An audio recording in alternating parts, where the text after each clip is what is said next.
to Scarlet Knights basketball on the RWJ Barnabas Health Rutgers Sports Network. Today's game has been brought to you by RWJ Barnabas Health, the official healthcare provider of Rutgers Athletics and New Jersey's most comprehensive academic health system. To learn more, visit rwjbh.org.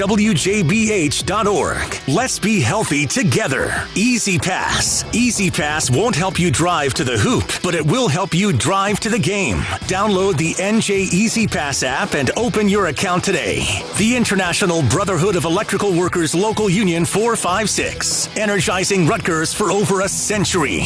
JAG Physical Therapy, proud partners of Rutgers University Athletics. JAG Physical Therapy is your premier in-network resource for physical and occupational therapy. Visit jagpt.com to book your appointment today. And by Premio Sausage, the way sausage should be. The proceeding has been a presentation of the RWJ Barnabas Health Rutgers Sports Network from Learfield and Scarlet Assets Management Company. Your official station to talk Yankees. The Fan, 101.9 FM and always live on the free Odyssey app. Download it today. God. Tony Gallo. Sports Radio 101.9 FM. The Fan, WFAN. Oh, that's right. It's your boy, Anthony Gallo, and I've got you for a jam-packed 5 hours, what you could call 5 hours, a little under 5 hours, show until 7 o'clock right here on WFAN in New York City. The number to call, 888-808-1019, and we've got a lot to get to. And coming in today, I had no idea how I wanted to start the show. Obviously, there's a wide range of things I want to talk about. Knicks, Mets, Yankees, Giants, Jets, a whole lot. The Johnny's up 33. Rutgers gets blown out, as the great Jerry Rucko calls it.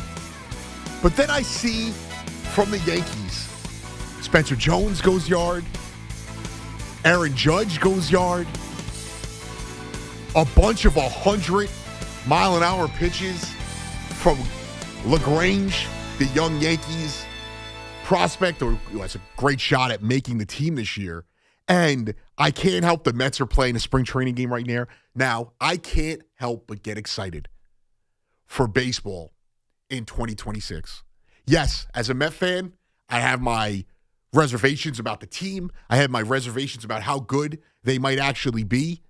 But I am excited, as always, for opening day. And for the Yankees, the main focus right now, it feels like, yes, it's always World Series or bust with the great franchise, the 27 championships, all that. And I come off as a homer, even though I'm not a Yankees fan, because so many Yankee fans feel like they're being negative for the sake of being negative. But this Yankees team, it feels like that World Series or bust mantra isn't just an expectation, it's a possibility. Getting there, getting to the World Series being the possibility. And with the notion is, oh, they're just running it back. Well, they're running it back with multiple MVPs in their lineup. They're running it back with a rotation, when healthy, on paper, is the best rotation in baseball. They're running it back with a bunch of young players that you hope take steps in the right directions, whether it's a guy like Jason Dominguez or a guy we haven't seen yet on the major league level, a Spencer Jones, who have high expectations, or guys like Ben Rice and Cam Schlittler, who Ben Rice, not an all-star or anything like that, but very good player. And Cam Schlittler, who feels like he can be one of the great young starting pitchers in all of baseball. You have to feel like this team could do more than just make the playoffs. And Yankee fans are going to cry. They're going to bitch. They're going to moan about the way the offseason went because they didn't get their new shiny toy. And I hate to break it to you. You're a spoiled bunch of fans. That's what you are. You didn't get your shiny toy this offseason. It's going to be okay. You have the best player in the American League in Aaron Judge. You have a lineup that was the best offense in baseball last year. Statistically, you could argue with your mom on it. They were. You have a rotation that was great last year, that was not healthy for the majority of the season. And this year, you're going to start, obviously, with a couple guys on the IL. But when you get Rodon and Garrett Cole back, and you will get them back, you're going to be trotting a rotation out there that's going to be finding ways to fit guys into the rotation. You're not going to be forcing players out there who you don't think are the right guys. You know, no more Marcus Stromans, no more forcing whichever, like Carlos Carrasco or any of those type of guys into the rotation. You're going to be finding spots for guys like Will Warren and Ryan Weathers and Luis Heel. When your first four starters, because Cam Schlittler to me is a lock, after what we saw him do last year and then get into the postseason and have that great performance against the Red Sox and really show that he's up to the moment, you're going to have Cole, Rodon, Fried, and Schlittler. And then on the back end, filling in spot starts and that fifth spot, you're going to have guys like Will Warren. You're going to have guys, maybe Carlos LaGrange is one of those guys who ends up being in the mix as well. We saw, what was his name? Elmer Rodriguez yesterday. And none of this matters as far as spring training goes. The hype is just spring training is upon us. And seeing Aaron Judge hitting a home run, whether it's spring training or not, is just an exciting feeling. As St. John's wraps it up 81-52, and the Johnnies keep rolling, 13th straight win. And we'll get into that a little later. But you look at the Yankees as a whole, and then specifically pitching-wise, the majority of their top 10 guys are pitchers. Chase Hampton, Elmer Rodriguez, two guys who probably will directly impact the Major League Ball Club this year. And then offensively, yes, you might not have gone out there and got a Kyle Tucker or got one of these big bats, Kyle Schwarber, whoever it was, that Yankee fans were salivating over this offseason. But just because you're running it back does not mean it is somehow a failure. You won 90-plus games again last year. You were the top team in the American League coming out of the regular season again last year. You're 2 years removed from the World Series. This team is as good as it gets in Major League Baseball. And I think they're the best team in the American League. When you look at all of baseball, I think the Dodgers are the only team I can honestly say is better than the Yankees. I don't want to hear about what the Blue Jays did this offseason, because this is what you guys do. They added new names, so new means better. That's not true. Dylan Cease is a name that you guys respect. He's not a name that, when it comes down to it, performs that much better than a Chris Bassett did for the Blue Jays last year. Adding Cody Ponce, however the hell you say his name, Ponce. He was pitching in the KBO. He flamed out in the major leagues and was pitching in the KBO last year. And I'm not poo-pooing the KBO, but you guys are anointing it like they got that much better in the rotation. Offensively, they add a guy who I wanted as a Mets fan, the Japanese third baseman.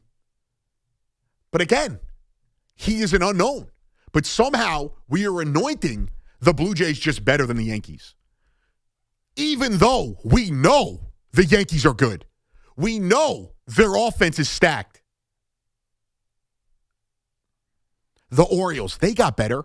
Have they caught up to the Yankees? No. I'm sorry, they have not.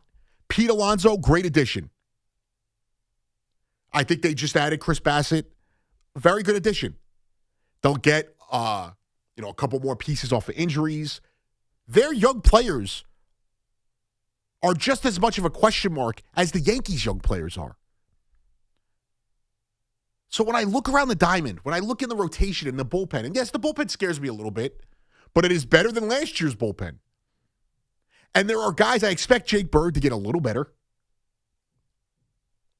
Duvall, in my opinion, is a guy that now is going to be more established, more relaxed in a setup role, not getting that adrenaline rush from pitching in the ninth inning. And Bednar is the best closer the Yankees have had since Chapman. It's the truth. Luke Weaver and Devin Williams in spots were fine. Clay Holmes was fine in spots. He is a legit closer. He is not a middle reliever. He is not a converted starter that you're trying to fit in that closing role.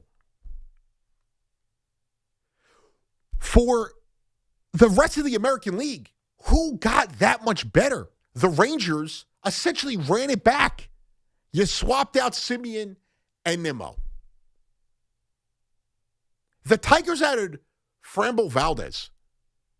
What is their lineup doing that makes you think on a 162-game schedule in the postseason that it is that much better than the Yankees? Yes, they have the best pitcher in the American League in Skubal. Framber Valdez, very good. He is essentially Max Fried and Carlos Rodon. So you have two of those guys. You have a young, emerging pitcher in Cam Schlittler. You add Ryan Weathers, which, along with him and Luis Gil, I think provides you legitimate, not front-end help, but legitimate back-end rotation pieces. You have Garrett Cole, who went healthy. He's throwing 97 on the gun. Went healthy, or 95, whichever one it was. I think Senga was throwing 97, so doesn't matter. When healthy, Garrett Cole may not be the best pitcher in the major leagues anymore. He's the most reliable. He doesn't have a track record of being injured. You shut him down, and you got health out of him, length out of him. He's refreshed, and it's a new era of Yankees baseball that is going to take place this year. Yes, the same roster may be in place, but this is the next step in what has been, I would say since 2023, they've retooled a little bit and they've gotten better. Jazz Chisholm is playing his natural position at second. Playing Ryan McMahon, who offensively may struggle at times. Defensively, he's better than anything you had at third base all of last year. If Volpe, let's just throw the bat out the window for right now. If Volpe can bounce back defensively, you're going to have maybe, certainly in the AL, but maybe in all of baseball, the best defensive left side of the infield. Catching-wise, you have Ben Rice. I still believe in Austin Wells. And we have this notion, like it's Frankie Alvarez for the Mets should be a great hitter because that's what he was supposed to be coming up. The majority of catching, and Cal Raleigh, I guess, obviously he's the best at the position, but the majority of catchers are there to be catchers. Hitters second. Austin Wells is fine behind the plate. He is serviceable offensively. He's not going to be a consistent threat. They have pieces everywhere. Ben Rice, I think, is going to grow this year. I don't think Paul Goldschmidt is going to eat away at Ben Rice's time if Ben Rice is hitting. Dominguez, another year mature, another year older, another year in the major leagues. This guy still has all the potential in the world to be the player that we thought he could be. And then you add in the fact that you're hoping to get a healthier Stanton this year. He's not going to play 130-plus games this year, but you're hoping he's a little bit more healthy. You have Bellinger and Judge as the anchors, along with Jazz, in that lineup. Jason Dominguez hopefully grows this year. And then you look at mixing in a Spencer Jones at some point. I think that because I know I'll get some calls about this, Lombard is not going to be in the mix this year unless he absolutely tears the cover off the ball and, is called up and flies through AAA. And offensively, the Yankees' problem, maybe they lack some diversity on the offensive end. It's a very power-heavy lineup. And I do think there's, I am somebody who feels like they could have added a guy like Luis Ariz to mix into that lineup, or just a bat-the-ball type of player. But you're ultimately going to win games on runs. And the best way to get runs is hitting the ball over the fence. And the Yankees do that better than almost everyone in the major leagues. And you worry about the Dodgers when you get to the World Series. So, yes, they may not be the best team in baseball. They are the best team in the AL. Vegas is picking them that way. And so is your boy, Gallo. I guess I have to call myself Tony Gallo, as I saw the architect getting in a jog before I came in here. So we now get baseball. We get excitement. We get to build up and really start to dream big. For the Mets, it feels more like a dream. For the Yankees, it feels like a reality. And Yankee fans are going to call in and they're going to disagree with me. I get it. You're a little spoiled. You're a very negative bunch. You're a very pessimistic bunch of guys and gals. But this Yankees team is a legitimate title contender. They are, without a doubt, in my opinion, one of the 3 best teams in all of baseball. And the other team I put in that mix, the Atlanta Braves, they have too many question marks for me to say they're better than the Yankees. And guess what? Again, the 2 teams that I might put ahead of them are both in the NL. So none of that matters. I don't think the Tigers are better than the Yankees. I don't think the Blue Jays are better than the Yankees. The Orioles are certainly not better than the Yankees. I don't think the Rangers are better than the Yankees. And the Astros, as much as I trust that organization to find talent, to build talent, to develop talent, I don't believe they're better than the Yankees. A Yankees team that a year ago was, besides maybe the Astros, the most injured in all of baseball, was able to finish with the best record of the American League. And that's not changing this year. Let's get their over-under. Wins 2026. So they're sitting about 95.5 to 91.5. Again, probably more dictating how the market is going. The Mets number sits at like 88, 89. You can't tell me, and I'm saying this as a Mets fan, you can't tell me that the Mets got so much better. They got 5 games better this offseason. And the Yankees got 3 to 4 games worse. I don't see it. Just because you run something back, I think we get enamored. And this happens with the Mets. And guess what, Met fans? You got a whole bunch of new toys now. And let's see if it really pays off. But we get enamored. It has to be new. They have to go get a name that we recognize. They have to make the splashy move. And because the Yankees didn't do that, they didn't get you a new shiny toy. You're now all of a sudden destined to fail. And I just can't get behind that notion. And yeah, you haven't won a World Series since 2009. Welcome to being an average Major League Baseball fan. A lot of you, specifically guys my age, I'm 34, a lot of you are pessimistic and negative because you got to enter your fandom as a dynasty, as the premier franchise. And they're still the premier franchise, but meaning success-wise. You entered your fandom as the best franchise in all of American sports. And guess what? You're still one of the best franchises in all of baseball. You're consistently in the postseason. They've missed the postseason, 3 times? Since 2008? I'd have to double-check that, but they are consistently in the game. They're 2 years removed from the World Series. It is not as bad. And this is, I think, strictly a more of a Yankee fan point of view. Similar to how I talk about the Knicks. There's a lot more negativity here than there is on the outside looking in. The national media, people around the league, from what I read in all these articles, they're very high on the Yankees. But Yankee fans are getting fed up. And I understand that, but it's not as bad as you make it out to be. Running it back is not always a negative. This team is as good as it gets in baseball. In my opinion, the best team in the entire American League. 888-808-1019. Anthony Gallo on the Fan. Charles or Mawa, what's going on, Charles? Hey, how you doing, Anthony? I'm good. How are you, sir? Good.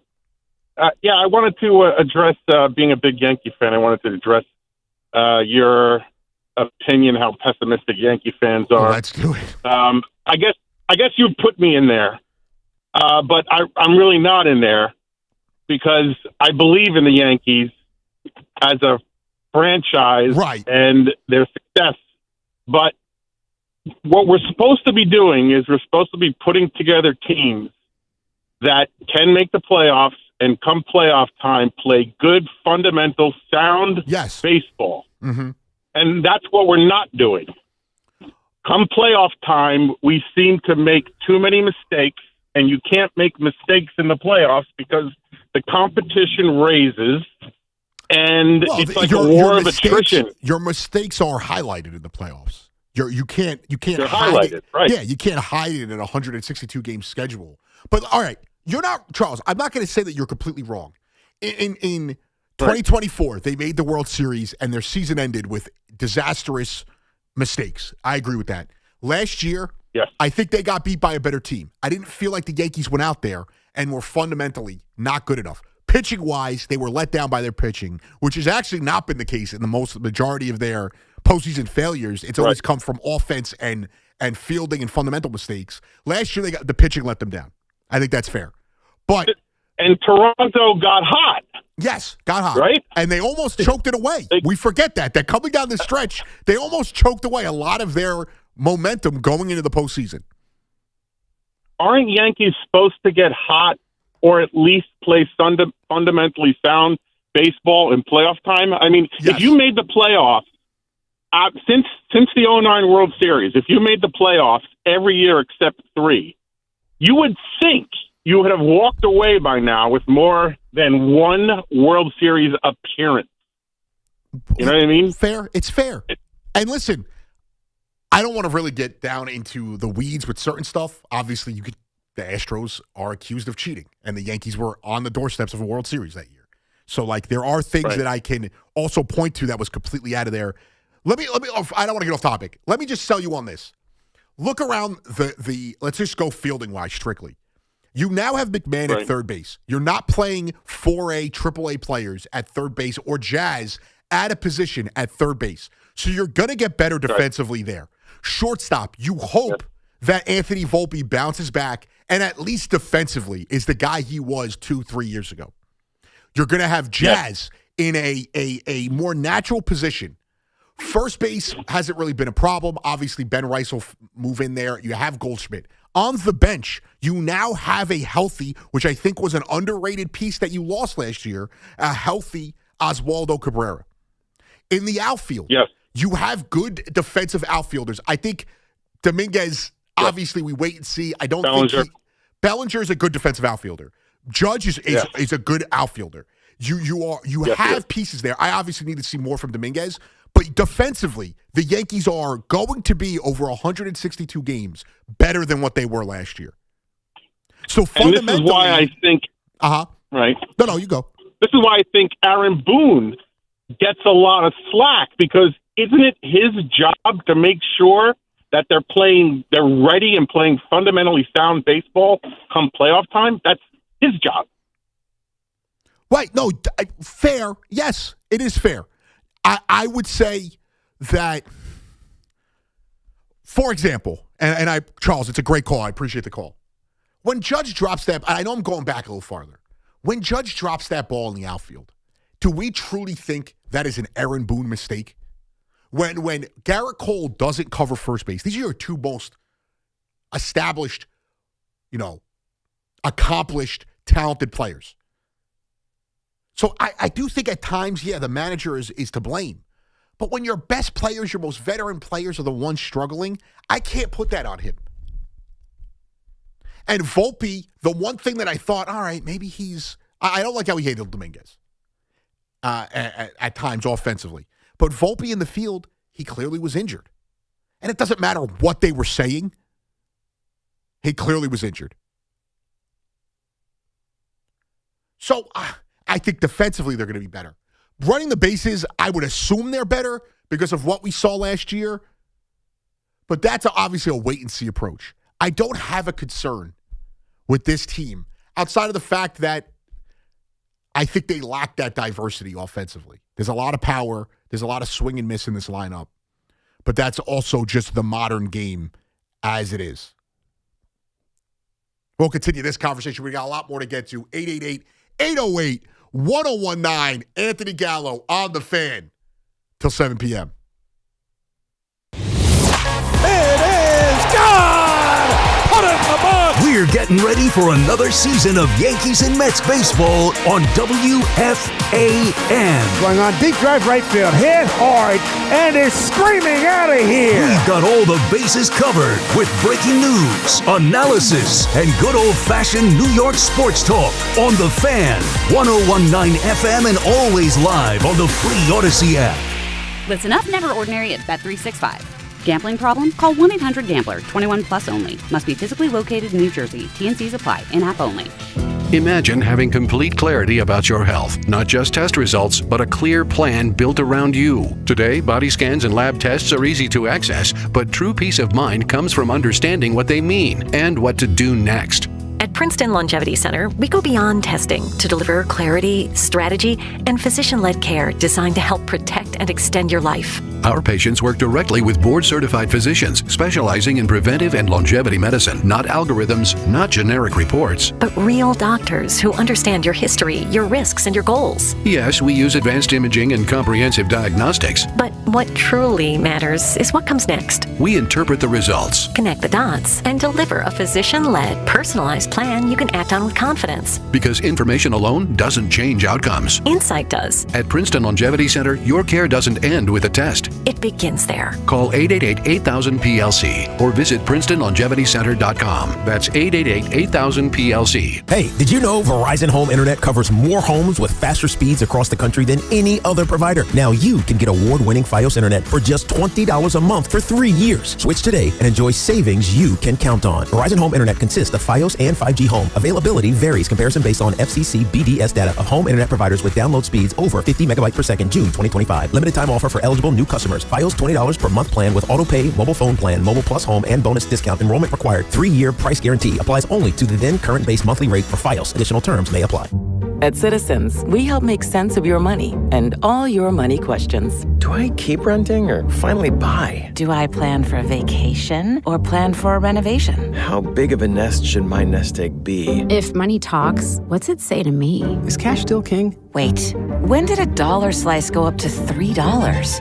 Whatever money questions you have, Citizens has the answers. Make sense of your money at citizensbank.com/made-ready. Member FDIC.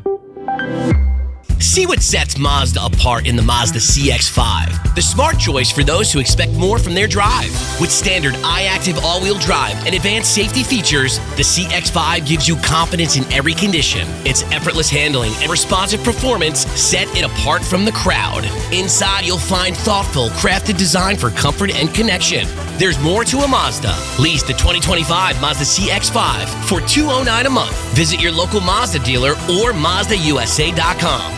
Just hearing the word IRS can make people break out in a cold sweat. No one wants to deal with the IRS, and now you don't have to. The good news is Legal Tax Defense has been successfully negotiating with the IRS for more than 15 years. It doesn't matter how much you owe, whether it's $5,000 or $5 million. You deserve the best in the business on your side, and that is Legal Tax Defense. Even if you're working with someone else and just want a second opinion, there is no cost or obligation to call. They can prevent levies, liens, wage garnishments, even file back tax returns. And the best news about Legal Tax Defense is they won't take your case unless they know they will reduce or eliminate your tax debt. Call Legal Tax Defense right now for a free no-risk consultation. 800-323-8922. 800-323-8922. You have nothing to lose but everything to gain. 800-323-8922.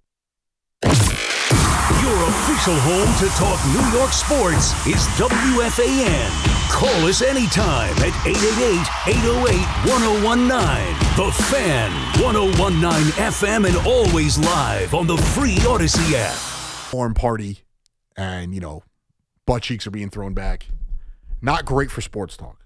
And, I'm sure butt cheeks is not a great thing to say on sports talk radio either. Big weather coming in, and we're all hunkering down for that. I'll be here Monday because I'm a foxhole guy. Rosenberg will be here Monday. We'll see if the rest of these bougie bastards are here on Monday. Paul Rosenberg, the legend. Paul Rosenberg also hates America. Will not be watching the WBC and rooting for the Americans because he hates America.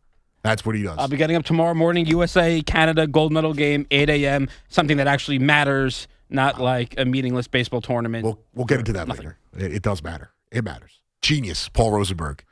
Haunts me every day. 888-808-1019. Yankees, Mets, spring training action. Excitement, it's building.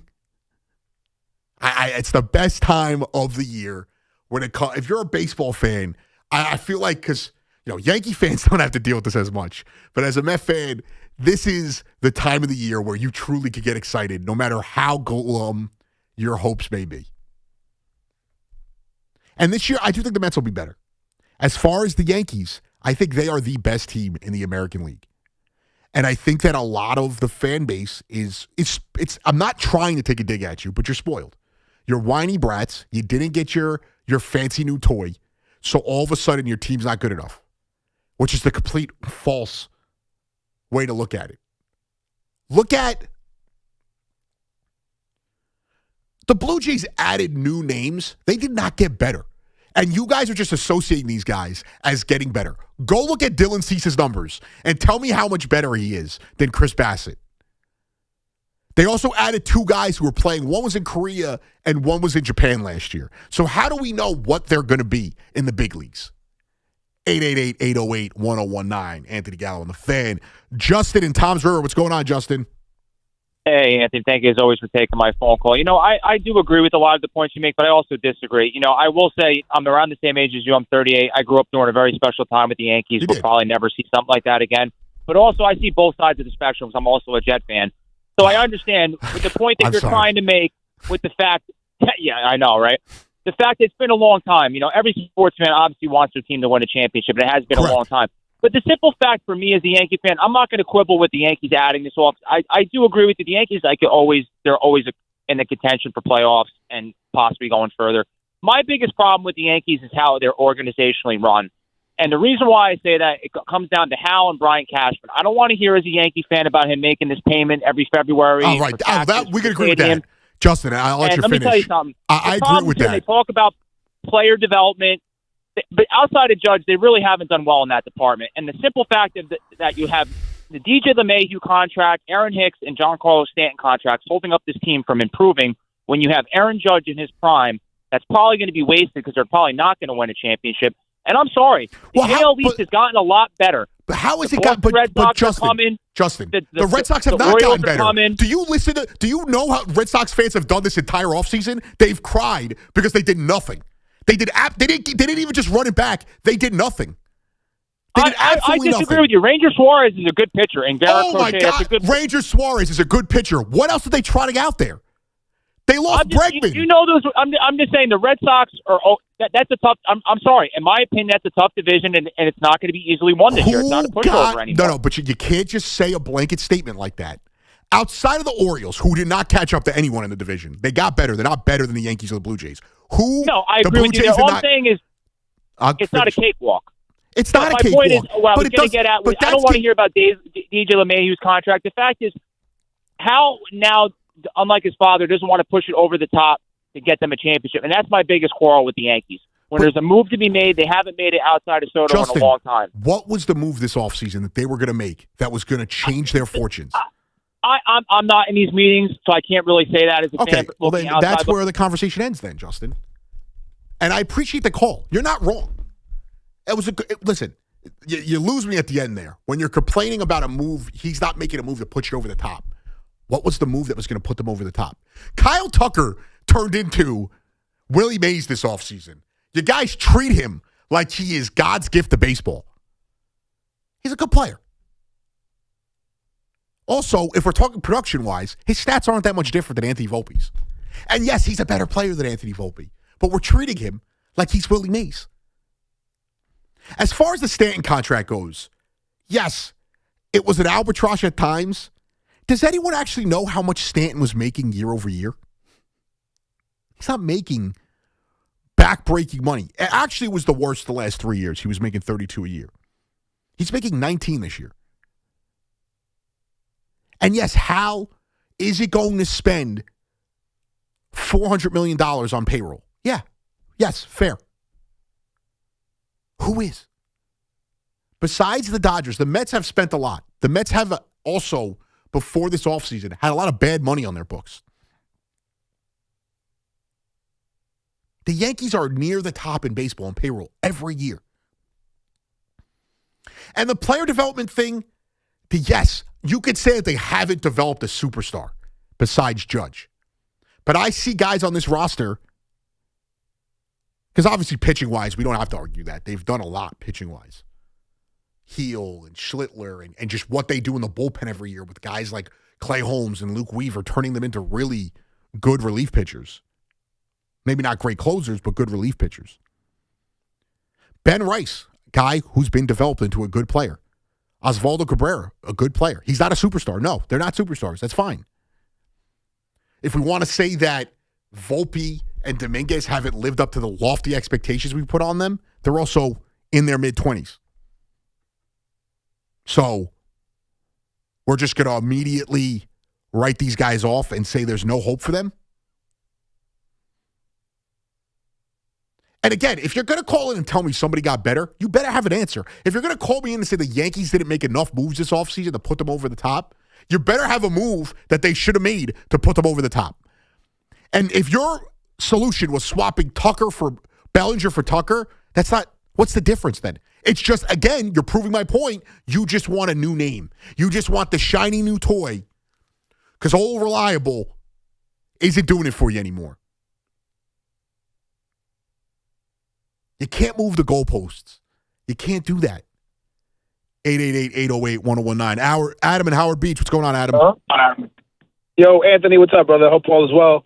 You got to forgive me. I haven't heard the whole program, but I got 2 points for you. So I worry about the Yankees. I don't care about the other teams in the division. Yankees take care of what they got to take care of. They're gonna make the playoffs. This year, the Yankees got to get out of the third base position and the catching position. They got to get something. The guy McMahon, I like him. Great defense. The Yankees are going to be good defensively, but I can't have them batting 200. We can't have that. That's fair. That's fair. And we got to have our catcher. We got to produce. Our catcher, Austin Wells, whoever's back there. We need something from the catching position. My second point, and these have to do offensively, and these don't have to do with those positions. Shortstop and outfield. The moment that Volpe shows that he's not built for this city, the moment that we're not getting enough offensive production in the outfield, I bring up Spencer Jones, or if he's already on the roster, he starts playing more, and George Lombard Jr. Look, the fact is this. Yeah, but Adam, let me ask you this. And I could basically agree with everything you just said. If George Lombard comes up and doesn't produce, you're going to do the same exact thing you're doing to Dominguez and Volpe right now. Because both Mets and Yankee fans do this. I disagree. We beg for young players to play. I disagree. Yes. All right.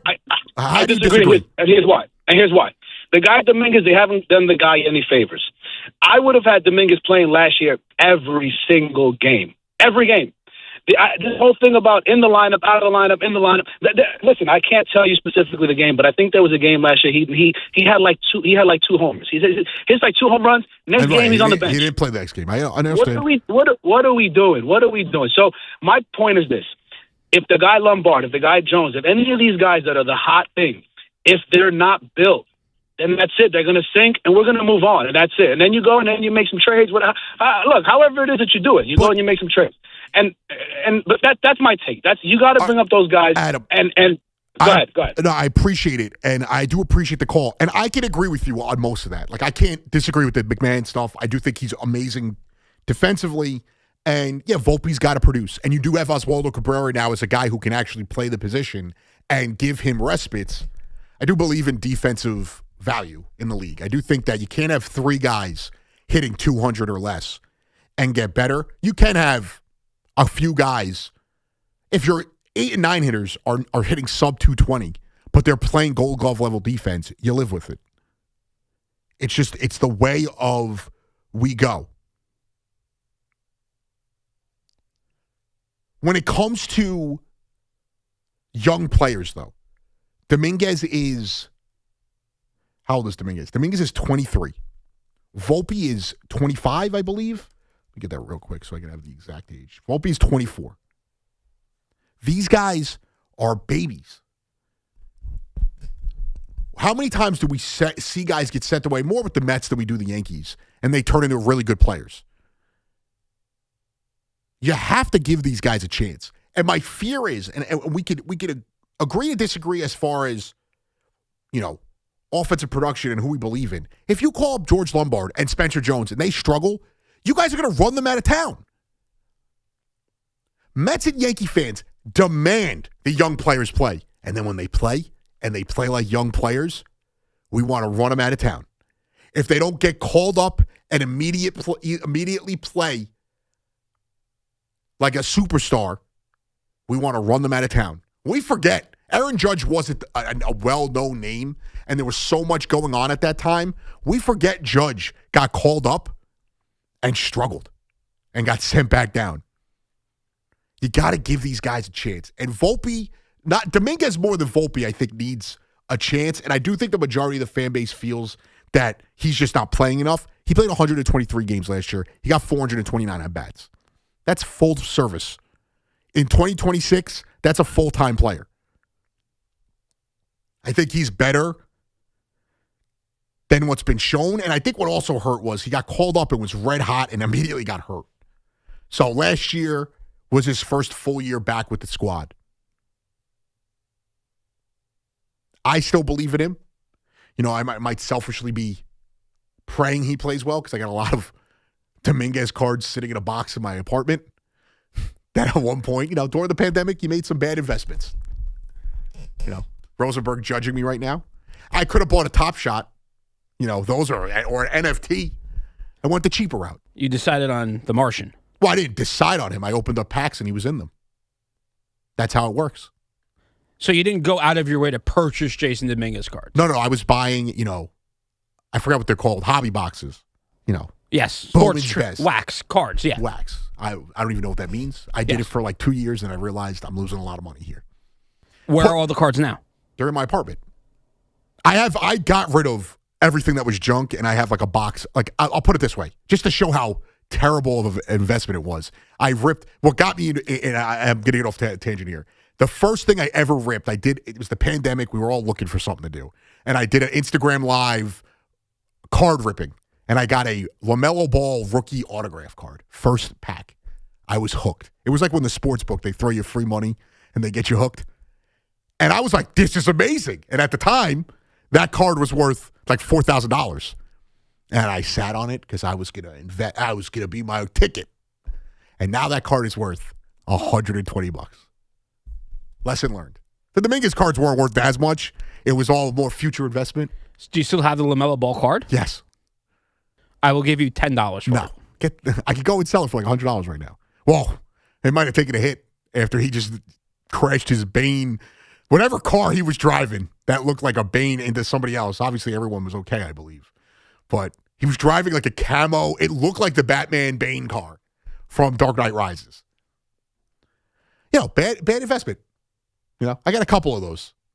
What's the guy? The young guy on the Rockies. I forgot what the outfielder. What's his name? I gotta look it up. He's on there. Not good. I got him. I do have a Luis Gil card. Dante Bichette. No, not Dante Bichette. No, not Dante Bichette. Larry Walker? All right. Shut your mic. Shut up. I forgot what the guy's name is, but you live and you learn. Bad decisions. That's why I don't invest. 888-808-1019. Ed in Mohegan, what's going on, Ed? Hey, what do you say? What's going on, bro? I agree with you, man. I mean, it amazes me how these fans want to switch the lineup. You look at the ALDS last year. They lost those games because of their pitching. Fried didn't show up for game 2. No, the Yankees scored 7 runs, and they still couldn't win. If you had told me you're going to have Fried on the mound and the Yankees are going to score 7, even though they got it toward the end of the game, they still did it. Oh, you take it 10 times out of 10. What's that? You would take that 10 times out of 10. Absolutely. And you also had Rodon didn't show up in game 3. Schlittler was really the only guy, and even though they lost the game, he still pitched well. So to me, like with baseball players, and you tell me if I'm right or wrong. I'd like to hear your opinion on it. Mm-hmm. The pitchers are the pitchers are the players whose stats matter the most in the postseason. With hitters, you never know. Like look at the Dodgers 2 years ago. Who was the MVP? Okay, it was Freddie Freeman. Right. Who was the big MVP for the Yankees during their run? It was Scott Brosius. You never know. Solar with the Braves a couple of years ago. It's anybody. It's the one thing. It's the one sport that you can't pinpoint where that moment's going to come from. Absolutely. He wasn't the MVP, but think about the Subway Series. What was the most devastating hit in that game to the Mets? It was Luis Sojo's dribbler. Yeah. Like that, you never know where it's going to come from. And yes, you do get your moments, and I appreciate the call, Ed. You get your moments from guys. The Yankees, and it's part of, in the past, the Yankees' bats, for the majority of the Aaron Boone, Aaron Judge era, the bats would go cold, and they'd make lately, they would make fundamental mistakes. Last year, the bats didn't go cold. The fielding wasn't the problem. It was their inability to pitch in the biggest moments. At some point, something has to match up. And I just can't.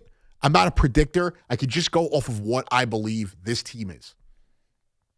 And in baseball, more than any other sport, you get, and I hate to do this to Yankee fans, it's a crapshoot. It is. The Mets barely make the postseason in 2024, and they're 2 games from the World Series. The Phillies not the Phillies, sorry. The Diamondbacks and the Rangers in 2023 barely make the postseason, and they make it to the World Series. The Phillies basically back into the postseason in 2022, and they go on that incredible run. Yes, they didn't win the World Series, but that's the point. You never know where it's coming from. How many times the Dodgers, it's not like the Dodgers just started spending money. The Dodgers have been spending money the entire era in the Magic Johnson, whatever that group is that owns the Dodgers now. How many times do we see them have incredible regular seasons and then flame out in the postseason? You just never know. 2006, look at the Mets. Yadier Molina was a nobody at that point. Scott Spezio with his red little chin strap, whatever it was, soul patch. And those are the guys who kill you.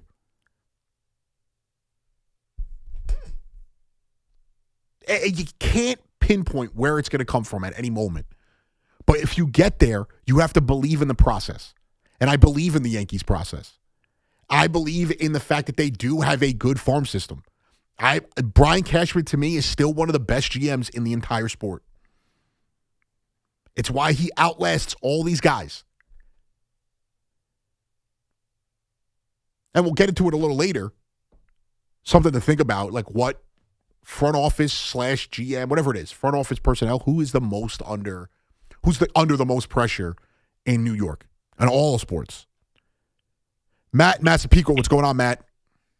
Hey, how you doing? Big Yankee fan. Just wanted to say I'm really disappointed in the Yankees. You look at all the monuments, all the great immortal Yankees. They've all won world championships. Mm-hmm.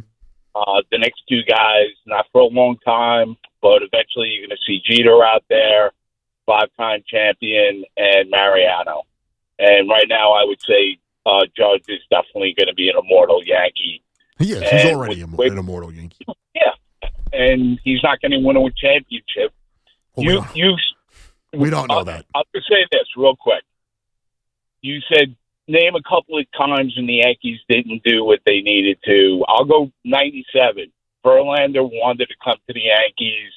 They got burned on Kevin Brown. Remember him in the early 90s? They took on like $50 million in contract. Didn't work out. Verlander wanted to come to the Yankees. He went to Houston, right? Right. Reed was the guy they needed. They needed a left-handed power bat. They went cheap. They got the guy from Chicago. They needed a right-handed bat last year. They could have signed Bregman. They decided not to. They brought the guy in now who's left-handed. They're 2 left-handed. You can't compare the 2 as far as hitters. So those are wait, I don't know who you're talking about. The third Bellinger? Bregman. No, Bregman. No, but who did they bring in that they opposed to Bregman? The guy they got from the guy they brought in at the end of the season. They have $16 million for the next 2 years. He's a 220 McMahon? Yeah, but that's not. Yeah. But Matt, they brought in Bellinger, and he was your second best hitter last year. Like, what were they doing? Let me ask Matt, what were they doing this offseason that they were that was going to put them over the top? I'm giving you No, we're talking about right now. We're talking about right now, though. And you went all the way back to 07. They won a World Series in 09. You said name three players. I'm talking about right now. What were they doing this offseason, Matt, that was going to make them so much better that you guys would stop crying? What's the biggest hole on the offense of the Yankees right now? They need a right-handed hitter who can get 180, 190 hits to set the table. All right, who was that going to be? He's playing for the Mets. Oh, my God. Okay? Matt. What are you talking about? They're too lefty. Why do matchups don't matter anymore? I hate to break it to you. The majority of guys are righties, first of all, that pitch. And with the 3-batter minimum, how much? They don't matter. It doesn't matter. You had the best offense in all of baseball last year. What are you crying about? You're Yankee fans, you would think they are the Jets. You would think they are this petulantly terrible franchise. You guys are the most... You whine about everything. Yeah, one of the best rotations in all of baseball last year. You had the best offense in all of baseball last year. But God forbid you run that back. Why? Because Dylan Cease went to the Blue Jays? Dylan Cease stinks. Look at his stats. Please don't call me and tell me he's that much of an upgrade over Chris Bassett. He'd be the 4th pitcher on the Yankees right now. You guys are miserable. You are the biggest crybabies in the entire city. Every other franchise is essentially a joke in this city, and I root for a lot of them. The Knicks, the Mets. You guys are the most annoying. You are the best team in the American League right now. You had the best record in the regular season last year. The year prior, you went to the World Series. Sorry, you won one World Series since 2009. Welcome to being an average sports fan. Sheesh. It's unbelievable. And if you would have signed someone, if you would have got Tucker, you would have found something to cry about. You're going to have the best rotation in baseball when these guys are back on the mound. You had the best offense last year. You decided to run it back with a better third baseman. No, he's not Alex Rodriguez. Sorry. You only have 4 MVPs in your lineup. Only 4. How can you survive with just 4 MVPs in the lineup? You had the best offense in baseball last year. You're going to have young guys coming up this year. Your pitching is going to be better than a very good pitching staff it was a year prior. Your bullpen is better on opening day than it was last year. I'm not even a Yankee fan. Maybe that's why it's easy to see this.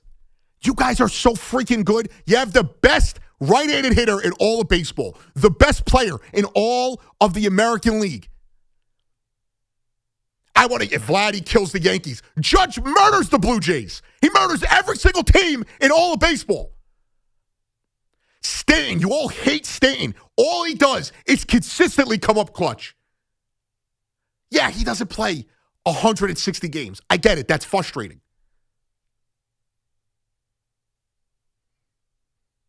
I feel like I'm taking crazy pills. 888-808-1019. And no, I'm not acting like Stanton and Goldschmidt are MVPs, but you act like there's no pedigree in this lineup. Bellinger was great last year. Stanton was your best hitter for the last 2 months of the season. You had the best, again, you had the best offense statistically. You can argue all you want, argue at a wall. You had the best offense in all of baseball last year. I don't want to hear it. So if you're going to call in today and tell me they should have made a move, you better have the move ready. If you call in and tell me someone in the American League got better, much better than them, you better have the facts straight. 888-808-1019. Anthony Gallo on the Fan. We'll come back. We got 4 more hours left. Something to think about here. In all of New York sports, baseball, basketball, football, hockey, soccer. MLS starts this season if you're one of those guys. What front office, what GM has the most pressure in all of New York sports? It doesn't necessarily mean that their job is on the line, but who has the most pressure? Cashman, Leon Rose, Stearns, Muji, Shane, Drury. Which one is under the most pressure right now, their upcoming season, in New York sports? Anthony Gallo on the Fan till 7 p.m. Talk sports with Evan and Tiki. Middays 10 to 2. WFAN. WFAN FM. WFAN FM HD1 New York. An Odyssey sports station. It's Boomer and Gio. Mornings on the Fan. 101.9 FM. Stefon Diggs is another one of these guys who's just the absolute pits, and he somehow finds his way on a roster. And now everybody out there is going to be clamoring over Tyreek Hill. Get Boomer and Gio on demand. Available on Apple, Spotify, wherever you get your podcast, and the free Odyssey app. I'm Captain Nick Polidoro, retired captain, Bloomfield Police Department. After years on the job, my body took a beating, and when the pain started slowing me down, I needed the best care possible. That's when I found Alliance Orthopedics. They got me back to doing the things I love. Visit allianceortho.com to be our next success story.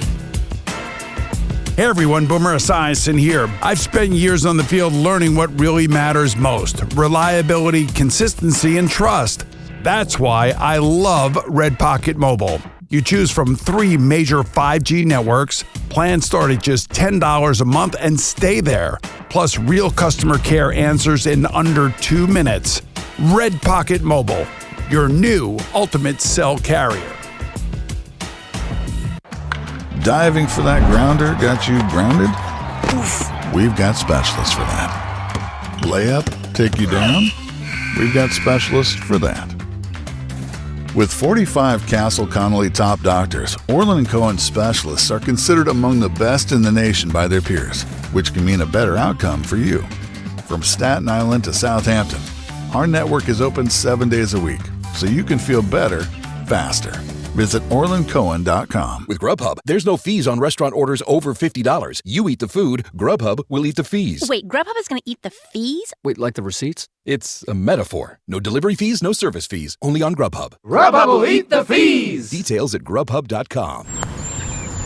Ready to ramp up the excitement, golf fans? BetMGM is making your next golf tournament winner bets even better with Second Chance. What's Second Chance? Ever bet on your favorite golfer to win a tournament only to see them miss the green? Well, with BetMGM's Second Chance promotion, you'll get your stake back in cash if your tournament winner bet finishes in second instead. That's right. Simply bet on any player to win a scheduled golf tournament during a promotional week. If you're right, you win. But if your pick finishes in second instead of first, you get your stake back in cash. Watch your favorite players go for the win all season long and bet knowing you'll take your stake back if they finish second. BetMGM and GameSense remind you to play responsibly. Gambling problem? Call 877-8-HOPE-NY or text HOPE-NY 467-369. See BetMGM.com for terms. 21 plus years of age or older to wager and physically present in New York only. New and existing customer offer. Subject to eligibility requirements. Rewards paid back in unrestricted withdrawable funds. If you're tired of dealing with dummies every time you shop for a car, I get it. All the games they play, the back and forth, it's brutal. Well, the team over at Route 22 Toyota seem to have it figured out. They're real people who have made the entire process of buying a car simple and that smart. Plus, they're easy to get to, right on Route 22 in Hillside, New Jersey, and they're always on the money with incredible deals on their huge selection of new and used Toyota. So remember, if you're tired of dealing with dummies, get over to Route 22 Toyota and experience the smart way to buy your next vehicle. Everybody knows Town Fair Tire is New England's largest name brand discount tire dealer, beating all the local competitors with our guaranteed lowest prices. And now, with over 120 stores throughout New England, we beat all the competition, including the warehouse clubs, the online sites, and the local dealers. Yes, we beat them all with the absolute guaranteed lowest price on name brand tires. Nobody beats Town Fair Tire. Nobody! Name brands at discount prices. Town Fair Tire. Another app for inventory, one for CRM. Oh, don't forget accounting. Wait, which login was that? Or you could use Odoo, one fully integrated system that does it all without the hassle. Ditch the app overload. Get everything your business needs on one platform. Try Odoo free today at odoo.com. That's ODOO.com. Your official station to talk Jets. The Fan, 101.9 FM and always live on the free Odyssey app. Download it today. America, and will not be rooting for them in the WBC because he hates the Stars and Stripes people. Paul Rosenberg of Queens works at WFAN, a supposing glue, who told me what the glue factory is today, which is depressing, also depressing. That's Paul Rosenberg, the glue. Yes, and he will let you know it. There it is. Paulie has one nickname, the glue. Even when Ozzy's not calling in, he somehow finds his way onto WFAN airwaves. Just because you don't have a good argument into why you'd rather. No, I do have a good argument. You'd rather the country win a I didn't say that. You'd rather the country win than the Mets win. That's it. You You're not a real don't know Mets fan, how to which is dream. fine. You don't know how to dream. Which is fine. You don't know how to dream. You don't know how to dream about a Mets World Series and USA asserting their dominance in baseball. You don't know how to do that. That's fine. And yet, you're going to wake up at 8 o'clock tomorrow and watch an Olympic tournament where it's the same concept in the middle of a season, by the way. So you're disrupting the NHL season, and you're Mr. Hockey Guy. Yeah. And somehow, and I think it does matter, but somehow to you, that matters. The 100 Olympics years. matter. The Olympics matter more than the World Baseball Classic. Yeah, right now, because they have 100 years of history. For forever. Everything for the has rest to start. Of time. No, it's Nobody not true. will That's care not true. about the Nobody's World gonna Baseball care Classic. about tomorrow either. Outside of Canada, nobody's going to care. Outside of us, nobody's caring. I hate if to break you want to it make to that you. argument, then no one's going to care about the World Baseball Classic. I guarantee you that the World the same Baseball, thing. the final will outrate that final tomorrow. Well, of course, because hockey is somewhat of a niche sport. Of course it is. I'm not. No, You're no. not breaking You're any the news one here. saying one matters. They both matter.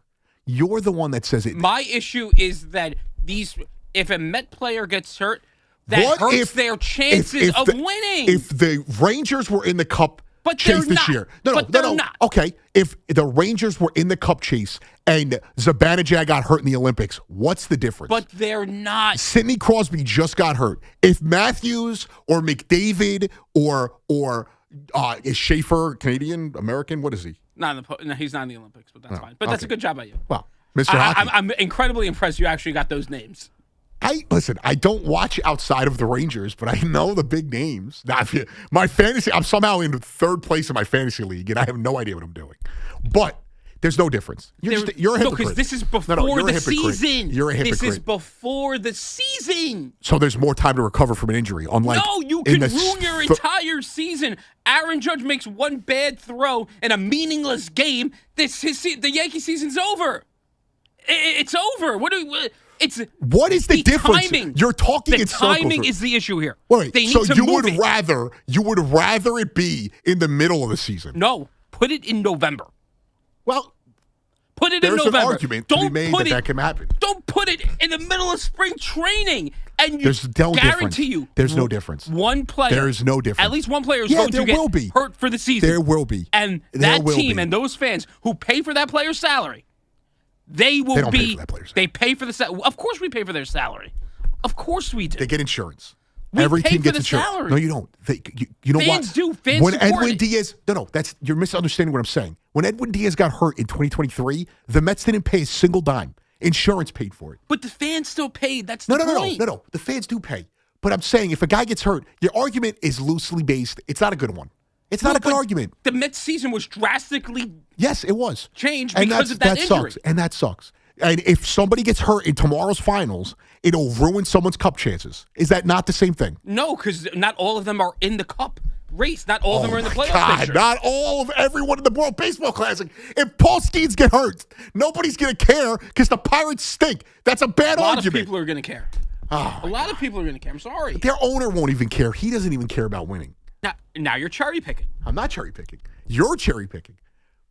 Stick the dogs and tell me what the glue factory is. It's very depressing. I don't even want to. Yeah. I just ruined my day before the show. Back to the calls we go. 888-808-1019. Mike in Brooklyn. What's going on, Mike? Mr. Gallo, how are you today, buddy boy? I'm good. I was good, and then Rosenberg spoke.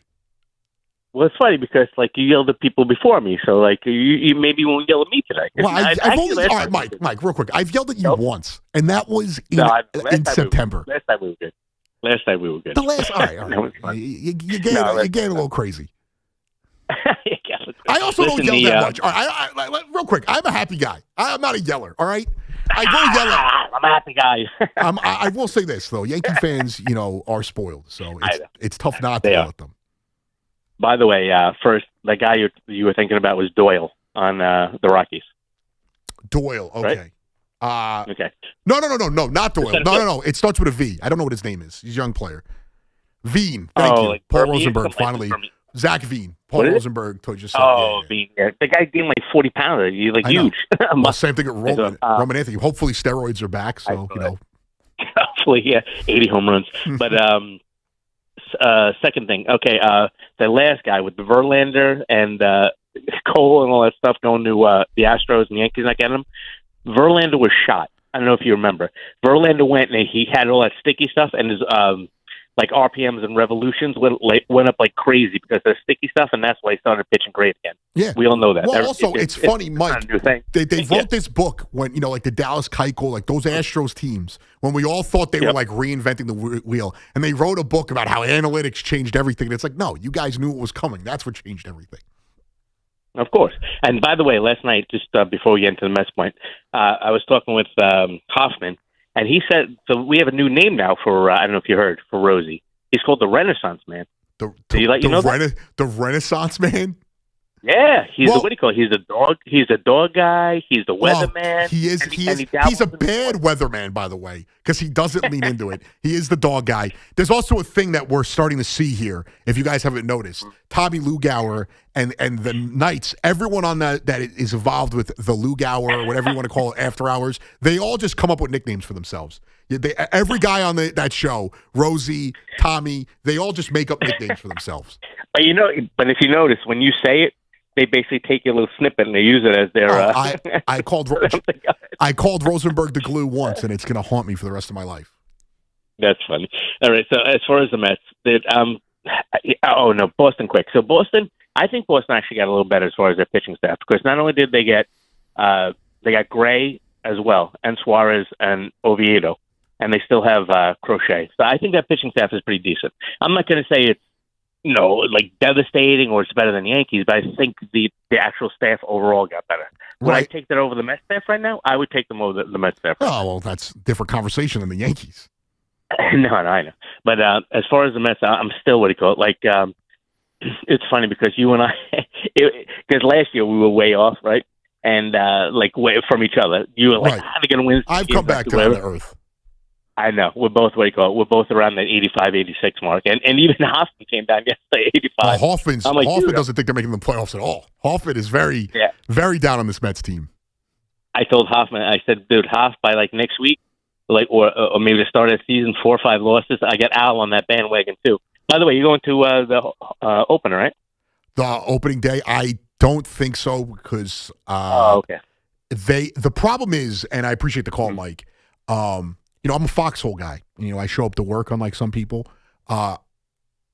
Just to name a few. I won't be at opening day this year just because there's not a chance to bail out. If the Yankees and the Mets were playing at the same time, it makes it a lot easier. So, unlike Rosenberg takes off opening day every year, tradition, or supposedly tradition. 25 straight for me this year. Which is actually pretty cool. That is very cool. I know a lot of guys. Some things are more important, and you have to be man enough, mature enough to figure that out for yourself. You just everything you say just gets under my skin. Or what happens is you got to, especially around here, you got to get in before everyone takes off on that day, because then you're the odd guy out. And it's like, we can't give you off that day. Paul Rosenberg is our Josh Hart at the station. 888-808-1019. Richard in Manhattan. What's going on, Richard? Richard, going once. All right, Richard, I'll put you. Too late. You're too late. You got to be locked in. Alan in New Hyde Park. What's going on, Alan? Yeah, how you doing? I don't think you know me, as I told Paulie, but I'm a long time listener from the beginning, and I'm known on the station. So I have a lot of things to talk to you about. I do agree with Paulie. I don't like first of all, the pros in the Olympics in hockey and basketball. I go back. I'm 75 in a month. Oh, you like 1980? Rather the amateurs? I like the amateurs. The 1980 which was on tape delay, was one of the most amazing things I ever witnessed in sports in my history. That was so fun. Right. I will watch the game tomorrow. I will watch the game. You got to. It's on the at height 8 of o'clock. competition. I'm going to watch the game. Right, but I don't like the format. As I said to you, so that's just my opinion. I don't like the World Baseball Classic either. I agree it should be after the season is over. I don't like playing things before or during. Oh, you're like Rosenberg. You hate America. I don't like it. That's it. I don't like it. I don't like it. Now, on the I got to let you go, Alan. Your line cut out there. You guys all hate America. It's crazy. It's crazy. They make too much money, but then when they play for no money, just for pride and for competition, it's somehow terrible. The World Cup is coming around. I'm sure in 1910 or whenever the World Cup started, they were like, "That's stupid. It's not worth it." When there was 16 people listening to sports talk radio, it is the height of competition, and it's going to be juiced up if the players care and there's effort and there's intensity. You can't tell me it doesn't matter. Tomorrow, when they're laying bodies on each other and the Kachucks are bodying people and America's raising the gold, you can't tell me it doesn't matter. You can't tell me that. Well, it's tough because technically fighting is illegal in IIHF competition. But you can lay bodies on people. I don't know what there that was means, a fight, but you can hit people. It Sure, means checking people. Sure, but you can't fight. You're not a boomer. I was going to call you a boomer. There was a fight though in the Olympics. Tom Wilson fought with some French guy. He's a scumbag. Then the French guy got kicked off the team for fighting. It was crazy. Tom Wilson just just allowed to do what he wants. He's also really, really good player. Yeah, he is helping me in fantasy, but terrible human being. 888-808-1019. Again, I don't know what I'm doing in fantasy hockey, but it is what it is. Paul in Yonkers, what's going on, Paul? Hey, Gallo, how are you? I'm good, Paul. How are you, sir? So listen, I pounded Stern all winter long. Did you? How he destroyed the Mets. So I know, and don't yell at me. I know this is game one. I understand it, and it don't mean nothing. But show me what I'm not screaming about. How nobody's ever going to hit a homer. How we need 20 singles to score runs. So Cassette's playing third, and the new second baseman and the new first baseman. By the third inning, Keith Hernandez goes, "We're hitting a lot of ground balls." Well, good morning, Paul. Are you talking about the spring training game going on right now? Yes, Paul. Yes. We can't. Paul, I love you. I know you're not a Cohen or Stearns guy. God. We can't be doing this. Yes, I had some fun. I was excited. Judge and Spencer Jones hit home runs in spring training. You can't be making a judgment on the season because in game one, when you got who's playing where, you got Wyatt Young playing second base. Austin Barnes is catching. Christopher Suero is DHing. We can't be overreacting to this. Please. This is when you get the generic players in franchise mode that get to play in spring training. The guys that were computer generated. Come on. You're better than that, Paul. You're better than that. Josh in the Bronx. What's going on, Josh? Hey, thank you for taking my call, Anthony. No problem. Look, I want to answer quickly on your point. Look, David Stearns has literally put his neck out on the chopping block, changing up the Mets from what they were. He wants to get this team back into the playoffs. Right. Into the World Series, no doubt about it. He has the hardest job. And you're right, these spring training games are nothing. Come on, can we wait until the end of the season to make a judgment? Thank you for taking my call, sir. I appreciate it, Josh. Yeah, I mean, listen, Stearns, for whatever you, I posed a question earlier. Whatever their title is, president, GM, what front office personnel is under the most pressure in all of New York sports? Cashman, Leon Rose, Stearns, Muji, Shane, Drury. I mean, personally, I think it's Joe Shane because of, if you're going to go Leon Rose or Stearns, there's at least a little bit of success there. Shane has done nothing. and he's now survived a new regime. It's now the Harbaugh era. So I think if they fail this year, he's 100% getting fired. I don't think there's another guy, maybe Muji, but I don't think he's under the same level of pressure as these other guys that have expectation. Shane, it's not that there's expectation, it's to get better. When it comes to, Rose, Cashman, Stearns, there are expectations to make the playoffs, to win. Specifically with the Yankees and the Knicks, there's expectations to win a championship. But I don't think Cashman or Leon Rose are going anywhere. I do think Shane probably has the most pressure on him. I think Leon Rose has the next most, and he won't get fired, but short of a finals appearance, he's going to be on the hot seat next year. I wouldn't want to get rid of him, but it is fair to say if they don't make the finals this year, even if they make the Eastern Conference Finals, I guess if they made the Eastern Conference Finals and got to 7 games and lost in a classic, different.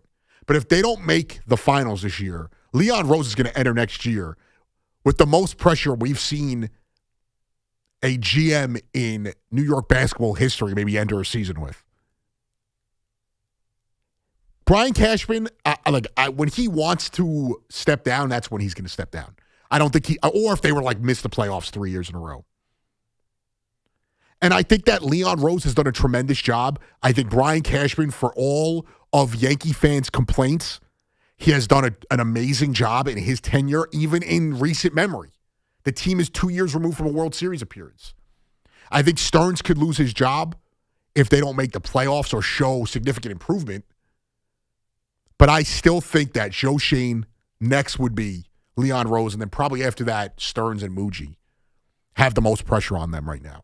I don't think Cashman has immense pressure because they're going to make the playoffs. It's a matter of where they're going to go after making the playoffs. Juan and Dumont. What's going on, Juan? Hey, Anthony. How you doing, brother? I'm good, man. How are you? I'm good. Thank you, man. Thank you for taking my call. Well, thank you for calling. Listen, no, you're very welcome. Listen, I'm a Yankee fan, and I can tell you right now that you are absolutely right. The Yankee fan base is very, very spoiled. I am not one of those. I see a team every single year start red hot.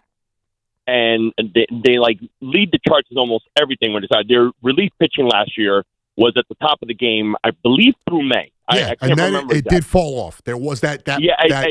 Well, that's my point. And my only concern is this. I don't mind them running it back with this squad because the squad, I mean, like you said, offensively speaking, I mean, they did the job. I mean, it's there. The talent is there. They can get to the World Series if they want to. My only concern is two things. Number one, the pitching. In terms of more so, not so much the starting rotation, but the relief pitching. Hopefully that it can stand up and get through the dog days of summer. And to a certain degree, maybe even the starting pitcher. But I'm not too concerned about them. Right.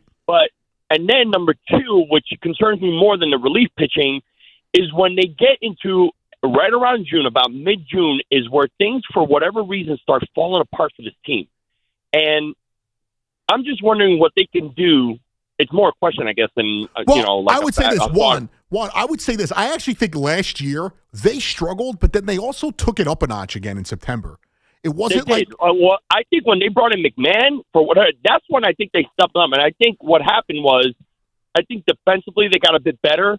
And I think if the Yankees can somehow, when their bats get cold, because it's going to happen, because this is baseball, when their bats get cold, if they can play elite defensive baseball, I think they're going to be fine, probably better than they even were last year and even 2 years ago. Well, I agree, and I think the key is with McMahon. As average as he is offensively, remember what they were playing, not Jazz, but when Jazz wasn't playing third base or whoever they were putting at second, whoever they played at third was so bad. Ryan McMahon was an immediate upgrade over those players. Immediate impact. Absolutely, I agree. And that's why I believe if they can somehow keep it defensively sound and really play, and I know it seems like elementary to mention this, but if they can just keep their heads on straight and not make, because when you saw some of those games last year, the errors were, they were really, really bad. Yeah. So if they can somehow get back to just playing great defensive baseball, I feel like they already have the offensive capabilities They just have to play great defense and keep the runs from coming in. Well, also, another key thing before I let you go, Osvaldo Cabrera being back is going to be an upgrade for them because huge. he plays multiple positions, and I appreciate the call, Juan. He plays multiple positions. He's a good bat. He's not an all-star, but he's a good player. He's a guy that you need on your team. Look at how valuable a guy like Brandon Donovan was this offseason, a utility guy from the Cardinals, how valuable he was that they were able to get value for him trade-wise. Cabrera could be that player. You know, I always love the utility guys too, so a little bit of a soft spot for him. They probably would have played him majority of the time at third base or second base last year. But that's where I'm also seeing the improvement. You're not going to have to play Jazz at third. He could play second, his natural position. You're going to have a Gold Glove caliber third baseman in Ryan McMahon. So you do have upgrades to start the year that were not there. The bullpen, yes, fell off, but they brought in Bednar, who's a legit closer. He's not Clay Holmes. He's not Luke Weaver, who are these middle relievers, average players turned into good closers, because the Yankees have shown the ability to take average, below average relief pitchers and turn them into valuable everyday bullpen pieces. Bednar is a legit closer. I think Duvall has talent to be an elite middle relief guy, maybe setup guy. And then Jake Bird, you assume will be better than he was because he was so bad last year. I know he spoke earlier and wants to bounce back from that, but we'll see. 888-808-1019. Ozzy and Woodbridge. What's going on, Ozzy? Tony G to the Izzo. What's up, brother? What's going on, dude? How you doing, man? I'm good. Even when you're not on air, somehow Rosenberg has a drop of you because you called him the glue, which is a mistake by you.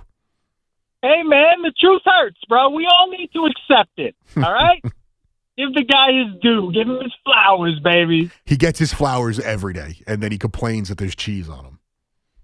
Yeah, listen to me.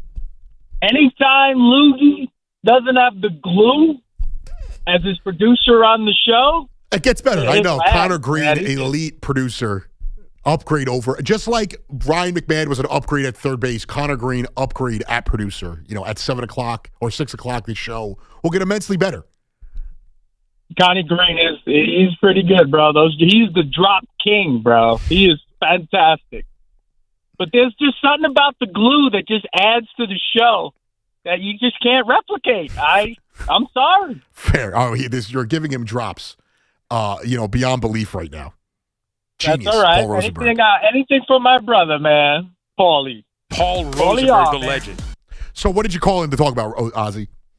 All right, check it out. We're going to disagree again. Listen, Shane isn't the guy under the most pressure. He pretty much already got fired. Well, he's basically like fair. minor league scout. He did get demoted, but he kept his job. Yeah, well, but he's pretty much a scout, and if things don't go wrong, he collected his last year's paycheck all the way up to the end of the contract.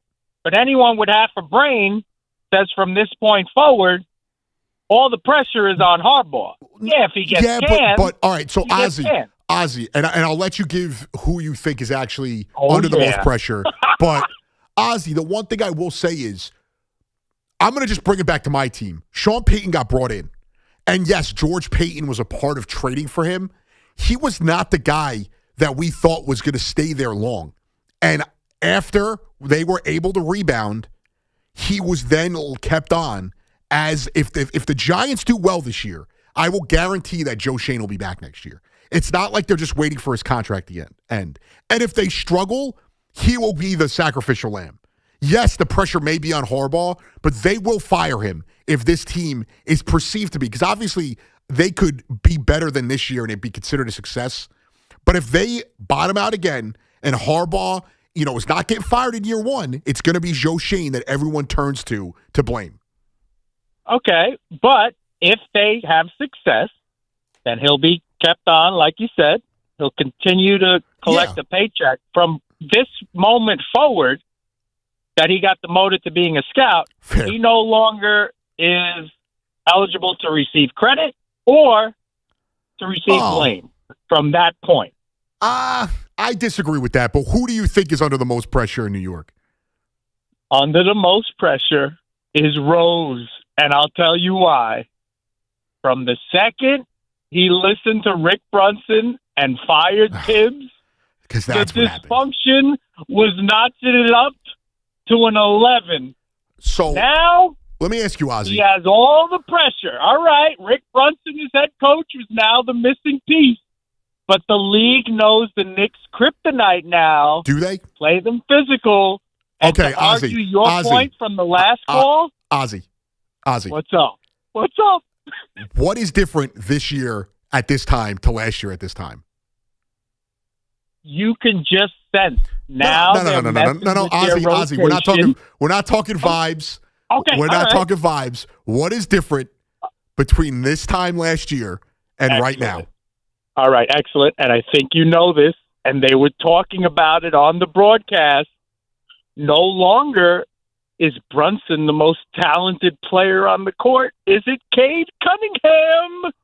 So your argument from the last time is all talent. But Go ahead. Ozzy, you're not answering my question. What's the difference from a year ago? So Jason Tatum, most talented guy in the court when the Knicks played the Celtics. Okay. This was your argument last week when we spoke. Yeah, but I'm talking about the Knicks. I'm not talking about is Brunson the best player in the Eastern Conference. I'm saying what is different between this Knicks team last year and this Knicks team right now at this time? Same time, what is different? If you use your eye test, you can see that the cat is an absolute mess. You can see. So they're better. They're better offensively. They're better offensively. Their offensive rating is better. Their defensive rating is better. So what is different from a year ago? Rick Brunson, which is this is the most tired thing in all of New York sports, that somehow Rick Brunson is calling the shots for the Knicks. Oh, he's the puppet master. Listen to me. It's reverse daddy ball because his Rick son Brunson, is the best player on the team. He still has a job. Rick Brunson, who is very close, probably closer with Thibodeau than he is Leon Rose, is orchestrating this. No, knives were out, and he pretty much is the new Isaiah Thomas and Dolan Deere making all the shots, calling all the shots. Okay, I got you. The guy who I appreciate the call, Ozzy. It's ridiculous. He is a part of the coalition of Knicks haters, so, ridiculous things get said. Leon Rose was here before Rick Brunson got here. He's calling the shots. You guys can't fathom how Tom Thibodeau got fired last year. Or let go, whatever it was. Was his contract up? I don't even know. You guys can't fathom that this might have just been Leon Rose's call. And we have to find, and he is wrong. Ozzy's main point is very true. Like, Leon Rose is under a ton of pressure. I still think Joe Shane is under the most. Leon Rose is the guy I said was under the next amount of pressure.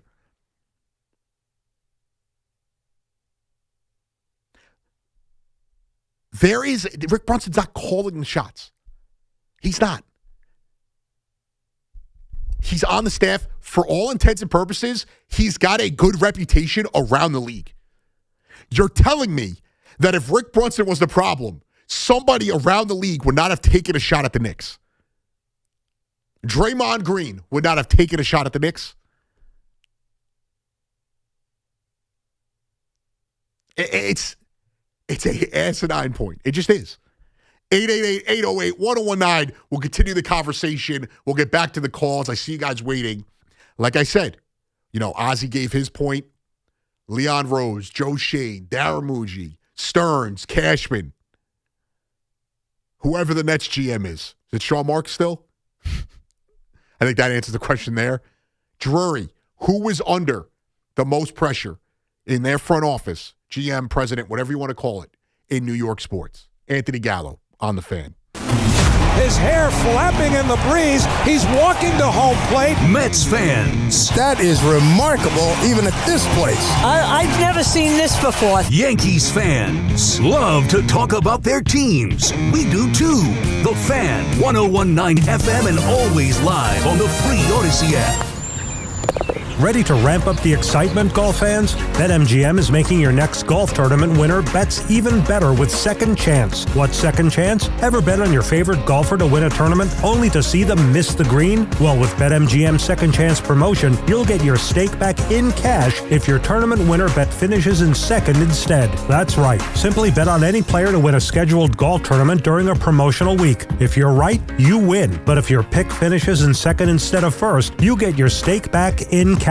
Watch your favorite players go for the win all season long and bet knowing you'll take your stake back if they finish second. BetMGM and GameSense remind you to play responsibly. Gambling problem? Call 877-8-HOPE-NY or text HOPE-NY 467-369. See BetMGM.com for terms. 21 plus years of age or older to wager and physically present in New York only. New and existing customer offer. Subject to eligibility requirements. Rewards paid back in unrestricted withdrawable funds.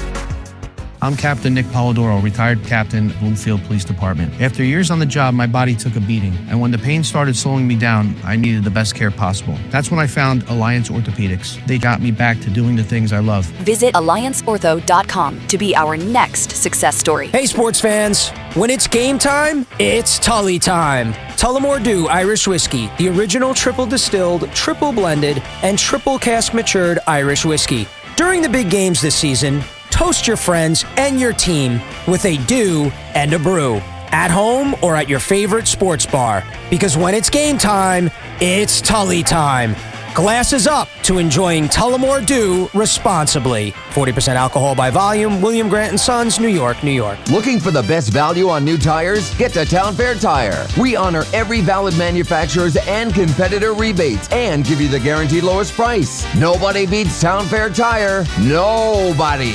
Town Fair Tire. I'm Bob Burke, founder and chairman of Burke America Parts Group, a family of brands that includes RepairClinic.com, an appliance and HVAC parts solution company that's grown into an international brand. Before AmericanEagle.com, we partially launched a new technology platform developed by another firm. American Eagle helped take our technology to a whole new level with digital marketing, software development, and business insights into our key markets, appliances, HVAC, and outdoor power equipment, and did so both on time and on budget.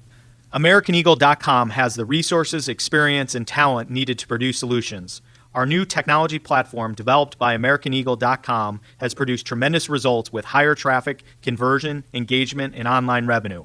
If you have any home repairs you need to take care of, check us out at RepairClinic.com. If you need a world-class website or technology project, then I would highly recommend AmericanEagle.com. Call AmericanEagle.com at 773-NETWORK. That's AmericanEagle.com, 773-NETWORK. Hey, this is Tiki Barber. Those of us living in New Jersey got hit with a 20% electric rate increase. If your current heating system is over 15 years old, it's time for a new high-efficiency Carrier system. And there's only one company to call for a new one. My friends at Edison Heating and Cooling, New Jersey's heating experts for over 38 years. Older heating systems waste gas. So get your system checked now and save money with Edison Heating and Cooling. Contact them now at EdisonHVAC.com. That's EdisonHVAC.com. Hey, did you know Verizon Home Internet covers more homes with faster speeds across the country than any other provider? Now you can get award-winning Fios Internet for just $20 a month for 3 years. Switch today and enjoy savings you can count on. Verizon Home Internet consists of Fios and 5G Home. Availability varies. Comparison based on FCC BDS data of home internet providers with download speeds over 50 megabytes per second, June 2025. Limited time offer for eligible new customers. Fios $20 per month plan with auto pay, mobile phone plan, mobile plus home, and bonus discount. Enrollment required. 3-year price guarantee applies only to the then current base monthly rate for Fios. Additional terms may apply. 201-450-4263. Hi, I'm Dr. Glenn Gedgerman, and that's my cell phone number. If you've been recently diagnosed with prostate cancer, please call me directly at 201-450-4263. For more than 20 years, my team and I have helped prostate cancer patients at John Theuer Cancer Center's Radiation Oncology Department, now one of the largest programs of its kind in New Jersey. If you have prostate cancer, call my cell, day or night, at 201-450-4263. That's 201-450-4263. At John Theuer Cancer Center, we use TomoTherapy's unique guided radiotherapy to precisely focus on the prostate gland. Our treatments can be safely completed in a shorter period of time with fewer side effects and better sexual function. Call my cell at 201-450-4263. I'll make sure you're seen within 48 hours. John Theuer Cancer Center, a division of Hackensack Meridian Health. If you're tired of dealing with dummies every time you shop for a car, I get it. All the games they play, the back and forth, it's brutal. Well, the team over at Route 22 Toyota seem to have it figured out. They're real people who have made the entire process of buying a car simple and that smart. Plus, they're easy to get to, right on Route 22 in Hillside, New Jersey, and they're always on the money with incredible deals on their huge selection of new and used Toyota. So remember, if you're tired of dealing with dummies, get over to Route 22 Toyota and experience the smart way to buy your next vehicle. Get connected with WFAN to talk about your favorite teams. The Fan on the Odyssey, iHeart, and TuneIn app. Plays Pony at 2 p.m. in the afternoon. And then this right now. At least if you're going to do it, play it at like 4:20.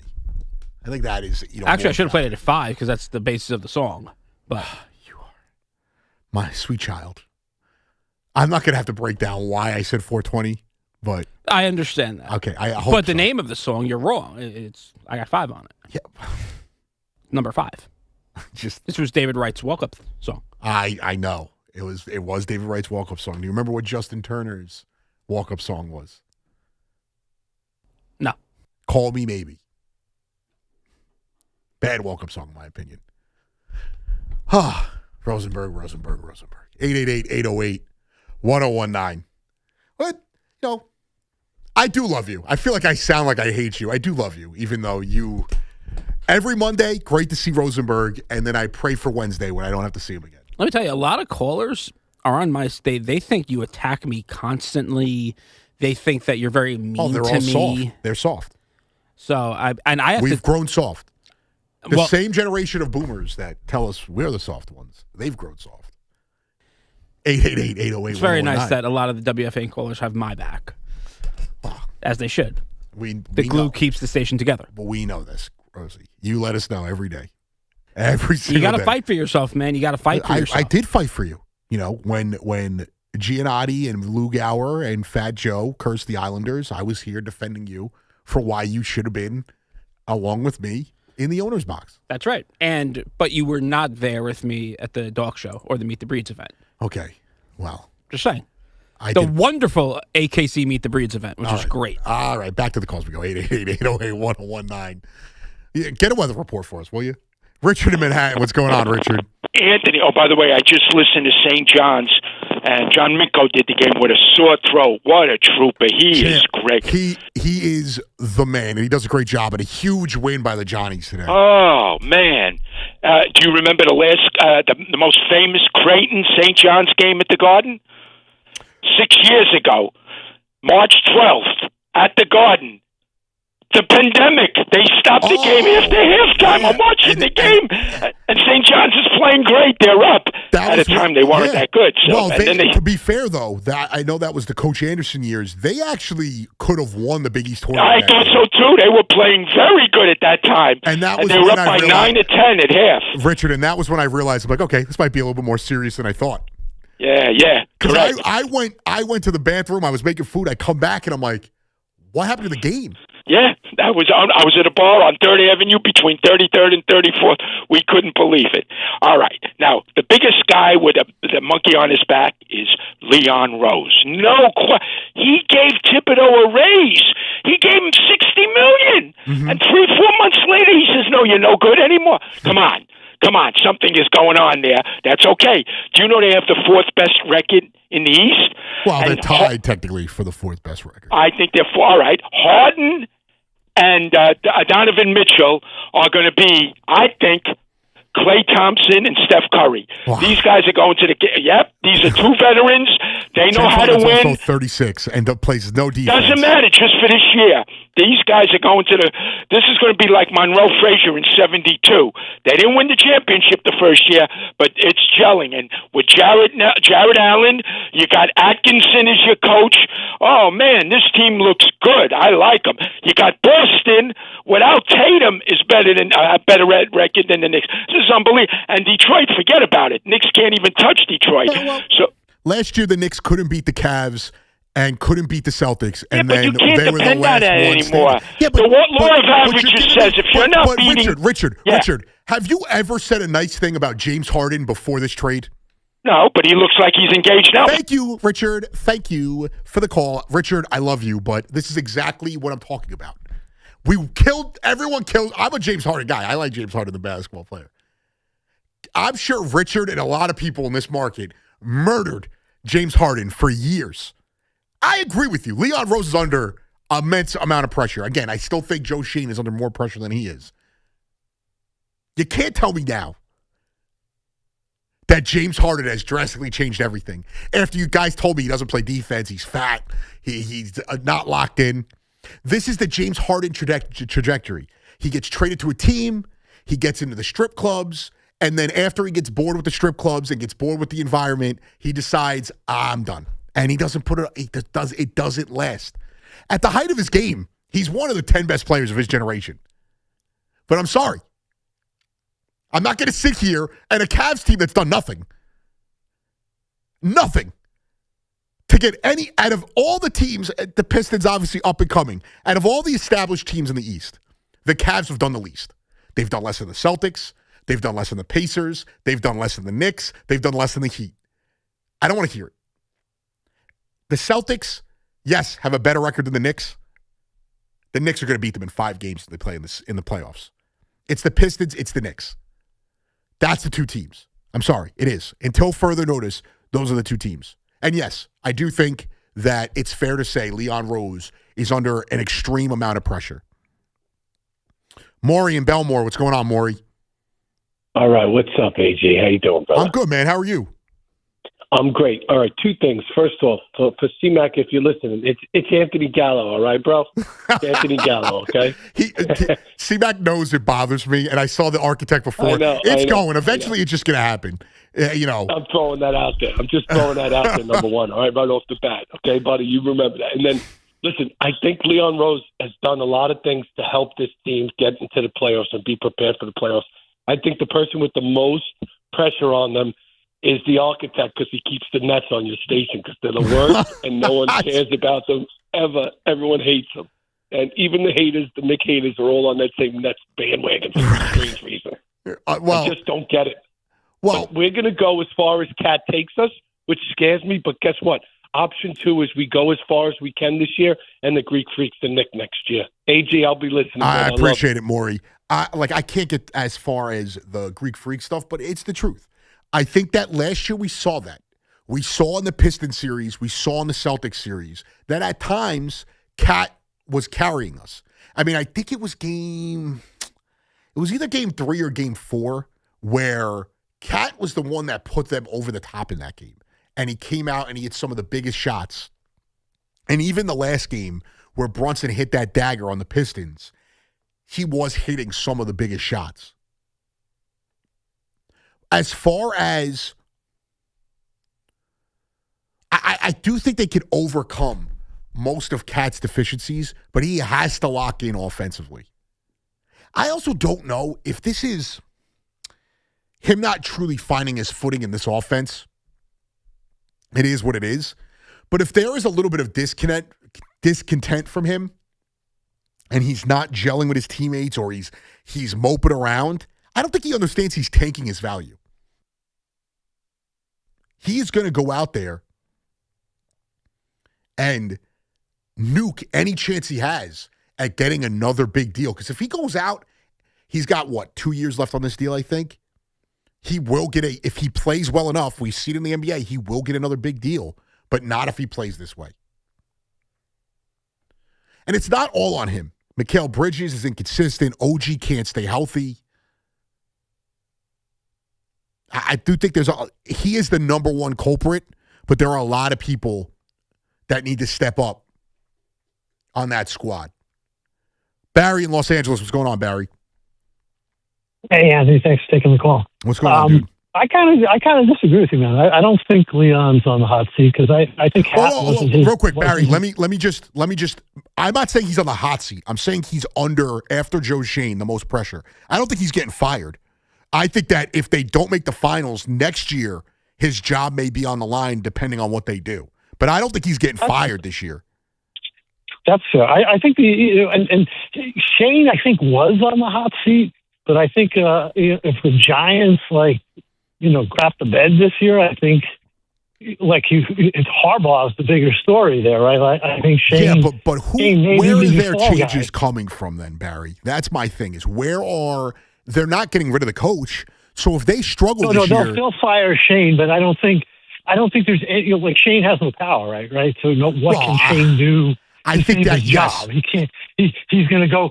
Harbaugh either saves his career and he's the Giant GM for 5 years, or Harbaugh doesn't lead us, to the playoffs, and Shane's the one that he says, I'd rather have the guy, who stayed in San Diego. I mean, he's going to have the Chargers. Barry, and I appreciate the call. He's going to have say. I think we're overblowing. He's not going to be the final say. He's going to have say, though. And again, I hate to always bring it back to the Broncos. George Payton was there for like 4 or 5 years before Sean Payton got there. He was there with Fangio. He was there with Hackett. He made the Russell Wilson trade. He has stayed on now for another year with Sean Payton, and I do think Sean Payton is the guy who takes the final say. He is an integral part of that front office. Joe Shane will not have final say, but he is going to be an integral part of that front office, and he does have a lot of pressure on him. Darren Muji could lose his job this year, doesn't have as much pressure on him as Joe Shane does. Leon Rose is the only other person, maybe David Stearns, that I would put in that category, because Joe Shane is going to have legitimate results this year. He's going to need to show up, or he will not be around, and he will take all the blame. Leon Rose will at least keep his job. And this is somebody who believes you could criticize someone and still support them. I still would not get rid of Leon Rose, even if they don't make the finals this year and next year they don't make the finals. Because I do think you're not doing much better than him right now in the NBA. I think he is he's shown the ability. Yes, Obi Toppin was a whiff. He's shown the ability to find talent in the drafts. He's shown the ability to make key trades, whether it's OG Anunoby or Josh Hart. You hope Jose Alvarado is one of those. Nobody bats 1,000, but I do think he's shown the ability. He's completely changed the organization. He's completely changed the developmental part of the organization, the scouting department. He has done this from the ground up and has rebuilt this organization. He was the one who hired Tibbs. So if you're going to give Tibbs all the credit, you got to give this guy credit. Doesn't mean he's not under immense pressure. 888-808-1019. Anthony Gallo on the Fan. I got you for another 3 hours until it's Gordon Damer, correct, after me? The great Gordon Damer at 7. We'll be right back. We'll continue this conversation and a lot more right here on The Fan. It's Evan and Tiki middays on The Fan. 101.9 FM. Ultimately, it's Aaron Judge, and he can say what he wants because you know he's going to give it to you when it matters. I agree. I think Aaron Judge has earned the right to say whatever he wants. Get Evan and Tiki on demand. Available on Apple, Spotify, wherever you get your podcast, and the free Odyssey app. We all hear the radio ads about the IRS. They tell you to be afraid, to be scared, and they try to frighten you into calling. I'm not here to do that. Tax Relief Advocates is different. TRA is here to tell you that if you owe money to the IRS, whether it's $5,000, $50,000, or $500,000, we have a solution. It doesn't matter if you're sitting in your car, at work, or with your kids. No matter where you are, call now. 800-575-4094. Don't lose hope. TRA can eliminate or reduce what you owe to the IRS. Generous programs are now available that can give you a fresh start. Our passion is taxes and helping individuals fix their IRS problems. We have over 1,000 5-star reviews on Google and an A+ with the Better Business Bureau. You don't need to be afraid of the IRS any longer. End your tax nightmare today by visiting us online at TRA.com or call 800-575-4094. That's 800-575-4094. Tax Relief Advocates. Real solutions for real people. Shopping with your parents can be embarrassing. Why would they sell jeans with holes in them? I'm going to speak to the manager. Mom! That hoodie is giving. You should get it. YOLO. Thanks to the Chase mobile app, your kid can shop independently while you keep an eye on their spending. So you can go from... We can be twinsies. To... How was shopping? Saw you stayed on budget. Thanks, Mom. Freedom for kids, control for parents. That's family banking from Chase. Account subject to approval. Chase mobile app is available for select mobile devices. Message and data rates may apply. JP Morgan Chase Bank N.A. member FDIC. Want to know why betting the winter games on FanDuel makes sense? From game lines to medal counts of finding your angle on the events you care about most, FanDuel gives you more ways to stay connected to the action. The winter games are on, and there's no better way to follow them than with a bet on FanDuel. Curling matches that start slow and somehow get tense fast. Speed skating decided by inches. Hockey games that feel different from the opening faceoff, and so much more. Visit FanDuel.com/New York to get started. That's FanDuel.com/New York. FanDuel, play your game. FanDuel is the place to bet on the winter games. You can bet on who you think will take home the gold in alpine skiing, skeleton, bobsleigh, luge, and more. The winter games are here. Stay connected to the action with FanDuel. We just love the app around here. It's safe and secure. When you win, you get paid instantly. FanDuel Sportsbook, the official sportsbook of WFAN. 21 and over and physically present in New York. For help with a gambling problem, call 877-8-HOPE-NY or text HOPE-NY 467-369. At NYU Langone Health, we know there really is no place like home. That's why we get our surgery patients home faster and have fewer readmissions than any other health system. That means once you're home, you won't need to go back for the same procedure. Instead, you can get back to the things you love. And the next time you need something else, we're here. Better health starts with a better health system. Learn more at nyulangonehealth.org. Got gold or silver just laying around? Estates Roadshow wants it, and they're paying top dollar. Friday through Tuesday at TMT Cash for Gold locations on Route 9 South and Old Bridge or in Toms River, corner of 37th and Hooper Avenue. Visit tmtcashforgold.com. Hey everyone, Boomer Esiason here. I've spent years on the field learning what really matters most: reliability, consistency, and trust. That's why I love Red Pocket Mobile. You choose from 3 major 5G networks, plans start at just $10 a month and stay there.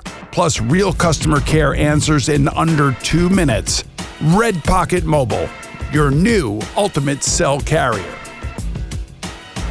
Nobody beats a Town Fair tire deal, and I mean nobody. So if you're looking for Michelin tires at the guaranteed lowest price, get to Town Fair today. Michelin winter tires offer a shorter stopping distance on ice and snow, along with predictable handling in cold, dry, and wet wintry conditions. For the guaranteed lowest price and free services for life on Michelin tires, nobody beats Town Fair tire, and I mean nobody.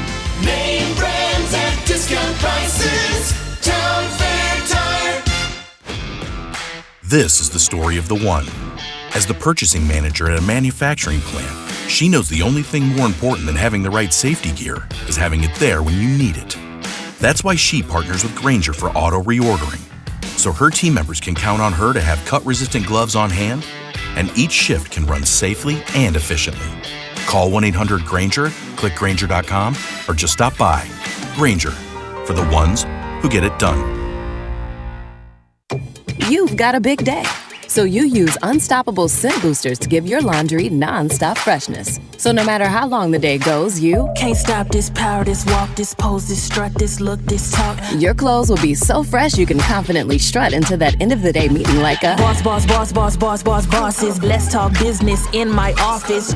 Add new Unstoppable beads to your wash for 24-hour nonstop freshness, so you can smell unstoppable. Talk sports with Craig Carton and Chris McMonagle on The Carton Show. Afternoons from 2 to 7 on WFAN, WFAN FM, WFAN FM HD1 New York, and Odyssey Sports Station.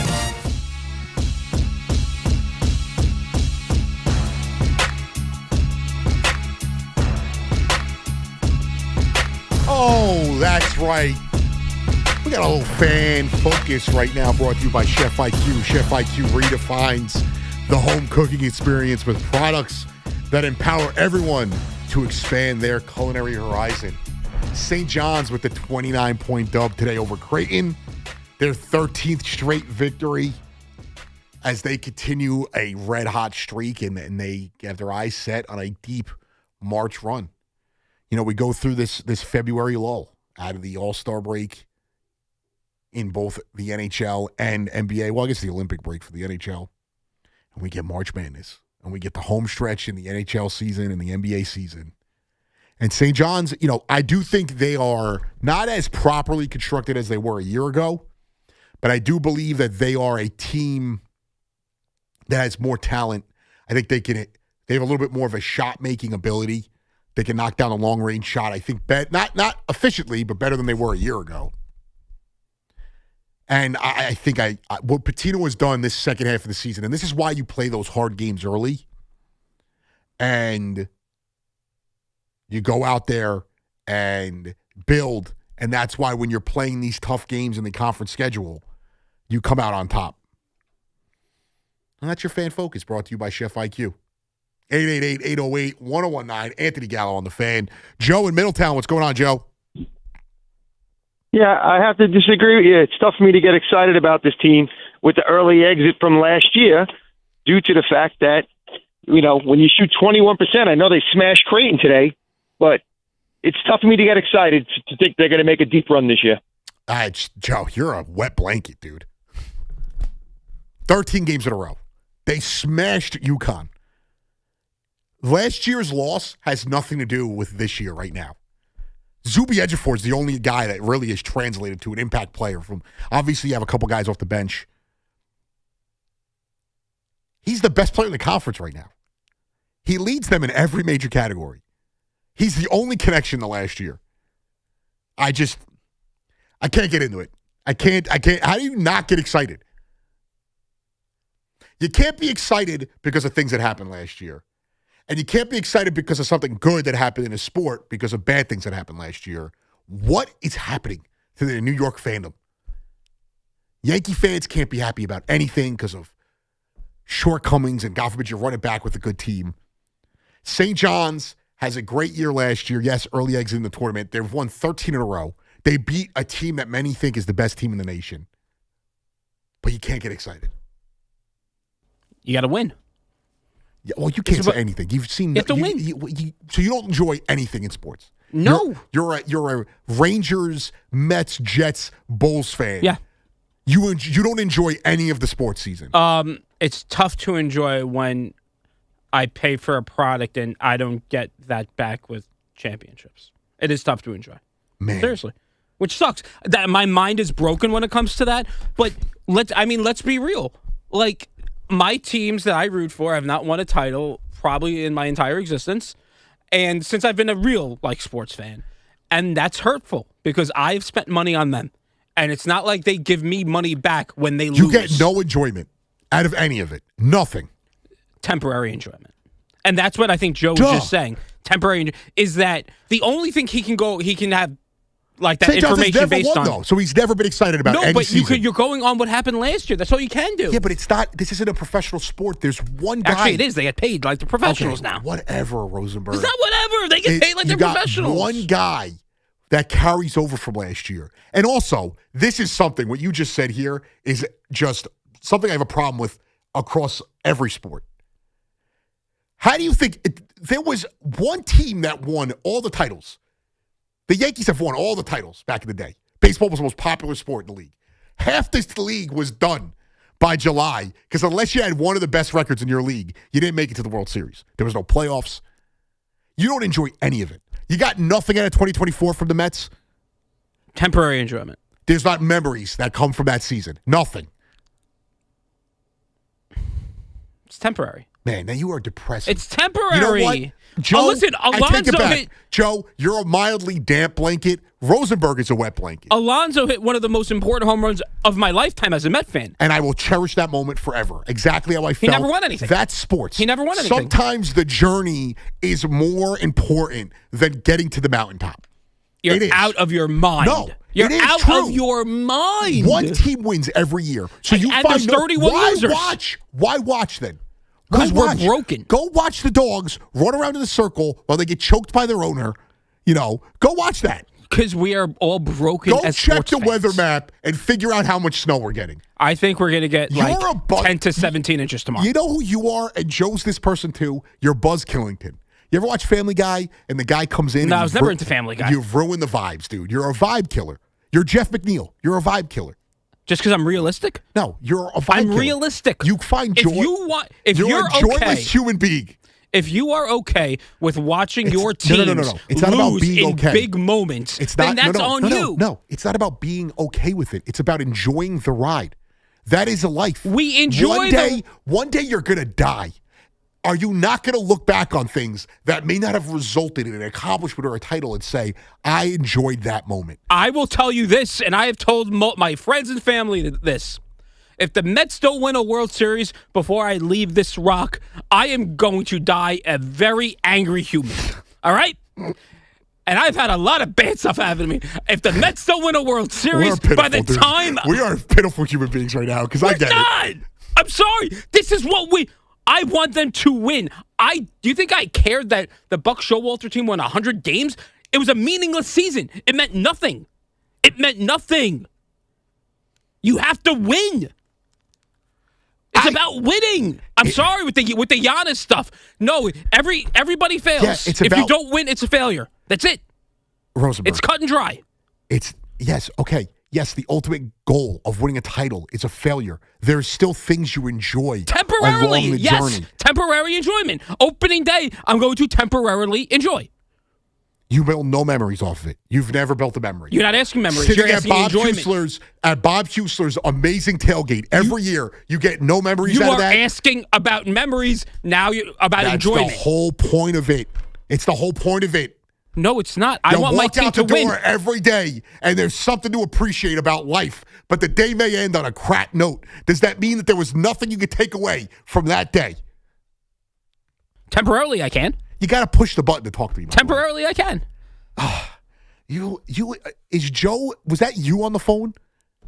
No, but it's as usual. You have to be above a level 1 thinker to understand where we're coming from. No. You don't. You have to be somebody who appreciates life. And a part of appreciating life, just like in sports, there is a journey. You know what?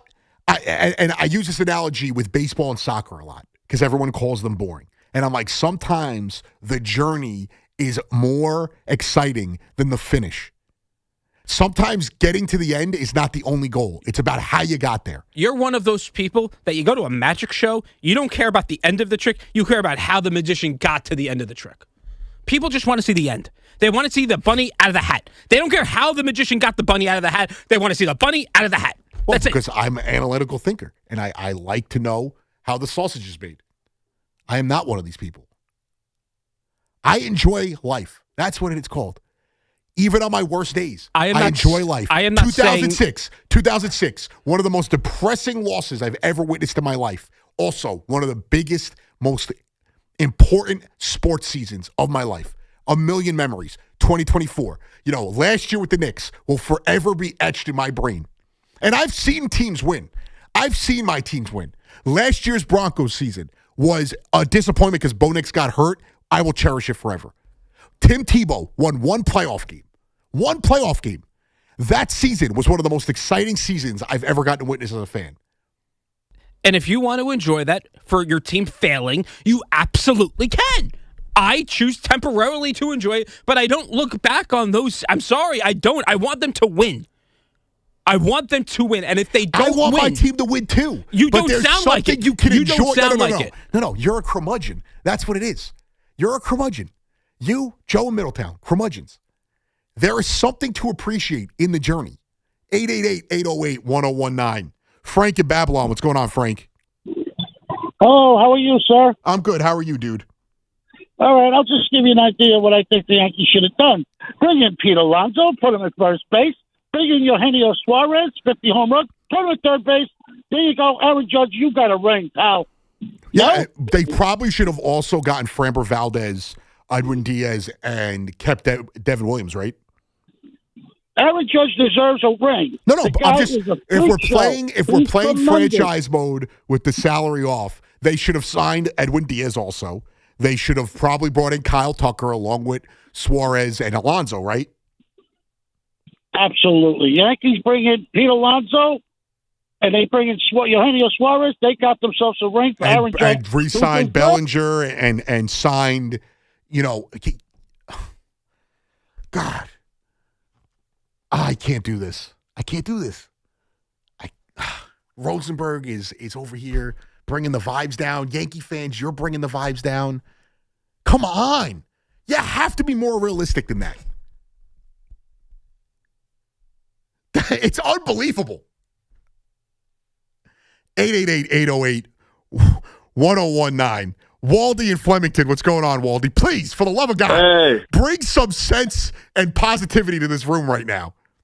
Hey, bro, I'm glad you're on air. I'm glad I'm listening. I've enjoyed the first 2 hours, and then I don't know what I was listening to the last 15 minutes, bro. Like, first things first. Comparison is always the thief of joy. I can tell Rosenberg doesn't root for a European soccer team. No. Because in life, there are different goals for different teams. So, for example, I could still root for a team that is currently tanking if I know that we are progressing my young players for a future goal of a championship. Right. So for the Knicks, their goal is to win a title. Is to win a title. But if they do not win a title, it is not a failure if they progress from their last spot. So let's say you guys make the finals.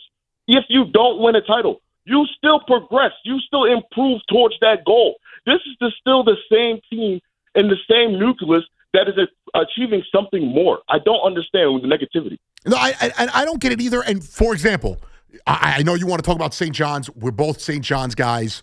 That's how we met at St. John's, and they are not good. They're probably not winning a national title. But if they get to the Sweet 16, is that not an accomplishment? Is that not a season of joy that you are going to have for the rest of your life? It is. And yes, we all want to win a title. And when they lose, it's going to be devastating. And it's going to stick with you for a month, 2 months, and then you move on and you get ready for the next season that you hope is full of exciting moments and memories, and you hope it finishes with a title. But it doesn't mean you can't take something from it. Yeah, I don't know. Maybe it's the sports betting era that has made this way of thinking, it's widespread because, Rosenberg's not alone in thinking this, but it's just it saddens me. It really does, because as a sports junkie, I find joy in every game. Like, it's the game within the game. Like, out of baseball, there's 162. If you have a losing season, there will still be 15 to 20 games that just bring you absolute joy, from walk-off home runs to exciting moments that happen in the game. Right. I don't understand how you could say a season is a failure after watching 162 games. It's perfect example, and I know you're not a Knicks fan, the most revered basketball team. But, we have a champion in the city. Walt Clyde Frazier won a championship. The most revered team in this city's history when it comes to basketball is the 90s Knicks. And all these people that cherish those moments, they won nothing. But somehow there's all these guys who cherish these moments. How is that possible? Why? Because there was something to be excited about. There was something that actually came out of it. And yes, they will probably always hate Michael Jordan for not getting over the hump, and Hakeem Olajuwon and John Starks for missing all those shots. But there's still a decade worth of memories there. I totally agree. And my St. John's point is another thing very disappointing. Why are we comparing last year's team when we have so many transfers? Right. It's a totally new team.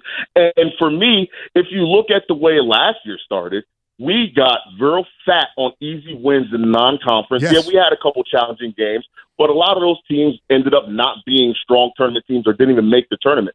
This year, we are battle-tested, and because we are battle-tested, now when it's time for battle, we go head-to-head with UConn and come out on top. I don't understand why people don't see the trajectory of this team. And for me, I just love how at any given moment, a guy can carry us on a 6-0 run, 8-0 run. We have 4 or 5 guys that we count on scoring. And like you said, Zuby is the best player in the conference. So if you have the best player on the court in certain games, I don't understand why St. John's fans, for me, it's Final Four or bust. I have complete confidence. If they keep playing like they play right now, I'm putting them to win my bracket. Yeah, and a lot of it's going to be what bracket they end up in, and I appreciate the call, my guy. I'll talk to you soon. That's my guy, Waldy. Had to get some positivity in here. Rosenberg just bringing the vibes out. If Rosenberg's not bringing desserts around, which he's a dessert connoisseur, I will say that. He knows his dogs. He knows his weather maps. He knows his desserts. Thief of joy. I can't do this. I can't do this. Also, to peel back the curtain, this is basically 7 days a week with me and Rosenberg, this conversation we're having right now. Well, it can't be 7 days a week because we only work 5. Well, I work 5. You work barely, but I work 5 days a week. This is exactly what I'm talking about. And you can enjoy whatever you want. Wally can enjoy whatever he wants, and that is fine. But the basis of sports and the basis of sports specifically in pro sports is winning. Yes. That's it. And there's memories along the way. And there's a but journey. memories doesn't equate to like. You don't get the trophy, right? So after you, yes, but after I contribute to the trophy. I don't know how old you were, and if you appreciated Michael Jordan because you are a Bulls fan. Of course, he's the best athlete of all time. Okay, but I'm saying you win a championship, and guess what? The next year you're going to want to win another one, and that goes away. That's also temporary enjoyment. It is. It's not. It is. No, it is. We don't get it as fans. You're right. No. I'm not talking about that. I'm talking about as fans. We're not talking about the athletes. We're talking about as fans. It is temporary enjoyment just like everything else. But what happens? Yes, you get to gloat and you actually have the mountaintop. And winning is everything, yes.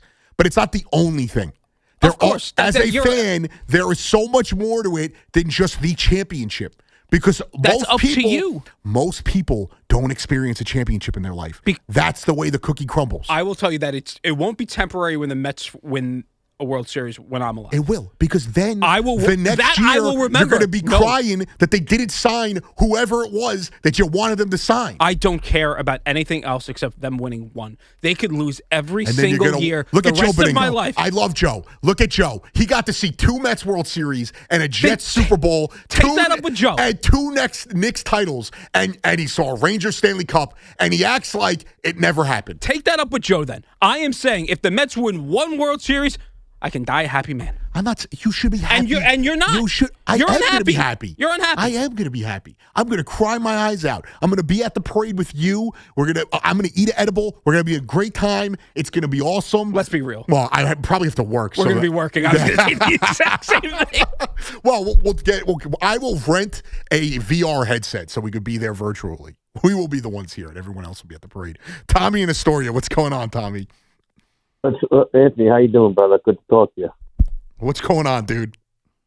I'll tell you the difference between Yankee fans and Mets fans. It's like you take your girlfriend to a nice restaurant, right? The Mets fans are the ones that complain about the food. The Yankee fans are complaining about the drinks and the place. You know, that's what it is. Mets fans are both nuts. Mets fans are nuts. Like if we won a championship, they'd be complaining about what day you're going to have the parade on, what the parade. Yeah. You know what it is? Here's a perfect analogy, Tommy. Met fans go to a restaurant that clearly is not a 5-star Michelin star restaurant, but they expect 5-star Michelin star food. And then their disappointment when reality sets in is there. Yankee fans are somebody who asks for fine dining. They get fine dining, and then they complain that there wasn't an extra cupcake on the dessert at the fine dining establishment, obviously, or, an extra cherry on whatever fancy dessert they had.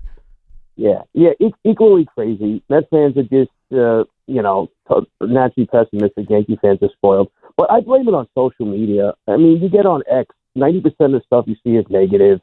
I mean, look at yesterday. Alonso hits a home run in his first game against a minor league pitcher, and it's like people trolling the Mets. It's like, this is what we live for now. This is what our society has become. I think that plays a big part in it. You know, it's just the way we look at things in the world. It's unfortunate, but that's just true. And it's spilled over in sports. It's gotten very ugly and contentious. Yeah, it's very, Tommy. Look at the Olympics. Look at all the good things in the Olympics, and all people think about are like, a couple of kids had a certain outlook on things, which is, you might not agree with, but that became a story. It's not. It's really, It's all or nothing. Everything is all or nothing. It's all or nothing. And I'll give you a couple positive. I'll give you a couple positive about the Mets on the baseball side of things. Look, I mean, it might be on the radar. This Talkman move was a really good pickup. This guy Mike Talkman, because you know that Robert at some point is going to get hurt, and if Ben doesn't make the team, this guy could wind up playing a lot.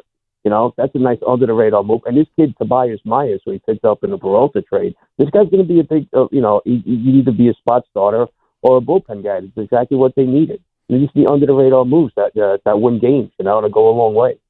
But the whole thing. I've talked before. I have nothing else to say. I mean, I think Stearns is on a hot seat. He had the guts to break up this. Oh, I think I lost you there, Tommy. I think we lost you on that one. I appreciate the call, though. Yeah, he is on the hot seat. I will say this, and he had the ability to break it up. Yes, he took that chance, and he's either going to live or die with that. I do think that If they win, I think they're an 86-win team, which should be good enough to get the third wild card. Let's say they win 87, 88 games and somehow miss the playoffs. I don't think Stearns is going to let go. I do think if they have another season like last year, or they even have a worse season than that, he's gone. I think Stearns' or Cohen's comments about being frustrated is something that is not just going to be the players. I think he was frustrated with the players, and he believes in Stearns and thinks he's bright. But he's also a guy who is impatient. It's part of the career and the empire he built in the hedge fund circles. So I don't think he's going to wait around for this to just magically get fixed. I don't think that. 888-808-1019. We got a lot more to get to. I'll get back to your calls. We got a lot of sports to talk. Like I said, who is the guy with the most pressure in any front office in all of New York sports? Anthony Gallo on The Fan.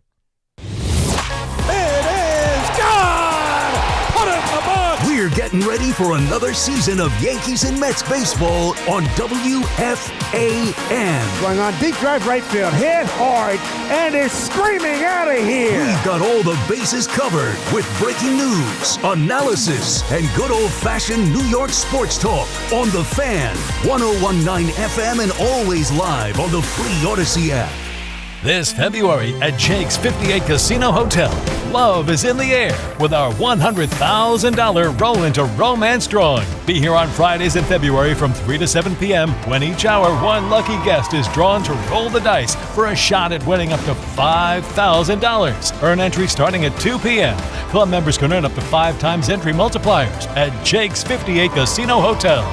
If gambling is a problem for you or someone you care about, please call the 24-hour toll-free helpline at 1-877-8-HOPE-NY or text HOPE-NY. Hey everyone, Boomer here. You know, I visited River Spring Living in Riverdale, and I can tell you firsthand, there is a reason they're the nation's leader in senior care. Walking through the halls, the energy is undeniable. From life-changing technology to personalized care and compassion, I've seen the difference they make in helping older adults live better lives. So whatever your needs are today or tomorrow, River Spring Living is here for you. Experience the difference for yourself. Visit riverspringliving.org. That's riverspringliving.org. Hey, did you know Verizon Home Internet covers more homes with faster speeds across the country than any other provider? Now you can get award-winning Fios Internet for just $20 a month for 3 years. Switch today and enjoy savings you can count on. Verizon Home Internet consists of Fios and 5G Home. Availability varies. Comparison based on FCC BDS data of home internet providers with download speeds over 50 megabytes per second, June 2025. Limited time offer for eligible new customers. Fios $20 per month plan with auto pay, mobile phone plan, mobile plus home, and bonus discount. Enrollment required. 3-year price guarantee applies only to the then current base monthly rate for Fios. Additional terms may apply. Looking for the lowest price on name brand tires? Get to Town Fair Tire and get the guaranteed lowest price on any name brand tire. Nobody beats a Town Fair Tire deal. Nobody. Name brands at discount prices. Town Fair Tire. Shopping with your parents can be embarrassing. Why would they sell jeans with holes in them? I'm going to speak to the manager. Mom! That hoodie is giving. You should get it. YOLO. Thanks to the Chase mobile app, your kid can shop independently while you keep an eye on their spending. So you can go from We can be twinsies. To How was shopping? Saw you stayed on budget. Thanks, Mom. freedom for kids, control for parents. That's family banking from Chase. Account subject to approval. Chase mobile app is available for select mobile devices. Message and data rates may apply. JP Morgan Chase Bank N.A. Member FDIC. Time is valuable. That's why Lowe's Blueprint Takeoffs turn blueprints into quotes faster. Bring us your plans, and we'll generate itemized material lists to make quoting easier so you can get back to building. Plus, at the Lowe's Pro Desk, you get access to thousands of building materials not sold in store. And when your order's ready, we'll deliver everything to the job site. Improving is easy at Lowe's. Boomer Esiason here, and after years in the game, I don't guess. I go with what works. Red Pocket Mobile gives you strong coverage with your choice of multiple 5G networks. Plans starting at just $10 a month and real customer care in under 2 minutes. All of this with no contracts or price hikes. Red Pocket Mobile, your new ultimate cell carrier.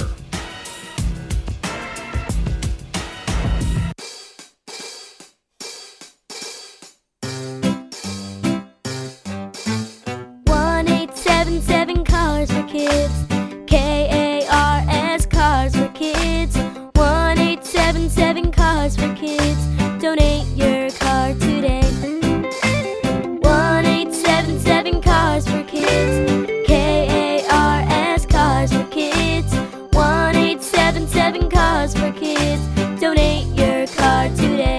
Need to get rid of that old car? Donate it to Cars for Kids. Call 877-CARS-FOR-KIDS to speak to a friendly live agent. Donation's super easy, and your car can be picked up as soon as tomorrow. Go to carsforkids.org now or call 877-CARS-FOR-KIDS to donate your car today. 1-877-CARS-FOR-KIDS. KARS Cars for Kids. 1-877-CARS-FOR-KIDS. Donate your car today. Did you know you can donate real estate too?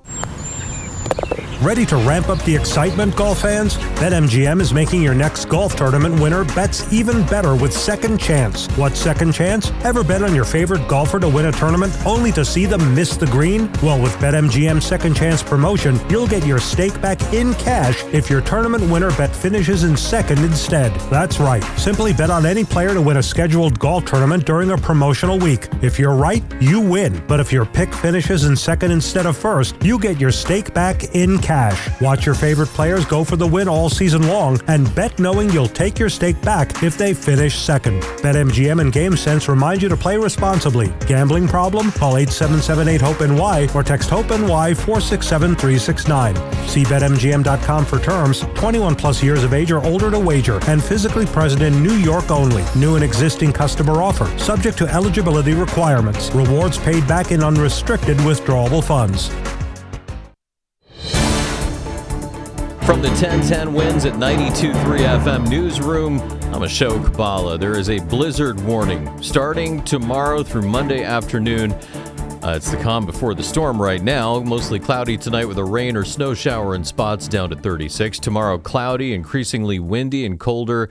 Snow hitting the tri-state area by late morning from a developing nor'easter. The high for Sunday, 38, with mostly wet roads through the day. Snow continues at night, heavy at times into early Monday with deteriorating travel conditions before ending as flurries by Monday afternoon. Winds can gust to around 50 miles per hour, causing blizzard conditions with gusts to 60 miles per hour or higher possible across much of Long Island. So we're looking at 6 to 12 inches across the 5 boroughs and the Jersey Shore. For continuing weather coverage, stay with 1010 Wins on 92.3 FM. Baseball or football, WFAN runs the city. Yankees bats, Mets heat, Giants defense, Jets dreams. It's all here every day.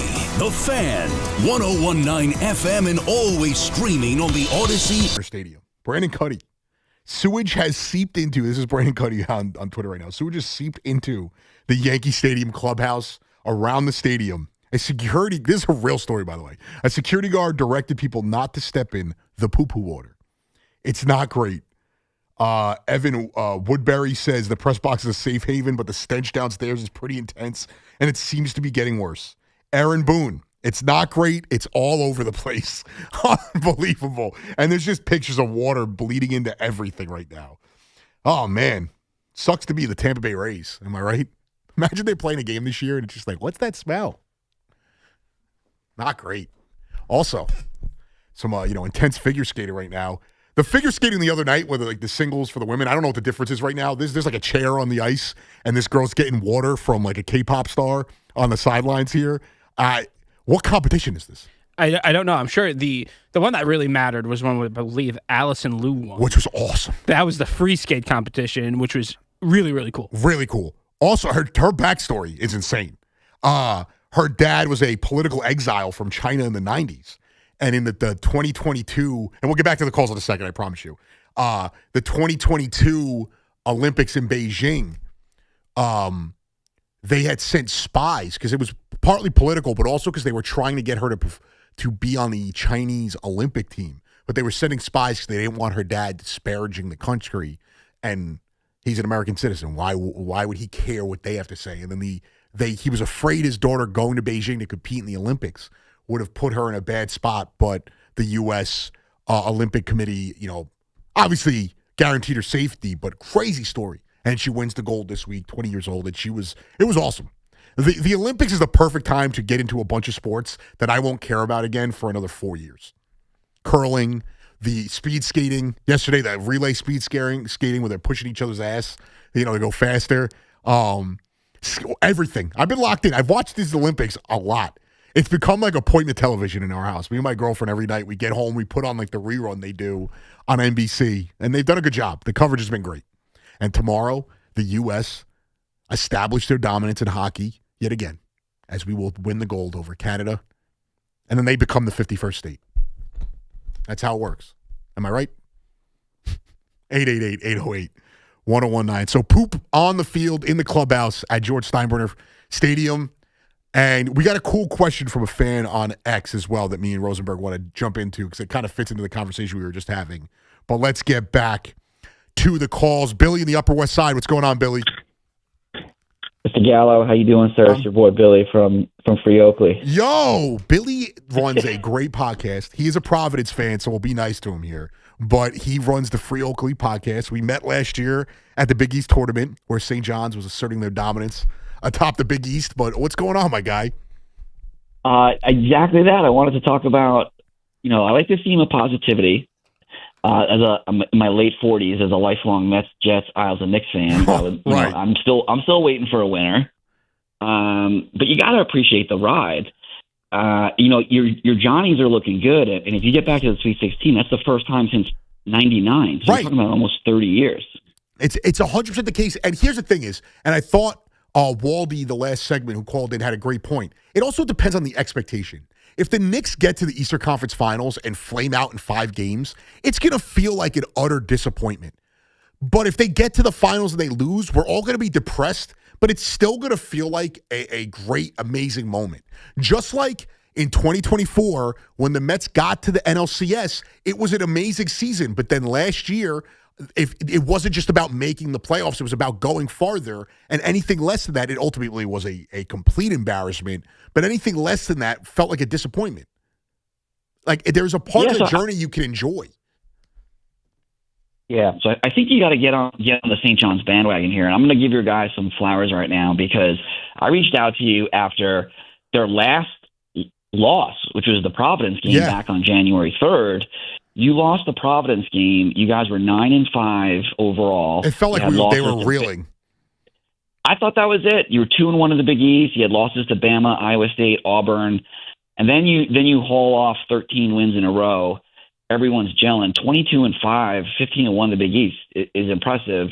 After last year, Patino's got them rolling. I think you got a lot to look forward to this year. Yeah, I agree. I definitely agree. I appreciate the call, Billy. Make sure you guys check out the Free Oakley podcast. He does a great job. I've been on before. Great name. Free Oakley is amazing name. Yeah, I met Billy at the Big East tournament last year when we were covering it for the station. And he's a big Providence guy, but we talk a lot of Big East. And it's the truth. St. John's, they lost that game. They choked away that Providence game. And it felt like that was it. Like this team was not getting anywhere. And the one thing that you can notice with Pitino, and this is just great coaching being personified, is they never faltered. They immediately bounced back, went on a tear, and they've continued to be on that tear. And you see it. They come out of most halftimes guns blazing. The Providence game, they have that long delay with the hard foul, the fracas, the punches being thrown, and they immediately come out 8-0 run.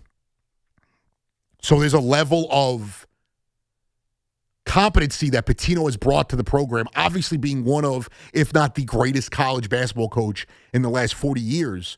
But it's just a competency he brings, and you see that. And we pray for that with all our teams. We hope the football teams have figured it out. Obviously, the Jets, it doesn't feel like it, but Harbaugh will bring that competency. And St. John's has that, and they are building something special. And the biggest thing is, too, because it's college basketball, again, it's a crapshoot. You could be 35-1 going into the tournament, and one bad 10-minute stretch can kill your whole season. Football, all it takes is 1 or 2 bad drives, and your entire season's over. Or, one run play in overtime that blows your quarterback's ankle out, and he misses the AFC title game. It all can happen in a moment. And then Rosenberg tells you that as you come in. 888-808-1019. Richie in Queens. What's going on, Richie? Anthony, how are you? I'm good, man. How are you? Good. I'm all psyched up about the baseball, everything that's going on. But another story, another little tidbit with Lou, the young girl. I mean, she quit at 16 years old. Yeah. She couldn't take it anymore. Mm-hmm. She never went to a concert. She never went out with friends. And for her to come back and within the last 18 months to get this, a phenomenal story. A couple of things, Ant. I'm showing my age. Bill Mazeroski died. Right. I was walking home from, he's 89 years old, passed away today. And I was coming home from junior high, and they played the 7th game during the day. And a guy was in his basement, and I said, "What's going on with the Yankees? Oh, Bill Mazeroski just hit a home run." I remember that like it was yesterday, 65 years ago. And in that series, the Yankees outscored them like 88-35. But at the games, they won 12-2, then they lost a close game. So that was the most one-sided series that a team ever lost. Was incredible. And Richie, correct me if I'm wrong. Real quick, correct me if I'm wrong. Yes. Him and Joe Carter are the only guys to win the World Series on a walk-off home run, correct? They are. There's only been 2. Yep. And then Carter. And Luis Gonzalez is the only other walk-off hit besides those 2, right? Yeah, I think it's 2 or 3. It's been, considering all the years they played, that's probably it. I agree with you. Yeah. You mentioned guys called up, and I love Richard from Manhattan, but I mean, you know what James Harden is, Anthony? He's a guy that's in the 1,500 meter that's winning by a half a mile. Yep. You know, at 13, and with 2 to go, he disappears, and you say, "What the hell happened?"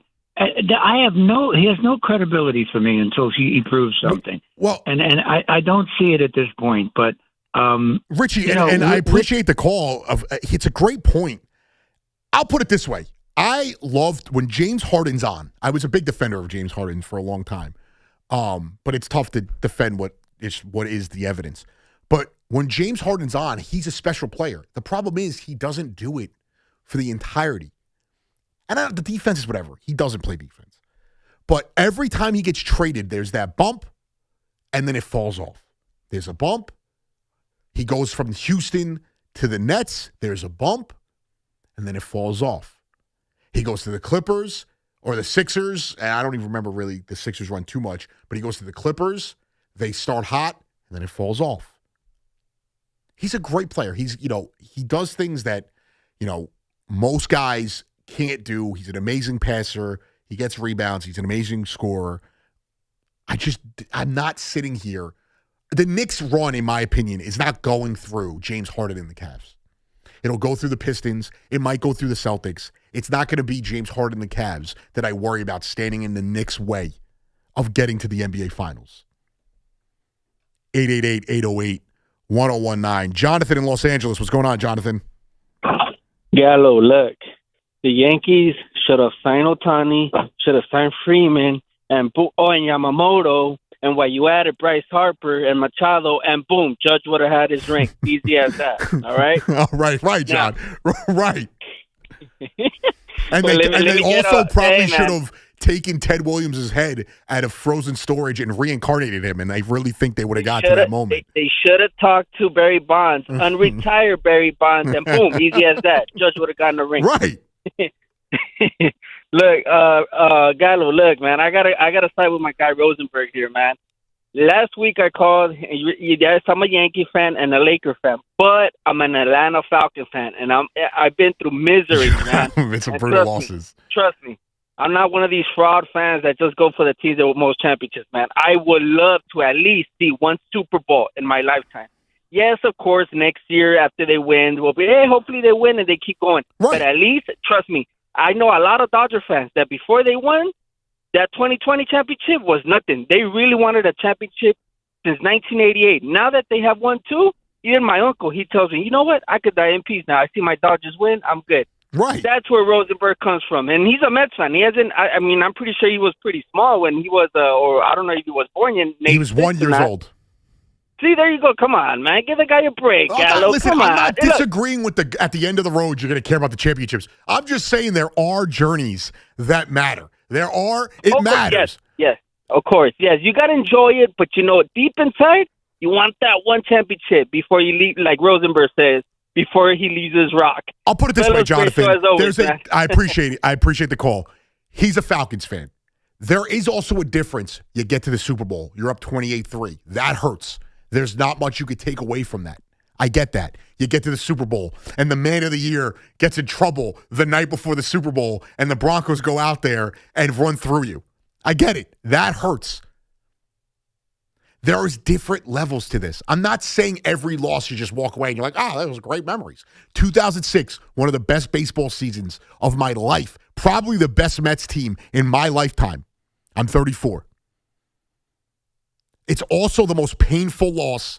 It is a life-changing loss that they suffered. From the Andy Chavez catch, the high of that, to the Yadier Molina home run off Aaron Heilman. It sticks with me. It stuck with me. There is not a more brutal loss. That, and as the Tyrese Halliburton shot is now up there too as well last year. And the Jacoby Jones touchdown at Ravens-Broncos divisional round in the 2012 or whatever it was. Sticks with me. Yes, it sticks with me. But there's levels to this. The expectation matters. 2015, it felt like we were just getting started. So when the Mets lose that World Series, it stung. And it stung for a long time. But then the next year, I was like, okay, we're back at it again. Let's go. 2006 stung, and they probably should have been in the playoffs the next 2 years. Those seasons, you don't take, last year, same thing. You don't take anything away from it because the majority of the year you were choking it away. So it was more misery than it was positivity. 2024, they won all those games, all those come from behind victories. They don't walk off, but they beat the Brewers in exciting fashion. And then the Grand Slam, which I was there in person for, by Lindor against the Phillies. A lifetime of memories, and it was an enjoyable run. Last year, not enjoyable. And there's levels to these things. The Broncos get to the Super Bowl and they get blown out by 40 points. I take nothing away from that season, and they broke a bunch of records that year. So there's levels to this. I'm not saying just be happy and have fun. I understand that, and that's fine that you're inching closer to my way of thinking, no. which is great. There's no inching closer. There is. And by the way, the Halliburton shot, do or die. It's not the Halliburton shot. It was the fact that the Knicks blew a 14-point lead with 2:50 left. No. That's the issue. No, it's the Halliburton shot, because if the shot bounces any other way, an inch to the left, it doesn't matter that they blew the lead. No, they win the game. But the reason it shouldn't even have mattered. No. Yes, Rosenberg. It shouldn't even mattered. Yes, but the point is, if they win, if let's say that game goes to overtime and they lose, it's not the same feeling as the shot going in. A loss is a loss. That's not what I'm saying. You said it's not the same feeling. A loss is a loss. It doesn't matter how you lose. It's losing. No, it's failing. It is failing. So when the Mets lost in 2024, you felt the same way as when Yadier Molina hit that home run. And Jose Reyes hits a rocket to center field in the ninth inning. You felt the same level of disgust. A loss is a loss. A loss is a loss. It doesn't matter how you lose. I have a range of emotions. It doesn't matter how you lose. A loss is a loss. I have multiple ranges of emotions, and I'm able to delineate. You said I'm a level 1 thinker. You're a level 1 thinker. Moose in Jamaica. What's going on, Moose? Anthony, what's good? I'm going to call you Anthony because you called me my government name like Ludacris. Last time we spoke, so I'm going to drop the Tony for a while. Mustafa. Exactly, yes. At St. John's, when I went there for a year and a half before I flunked out, because all I did was just party and not go to class. When did you go to St. John's? From 2007 to 2008. I had a different nickname. You just missed me. You just missed me. Exactly. My nickname was Staph. People called me Staph infection, because they said my personality was so infectious. They called me the Staph infection. It was terrible. It was horrible. But it was whatever. I stuck for a while, then I dropped it. I had mad nicknames. But yeah, you were talking about the general manager that has the most pressure in the city. Okay, I'm going to give you the general manager, the owner, the player. The general manager with the most pressure is obviously David Stearns. He upended the team and built it in his own image and likeness. So if it doesn't execute, that might be his ass. Real talk. Listen, that's fair. It is fair. As for the manager, I'm there. As for the manager, it's obviously Aaron Boone, because no Yankees manager who hasn't won a World Series in his first 8 years survived the 9th year without winning a title. And the complacency and stuff. I'm not a spoiled Yankee fan. I think he should be the manager until we have a real subpar year, even with everybody healthy and people just don't perform. Or he outstays his welcome. People learn to grow to dislike him and his personality. But that never is going to happen. He's the poster boy, the PR kid. he says all the right things, so that's not going to happen. As for the owner, it's obviously James Dolan who came on your air and spoke pretty much into existence. We will have a winner in New York before it's time for me to step down from my position. Well, that's fair. I'll push back on this for if we're talking about coaches / managers, I think Mike Brown is the coach with the most pressure on him, and Aaron Glenn after that. Because I do think that Boone, like you said, if Boone consistently gets them to the playoffs and they're winning playoff series, not necessarily a World Series, I don't think they're getting rid of Boone. I think that if the Knicks don't get back to the Eastern Conference Finals, at minimum, Mike Brown is definitely gone. If they don't get back to the NBA Final, if they don't get to the NBA Finals, I think Mike Brown starts next year on the hot seat.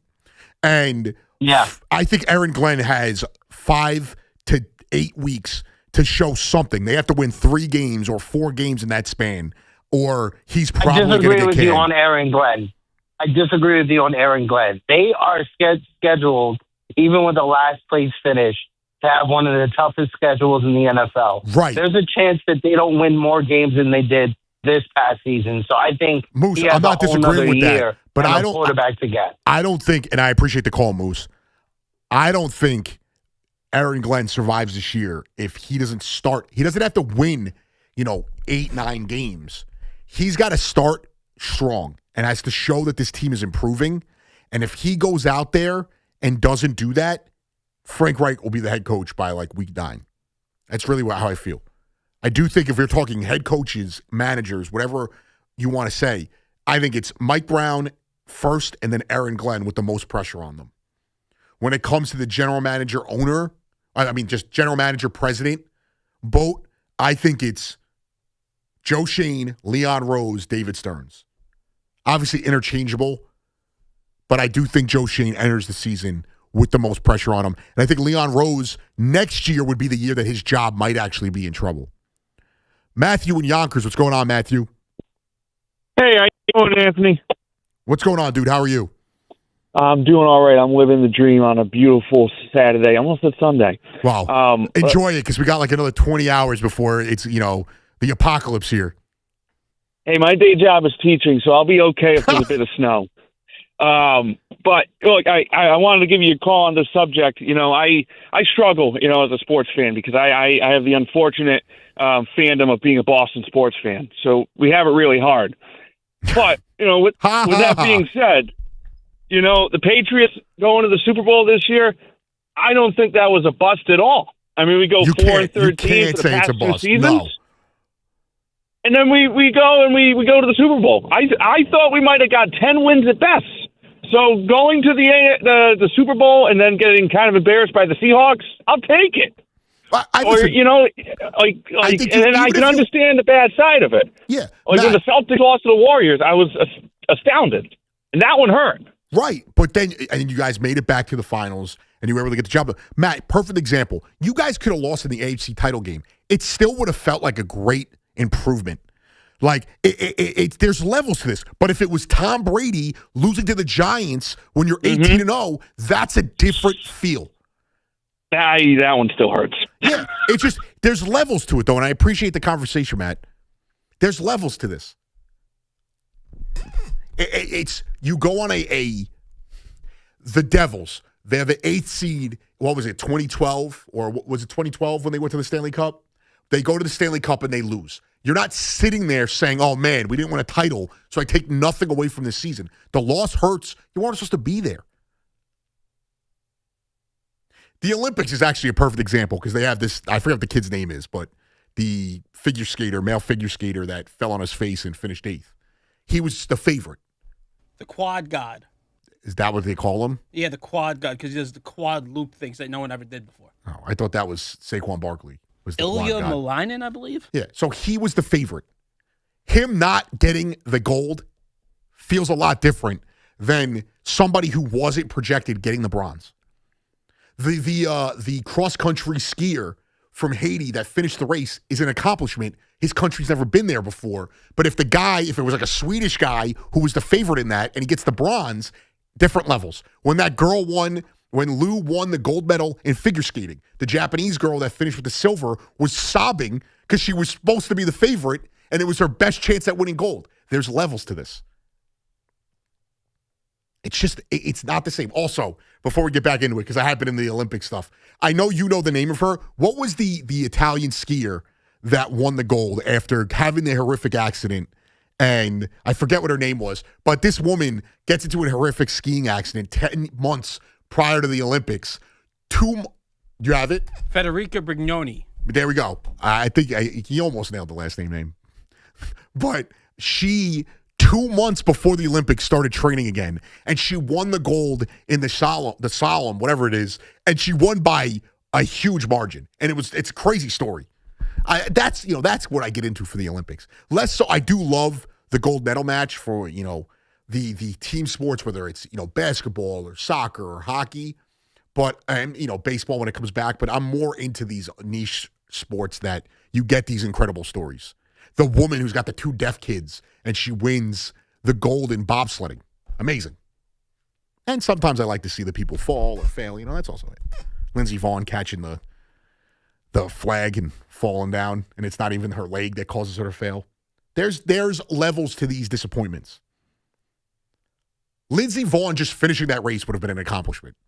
She didn't, but there are levels, and you're talking about individual accomplishment, not team accomplishments. God. There are levels, but the bottom line is, as a fan, we like the ride, but the end result matters so much, matters way more to us than it does to the actual athletes themselves. So I'm not we saying want to it doesn't win, matter, and that is but the only thing that we care about. You're saying that there is nothing you could take away from it if you don't end up with a title.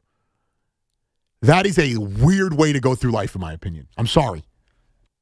I may never. You know what? The truth hurts sometimes. I may never host again in my life. I may flop. I may be flopping right now.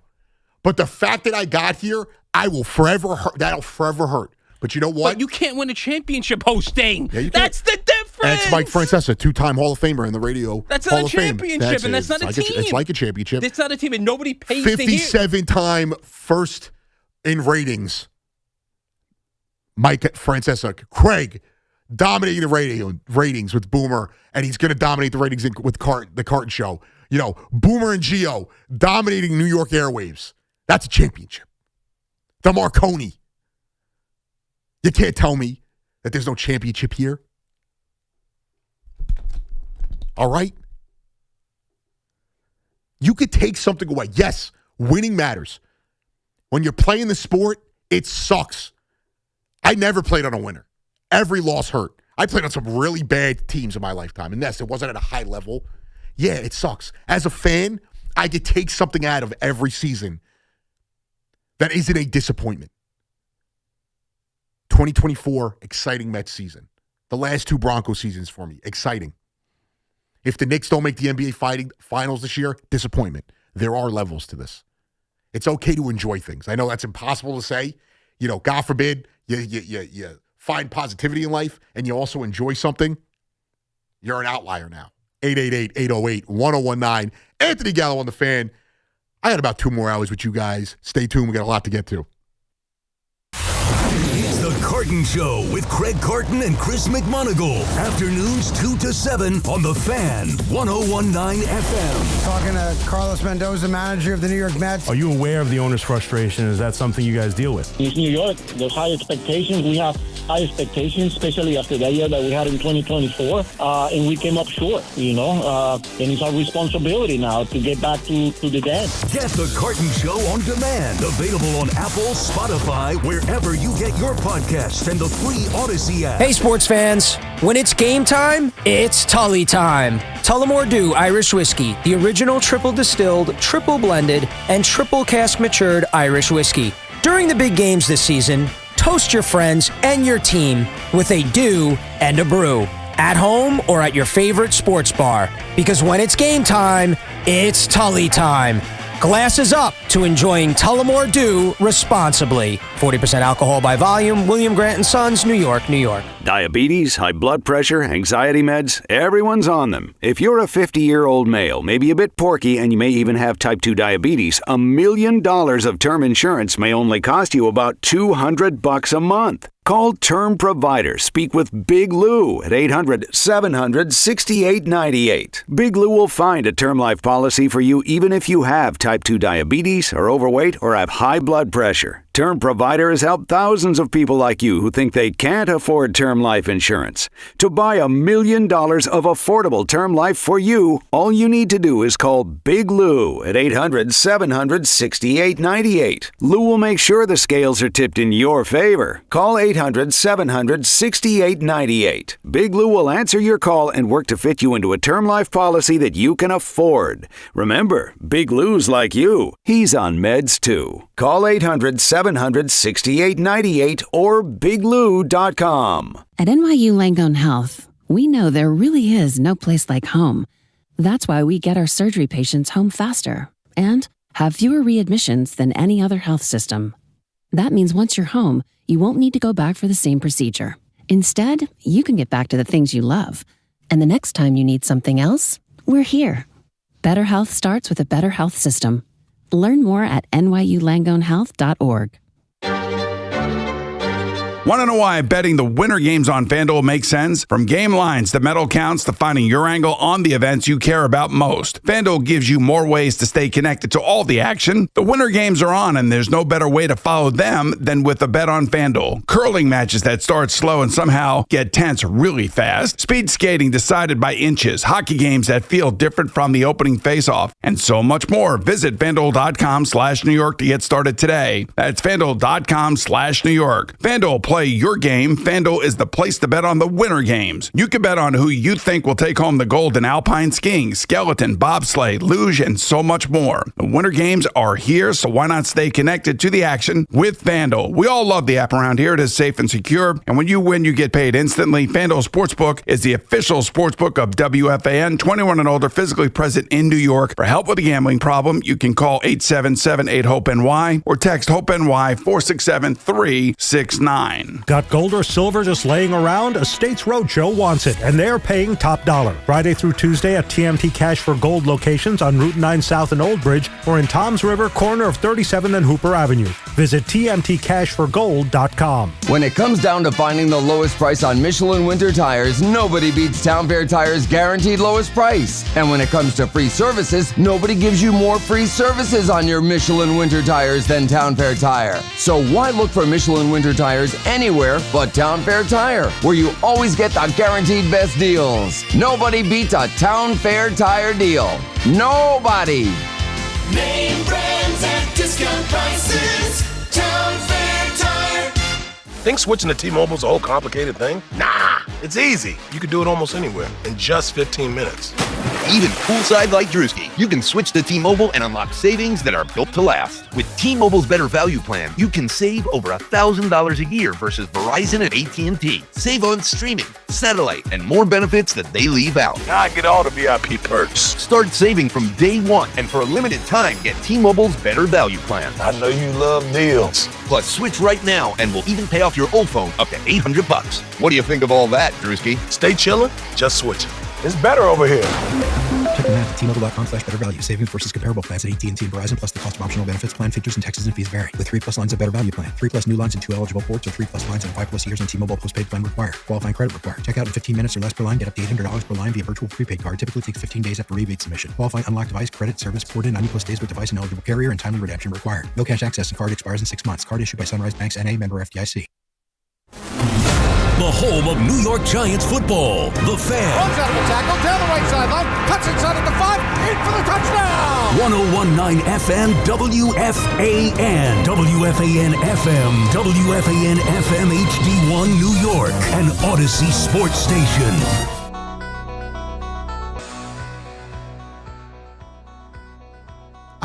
What is happening?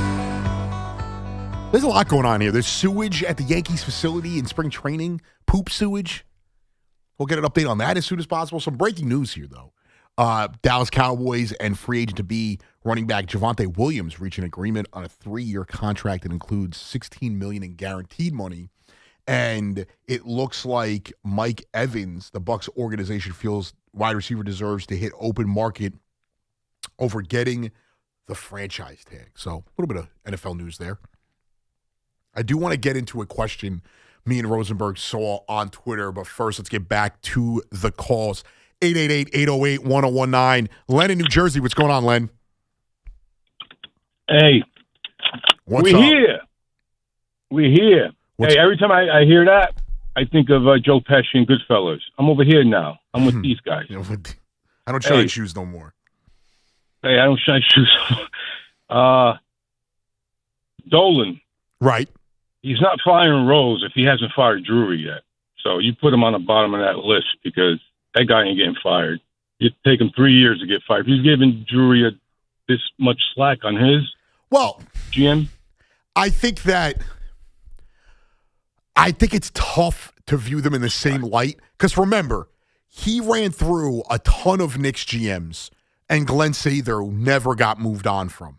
So I do think it's fair to say that he may not move on from Rose as quickly because look at Drury. Drury might get fired at the end of the year. We don't know what's going to happen there. Like I'm not saying, and I appreciate the call in. I don't think that Leon Rose is definitely getting fired. I do think he will. And now the panda is being spun around on the ice. What is this? Is this a medal comp? I am so confused right now. This is where the Olympics jumped the shark, isn't it? I'll update on the sewage situation. The great Sean Morash, as always, classy human being. Not to be that guy. This is what he tweeted. Not to be that guy, but I'd be bottling the stuff right now. As gross as it sounds, some sicko fans would pay a ton of money for a bottle of Aaron Judge poo remnant water. So that is where the Yankee fans not buying into the team and they're collecting poo water. That is where we're at. If you haven't heard, the sewage at George Steinbrenner Field is backed up and it is bleeding into the Yankees clubhouse. And the stench is so bad that they have had to move the interviews elsewhere. They said they could smell the press box. Yuck. Phil in Freeport, what's going on, Phil? How are you today? I'm good. How are you, dude? So just real quick before, Yankees and little Jets here. I mean, is this a fair point? How giddy can you be when from 1994, I think, until 2012 or maybe a little bit before that, you're missing 450 medals from Russia? I mean, does that lend any credence at all? I'm not trying to be Debbie Downer, but it's like the Yankees not playing for a season. Is that a fair assessment or no? Oh, why? Because Russia's not included. I mean, a lot of countries are in the Olympics. Like if I win a gold medal, I want to go against the best of the best. I mean, these guys. And Russia also, they cheat half the time. Doping their athletes and stuff like that. No wonder why they're not in. Yeah. But segueing right to Yankees. Phil, you mean the panda bear that's flopping right now on the ice? This is not a incredible athletic condition. How's the dog? The dog almost beat the other two guys. Right. I mean, come on. I mean, what's the chances? You couldn't set that up if you tried. Steven Spielberg couldn't do that. But with Aaron Boone, he's not going anywhere. Aaron Boone is not going to be fired because he plays the game. He plays that analytics game. And I know for one thing, Brian Cashman wants to win a World Series more than anything. He spent billions on players. Yes. He wants to get there 100%. And real quick, because I know you got people holding, and with Aaron Glenn, he's not going anywhere either. He the only person he didn't fire was Woody, which I wish he was on that list. But sometimes the assistants have to go. Great show. We'll talk soon. I appreciate it, Phil. Oh, man. Phil was just coming out from all angles there. Aaron Glenn is going to have to do something this year. They will fire him. I guarantee you, if they're 1-5, 2-6, going into week 7 or week 8, he's not surviving. It's not happening. 888-808-1019. Now Jackie Chan is out there. The Olympics is going. It's crazy right now. I have no idea what's going on. JR in Somerville. What's up, dude? What's going on? How you feeling, brother? I'm good. What's going on with you? I'm sorry for the loss of Jaren Jackson. The dream is dead. Well, listen, that's fine. I don't know if the front office knew about his injury because he's out for the season now. Right. Anyway, but I don't know if that's a real injury or not. but the Knicks needed to do something, and they did a little something. I'm actually more optimistic than most people are probably today, but this guy, Karl Anthony Towns, don't get me started with him. Well, he's the most frustrating guy on that team for sure. Yeah, and whenever I call Evan or whoever, they always act like they don't see what's going on with this guy. He is not in championship shape. Now, if he's 7 foot tall and can barely finish an alley-oop, finish a dunk, he can't get back. Mike Brown's yelling at the guy like he's one of these sled dogs out in the snow trying to get back on defense. I mean, come on. No lift on his legs. His jump shot, I know that he doesn't really, at that size, you're not really jumping. His jump shot it's all arms at this point. It's just everything he was doing a year ago that you could actually, point to and say, like, all right, his defense is bad, but look at this offensive game he has. He just doesn't have it. Not at all. 4.5 3-point attempts per game is not acceptable. If you're carrying Steelers shooting in the NBA, you need to be a volume shooter, getting 8, 9 of them things up to put pressure on a defense. So that's the problem I have with this team. I think that Detroit's bigs are going to eat this guy alive. So good luck with that. But the reason I called was because you had a very interesting conversation about how to enjoy these seasons where we fall short. And you're totally correct. I can't believe the zero-sum BS that people have, that if you don't win a championship, the whole season's a failure. Some of my favorite teams were bad teams. What has happened to us enjoying the product throughout and not, having to win a championship? Right, and it's emblematic of just culture as a whole today. Everything is all or nothing. It's nothing. You can't just appreciate things anymore. Everything has to be all or nothing. I grew up with a lot of family members, whether they were older, a lot of them have passed away, that were Brooklyn Dodger fans. The memories they have aren't just from the one World Series they won. My entire family, outside of my immediate family, are Yankee fans, but my dad has a lot of core memories as a Mets fan, and most of them don't have to deal with winning. There are things you can take away in the journey that are still not accomplishments, but things you enjoy. It can't just be that it's one thing or you don't have anything to take away from it. Exactly. We're Mets fans, all right? My favorite teams, some of them weren't even 500 teams. That 96 team with like Todd Hundley and Lance Johnson and Bernard Gilkey, they were a horrible baseball team, but they had 3 guys that made me turn the TV on every day. I love watching. There's so many teams that came up short that I actually have respect for. We talk about the 90s Knicks like they won 16 championships or something. They won nothing. They went to one finals. And this is not a shot at them. This is to prop up my point. So many of the guys here that are older than me, so many of my older relatives talk about that team like they're the 2000 Yankees, like they're the Murderers Row Yankees. Because why? Because there were so many memories. And yes, they didn't win a title, but there was a lot of winning being done with that team. Exactly. My favorite fun turning on. Right. My favorite team my favorite team growing up as a Mets fan, and I was young, so I didn't really understand how much of a failure they were. But the 2002 Mets, I'm sitting there and I'm like, oh my God, there's all these guys I love on this team, and I ended up falling in love with other players that ended up actually being good and weren't the busts that were Alomar and Mo Vaughn and all that. There were things I took away from it. But there's also seasons where I look at it and I'm like, this was an abject failure. Last year's Mets team. I take nothing away from it. Yeah. It felt like a failure. Exactly. So there's levels to this. That's right. And this Knicks team, John Macri, Knicks film school, went on and wanted to break up the team. People are going crazy about this team, and it's something where we don't like to win. We don't want to win the way this team wants to win, with 3-pointers, all that. We want to win in a different way. So we have a connection to these teams. But I would like to see and hear some of maybe your favorite teams that weren't even 500 teams. I have so many of them that I loved. Remember the Gallinari and Wilson Chandler Nick teams, we love there's always teams. I'm 34. That give me joy. Jamal Crawford was like my Bernard King. You know what I mean? Like he was a guy who every night I was tuning in to watch. Perfect example. Melo, I loved Melo. There was a lot of disappointments, though. Why? Because there was expectations. But there's also a lot of Knicks teams that I watched that were putrid, but I took things away from it because it was all I had, and there were still moments I could hang my hat on. Zebo and Jamal Crawford, it's a perfect example. David Lee, that team, there was a lot of nights where I knew they had no shot of winning, but I was tuning in every night because there was guys on the team I loved, and there was something I could take away from it. I'm also not the athlete here. When I was playing sports, winning was everything. Different conversation than when you're a fan. Yep. Yes, but keep up the good fight because let's celebrate the little things because I haven't seen a championship in how many years from a lot of these teams. We got to do something. So we got to be positive. Thanks again, brother. I'll be in touch. I appreciate it, man. I listen.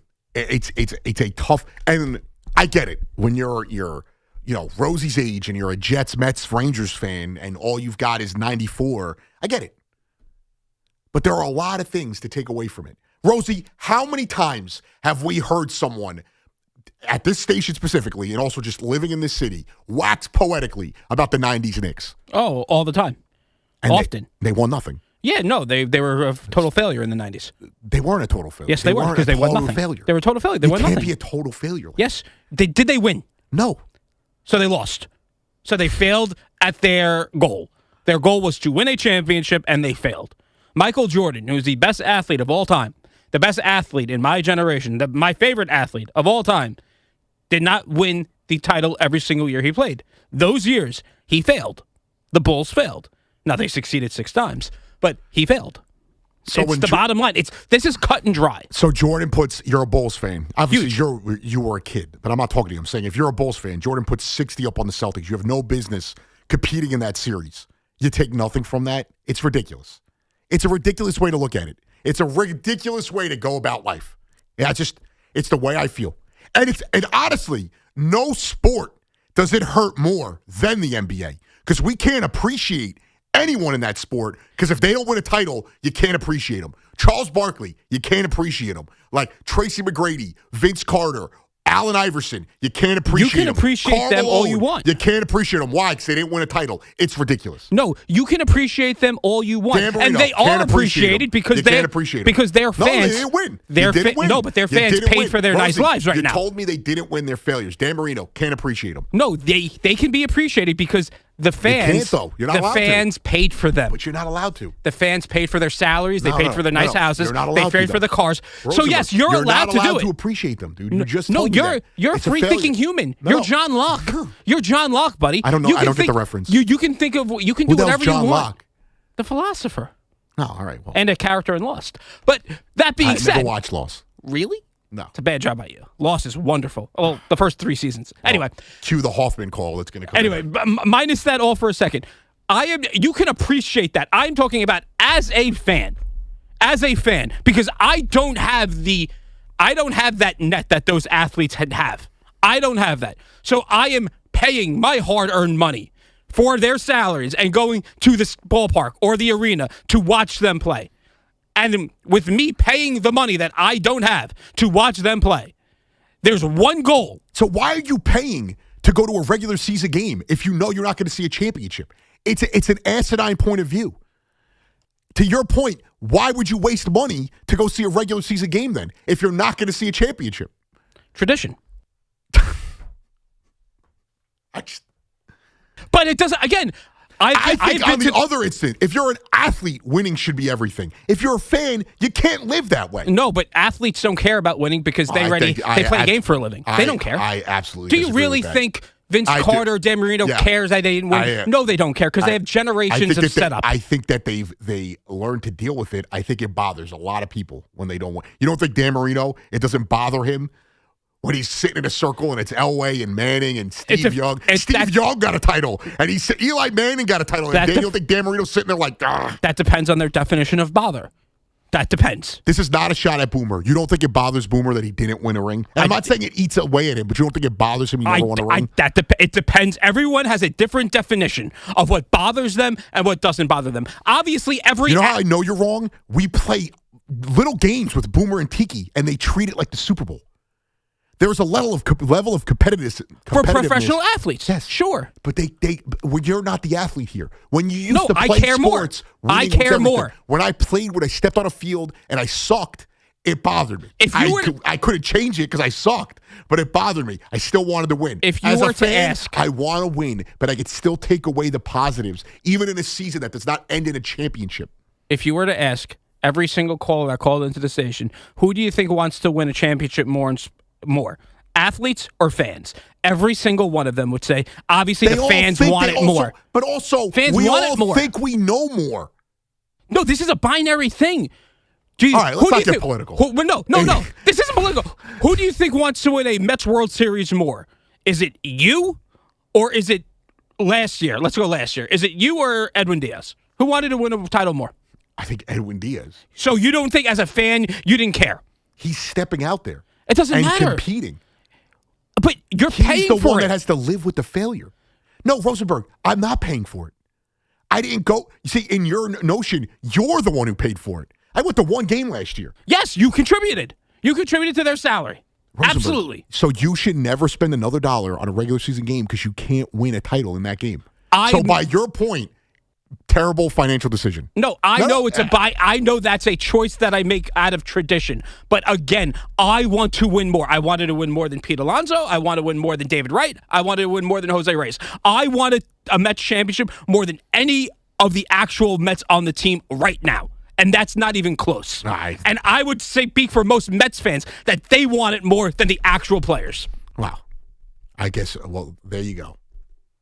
888-808-1019. Frank in New Jersey. What's going on, Frank? Frank, are you there? Yes, I'm here. Can you hear me? Yeah, what's going on, Frank? Okay, great. So I agree with you 100%, Anthony. Great show, by the way. I appreciate it. And I agree with you 100% about the entertainment value and about the experience. I'm a big Yankees fan, and I watch games throughout the summer. It wouldn't be summer without the Yankees. I was at Game 5 of the World Series in 2024 with my wife, and it was devastating that they lost that game. Right. But it is an experience that I talk about often. And it was worth the price of admission. I wish they won, but it was something that is memorable, and I talk about it all the time. Well, and Frank, I appreciate the call. Perfect example. I went to Game 5 in the Hawks series, 2021 for the Knicks. That was a moment that felt like we got back. We are back. It was a disappointing series. I damn near cried at the end watching Derrick Rose walk off the court. I was like, thanks for a great season. But it felt like we were back. 2024, when I went to the NLCS and I went to Game 3 and the Mets got destroyed. Ohtani had a home run that never landed. I walked away from that miserable. There are levels to this. If the Rangers next year blow up the team and somehow make a run to the Eastern Conference Finals and lose, even if they get swept, I'm still going to walk away with that was a special season. But if the Knicks get to the semifinals of the Eastern Conference and they don't advance, it's going to feel a lot different. I'm not saying every season you walk away championship or bust with disappointment, and I'm not saying every season you walk away taking something and say that was a special memory. 888-808-1019. Anthony Gallo on the Fan. Bobby in Belmore. What's going on, Bobby? Tracy McGrady. That's funny. Guy hasn't even won a playoff series, and he's in the Hall of Fame. So, you know, I mean, he's one of the greatest scorers ever. I mean, he's one of the greatest scorers ever. He ran through a gauntlet of teams. We're not doing Tracy McGrady right now. Okay, let me get to what I really was calling about because that was brought up. Oh, yeah, by one more thing, Bellinger making more money than Judge the next 2 years, which is another joke. You know, guys are 200 postseason hitter. They could opt out after the second year. You wonder why Brian Cashman spent so much money. I mean, no one was offering him $40 million his first 2 years, 42 actually. He's making more money than Judge. And if you didn't sign him, you'd be crying that they didn't sign him. I'm sorry? If they didn't sign Bellinger, you'd be crying that they didn't sign him. Well, no team was offering him more, $40 million. You don't know that. You don't know that.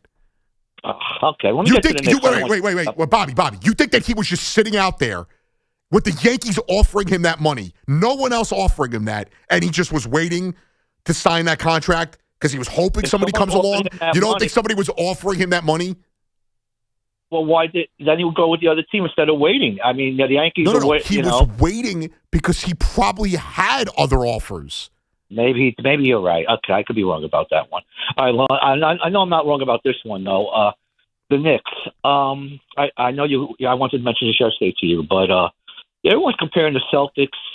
Killing the Celtics last year. I mean, the Celtics killing them, and then they get beating the Celtics this year to Detroit this year. It's like comparing apples and oranges, and the reason is the Celtics are coming off an NBA championship.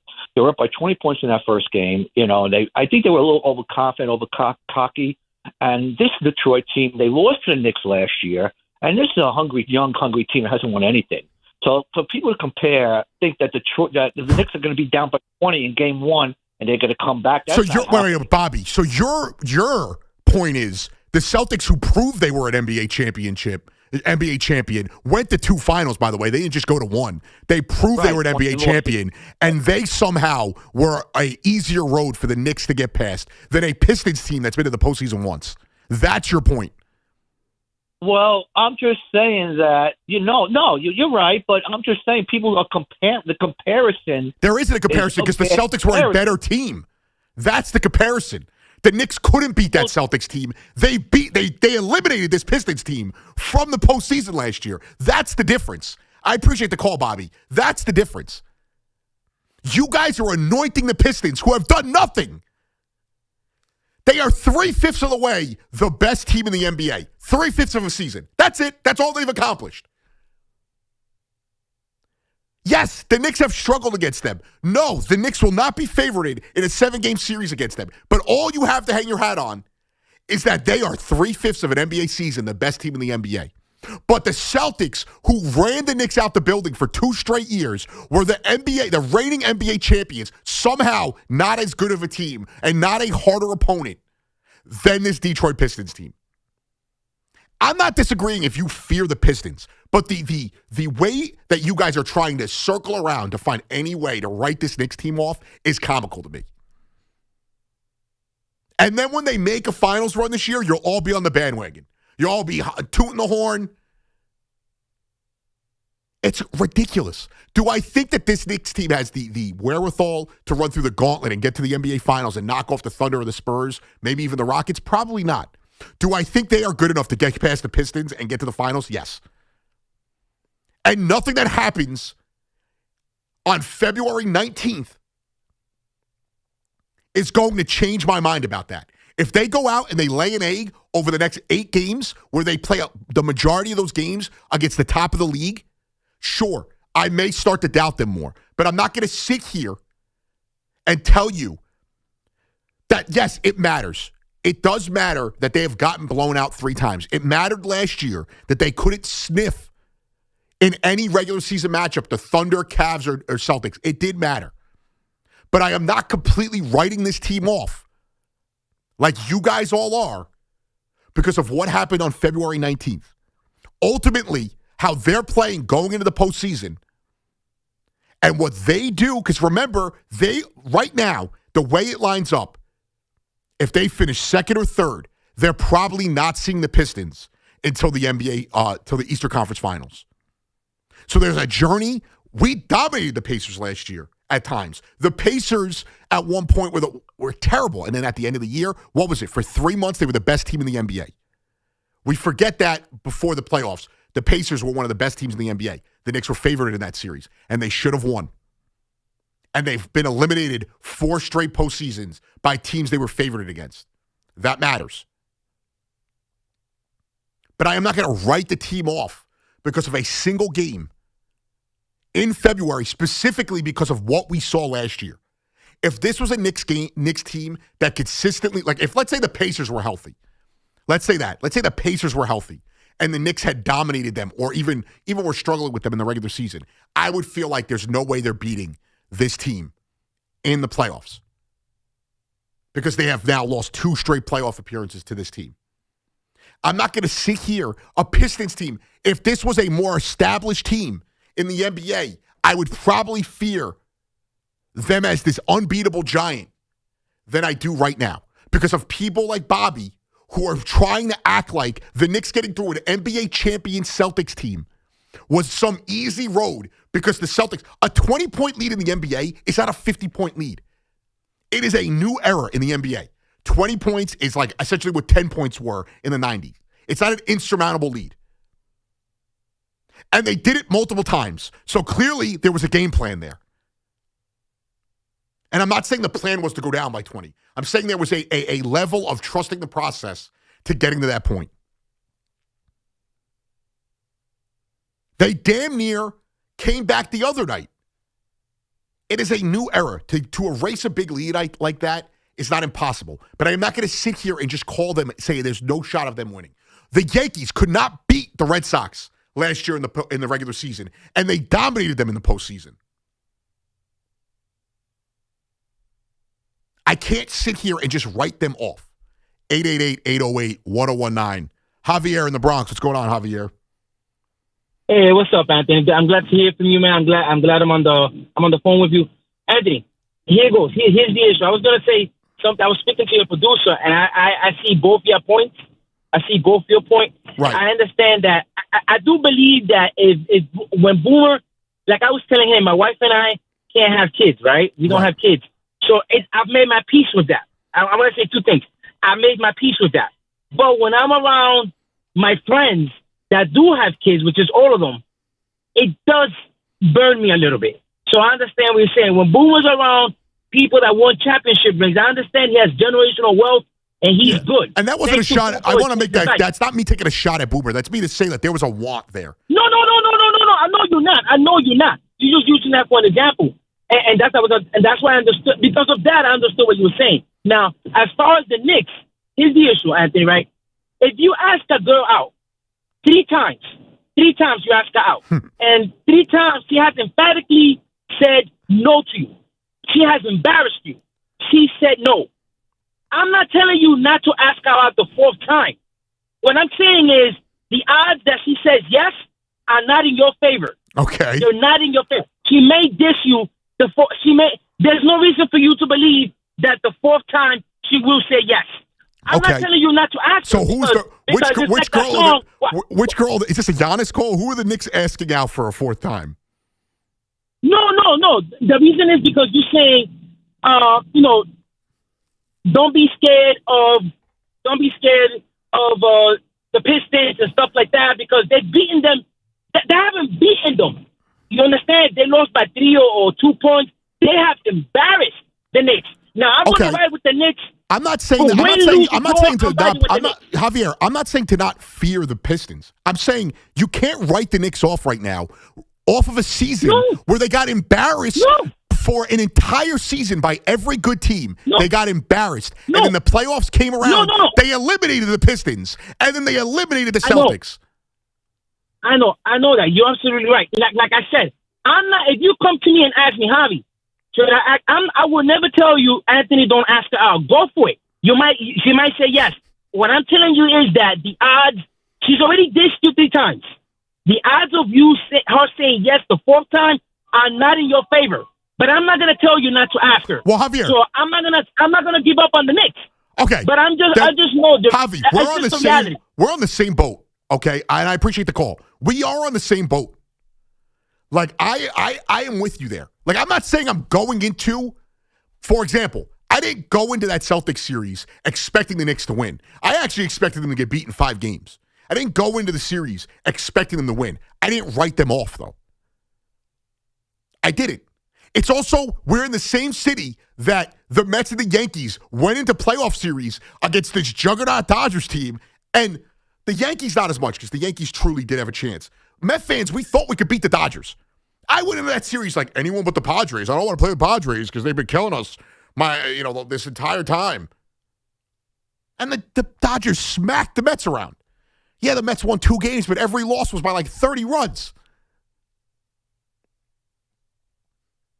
888-808-1019. I see the phones. We'll get back to the phones. We'll continue the conversation. I got you for another 90 minutes or so right here on The Fan till 7 o'clock. Anthony Gallo. Be right back. his hair flapping in the breeze. He's walking to home plate. Mets fans. That is remarkable, even at this place. I've never seen this before. Yankees fans love to talk about their teams. We do too. The Fan, 101.9 FM and always live on the free Odyssey app. Hey, it's Tiki Barber with a special message for New York businesses looking to diversify your income.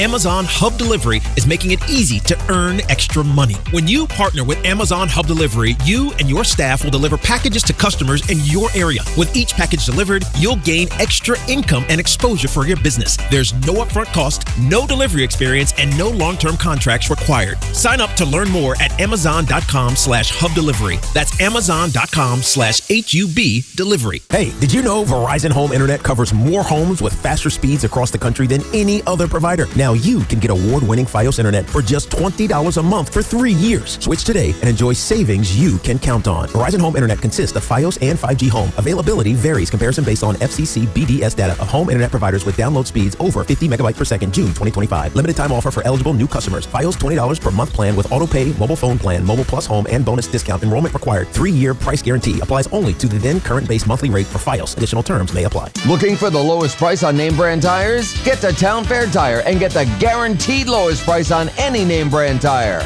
Nobody beats a Town Fair Tire deal. Nobody. Town Fair Tire.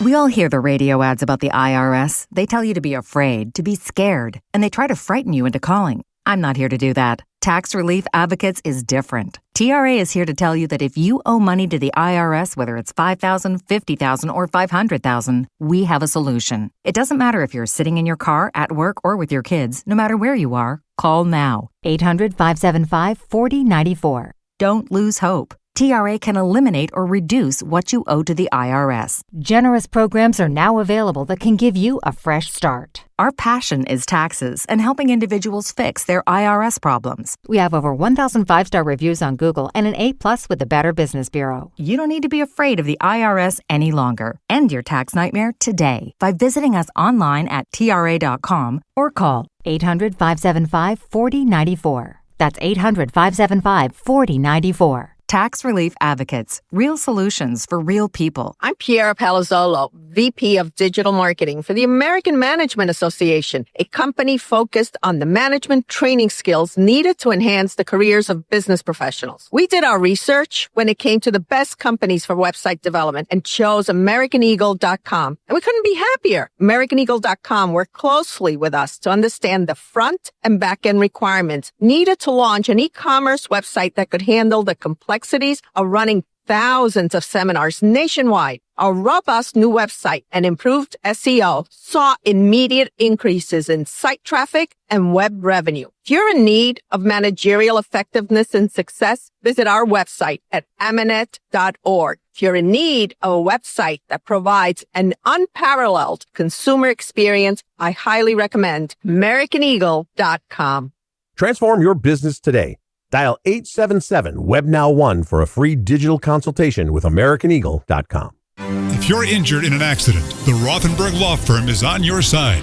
A legendary team that has won billions over 5 decades. The Rothenberg Law Firm. 1-800-624-8888 or injurylawyer.com. Gold is around $5,000 an ounce. If you've got gold or silver just laying around, Estates Roadshow wants it, and they are paying top dollar. Broken chains, old rings, coins, watches, diamonds, vintage jewelry, no appointment needed. Just walk in, get a free appraisal, and walk out with cash in your hands. They're also buying pre-1964 silver coins, flatware, sterling silverware stamped 925. They're buying coin collections, gold, silver, foreign, and domestic. Plus, they've been in business for over 35 years. With thousands of prior happy customers, licensed, bonded, state-certified scales, highest tech equipment, employees with GIA certifications. They are numismatic experts. Estates Roadshow is happening Monday through Friday in Staten Island at the Hilton Garden Inn, Kenilworth at the Kenilworth Hotel, or Friday through Tuesday at TMT Cash for Gold locations in Old Bridge on Route 9 South or in Toms River, Route 37, corner of Hooper Avenue, just off the Garden State. Gold is hot right now, so don't wait. More info, visit estatesroadshow.com. MSC Cruises feel so stylish and European. Let's espresso and gelato. Espresso and gelato? Those aren't verbs. Yeah, on MSC Cruises they are. Oh, well, in that case, I'm into the American stuff. Let's coffee and soft serve. Sounds like a plan. Maybe later we can chaise lounge and espadrille? I think you mean pool chair and flip-flop. Get up to 40% off cruises, plus get up to $750 onboard credit and kids sail free. To book, visit msccruises.com or contact your travel advisor. Restrictions apply. Ships registered in Panama and Malta. Talk New York sports here. The Fan.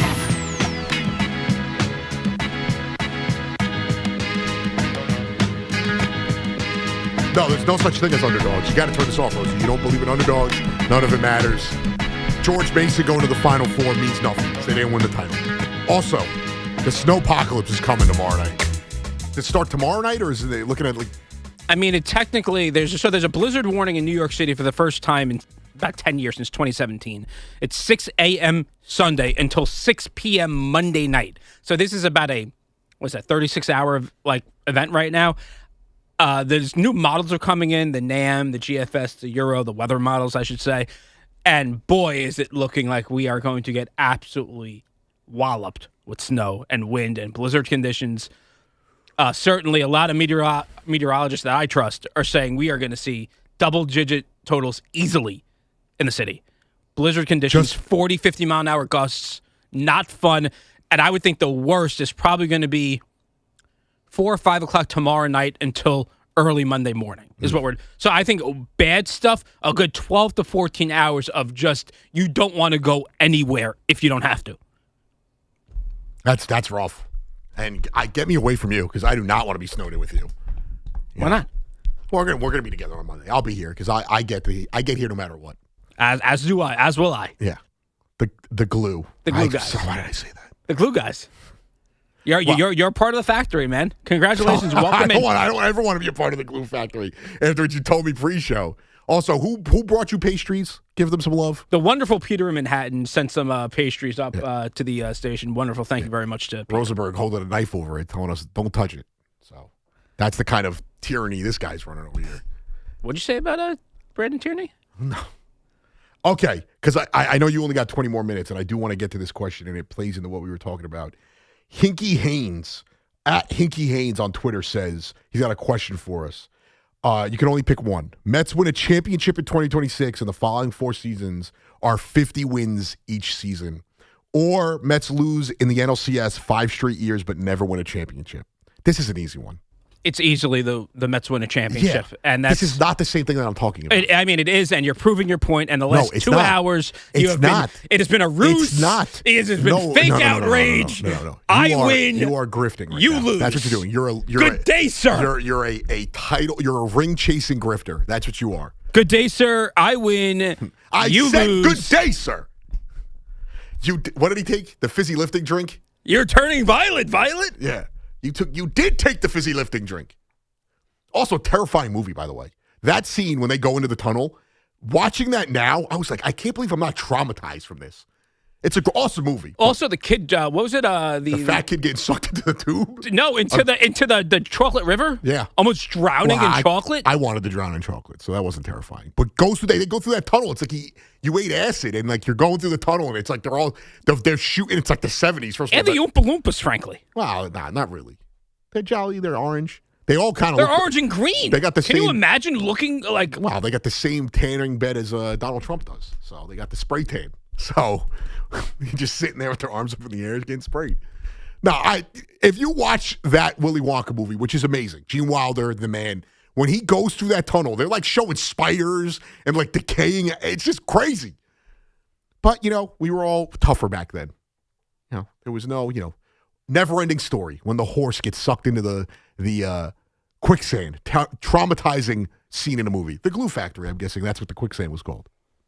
Probably. Also, in Indiana Jones, the big rock rumbling towards you, had nightmares about that for years as a child. Yeah. Well, that's not really those aren't kids' movies, though. Those other two, that never-ending story is a kids' movie. Never-ending story. Oh, I would turn the radio off if I heard me singing right now. Did you see, all right, last one. Did you see the guy in the Indiana Jones show at Disney, and he's rolling down the hill, and the rock jumps off towards the crowd, and his security guard takes it on the chin and eats this like 50-foot. I don't even know. I'm guessing it's a gigantic like lead balloon or something like that. It just eats it. It gets crushed, smacks off the ground. Hero though. No, I didn't hear about that. I didn't hear about any security guard eating lead. Well, not eating lead. I don't even know if a lead balloon is a real thing, but it's a giant rock it's supposed to be rolling down the hill, and it jumped off the track. Whatever, Rosenberg. You just, God, I can't do this. I can't do this. 888-808. 1019, 15 long minutes left with Rosenberg till the great Connor Green steps in for him. Paul Rosenberg is our Josh Hart at the station. Eddie in Rockland, what's going on, Eddie? What's going on, Gallo? How are you, dude? All right, couple things if we can. First of all, I haven't talked to you since the Bronco thing. I was playing Madden's Rams versus Broncos in the 80 uniform for 3 weeks hoping for that Super Bowl. That would have been a good Super Bowl. Yeah, I got to be honest. I knew they were losing that game the second I came in here, and Rosenberg told me Bo Nix broke his ankle because I was traveling, so I didn't get the notification. So I knew it was over after that point. But if Knicks is in, you think they got they won the Super Bowl? I don't know if I think the Seahawks beat them, but they boat raced the Patriots. They would have ran them out the building. And you blame the coach for the loss against New England? No, I mean I blame him for running that stupid draw with Bo Nix that blew his ankle out. But no, I think once he got hurt. Like, he didn't kick the field goal in the first half. They also had a chance to hit a field. I can't put it on all that on him. I think also the Patriots out-game planned him. At the end of the day, the Patriots were just like, we got to get enough points that Jarrett Stidham's not going to score. But you had a Mets question, correct? Yeah, my Mets question is they're putting Tom Seaver's ring up for auction. It's supposed to, fetch around $300,000 and his All-Star rings. Right. Don't you? If you were Cohen, would you swoop that up and put that in the museum and let people take pictures wearing it and stuff? Like almost like having him if I was Cohen, yeah. I mean, I don't want to spend his money, even though we do it every offseason. Yeah, I would. It would be a nice gesture, and I actually don't rule it out that he does that. And he could set it up where it's almost like a loan to the family. Like they don't technically own it, but they're paying for them to allow them to keep it in the Mets Hall of Fame. Right. And last thing, and how did you get out of the chair jumping Olympics? I didn't. I saw you bear witness, but I wasn't. Originally, it sounded like I was going to do it, and then and I have unreleased footage that we got to put out on the Carton Show account of Craig doing it and C-Mac. Incredible jumping ability from Craig. I thought I was going to do it, but then How long you been with the show? I mean, FAN, long time, right? Not full time, but I've been here since 2012. Okay. So you were there when they had the race of Evan on the boardwalk and that sexy blue eyes wiped out on the boardwalk. We saw that on YouTube through the FAN website. We watch athletes wipe out. C-Mac didn't get hurt. We can't watch him get wiped out. What kind of have Boomer release the files? You know how to release the files? Tell Boomer to release the I don't know what happened. I think it got corrupted. I think the C-Mac footage got corrupted. That's what happened. He doesn't want his wife to see it, man. His wife will say, "You're going to kill my husband before he strikes it rich." I'll tell you this much. C-Mac is an athlete, though. I will say that much. Thank you, Eddie.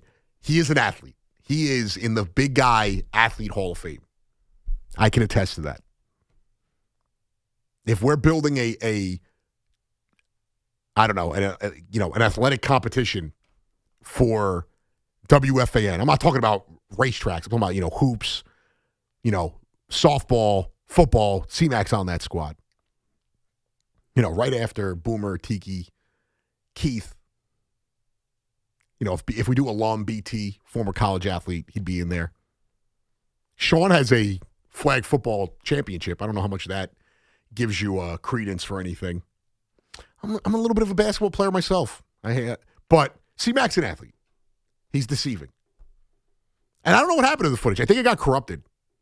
There was like a magnetic swipe, and it wiped the footage. So that's what we had to do. That's why you see that jump cut. Thorne in Washington Heights. What's going on, Thorne? Hey, how you doing, my friend? I'm good. How are you, sir? Hey, God is good. God is good. Now about the Knicks. Oh, my God. Everyone is so paranoid over one loss to one team. I don't get it. They can lose to the Pistons all regular season, but everyone steps their game up in the playoffs. Right, and I also think that, like, they clearly are bothered by those losses, 100%. Okay. Like, I think the Knicks are bothered by those losses, but I also am not going to sit here and say it defines them. No, exactly. It's not giving me confidence. I'm not speaking to you from confidence. I am not sitting here telling you they're going to go and beat the Pistons. What I'm going to say is the Pistons have shown us nothing. Right. They have one postseason appearance. They have not gotten over the hump, and I am not ready to crown them. It was the same way with the Cavs last year. The Celtics were a different story, and I appreciate the call, Thon. The Cavs and the Celtics last year, I was worried about the Celtics. The Cavs, it was always, they have to prove they can get over the hump. And they haven't yet. Yeah, they won last year, lost to the Pacers in the second round. The year prior, they barely beat the Magic and lost to the Celtics. And then they got blown out by the Knicks prior to that. And I am worried about the Pistons. And I'm not trying to downplay the Pistons. What I'm saying is, you guys are building them up to be the 98 Bulls. You're building them up to be the bad boy Pistons. Or they're not even the Rasheed Wallace, Chauncey Billup, Rip Hamilton Pistons yet. They've won 40 regular season games, 3/5 of an NBA season. They have not done anything else to say that we could give them the grace of them running through the Knicks in the postseason. And yes, Cade Cunningham might be the MVP in the league right now. If I was to vote on that, he would be my MVP. What is the rest of that team doing if this team keys in on Cade Cunningham? 888-808-1019. Sean in San Diego. What's going on, Sean? Oh, that's what's up, baby. You brought me right on. I just called in. So I'm going to tell you right now, New York fans, stop sounding like a bunch of losers. You sound like defeatists. Tell them, Sean. Defeatists. I've never heard so much Dodger talk in my entire freaking life. That's what I'm talking about, Sean. It is embarrassing. Are you out of your mind? The Dodgers lost like 30 playoff series in a row until they finally freaking won. Are you out of your mind? Let's go, Sean. I'm serious, dude. My brother is a diehard Dodger fan. My Mets beat their asses a couple of times and embarrassed them. Don Mattingly was a crappy manager. Yeah. And guess what? Two guys take down at home plate at once by Paul Duca. Just because there's like some crazy trillionaire aliens that own the Dodgers doesn't mean that we can't go and beat them like Independence Day. It doesn't matter. Mets, Yankees, let's go! Let's go, Sean! Let's go! I've been saying it for weeks. Mets fans, Yankee fans, put down the swords, the chopped cheeses, the dirty water dogs, and let's link up and let's hate the Dodgers together. We can do this. We will destroy the Dodgers. We will unify. I know Rosenberg and Loogie and Evan don't have an ability to hate anyone but the Yankees, but the rest of us, there are a lot of Met fans here that don't hate you. Let us unite, and let's take down the Dodgers together. They're not Jesus. They are not Thanos. We could do this. I don't hate the Yankees. I don't hate the Yankees. You hate the Yankees. I think you're one of these Met fans. I don't. I don't hate the Yankees. But the issue with what you just said is the Dodgers have nothing to do with the success of the Mets or the Yankees.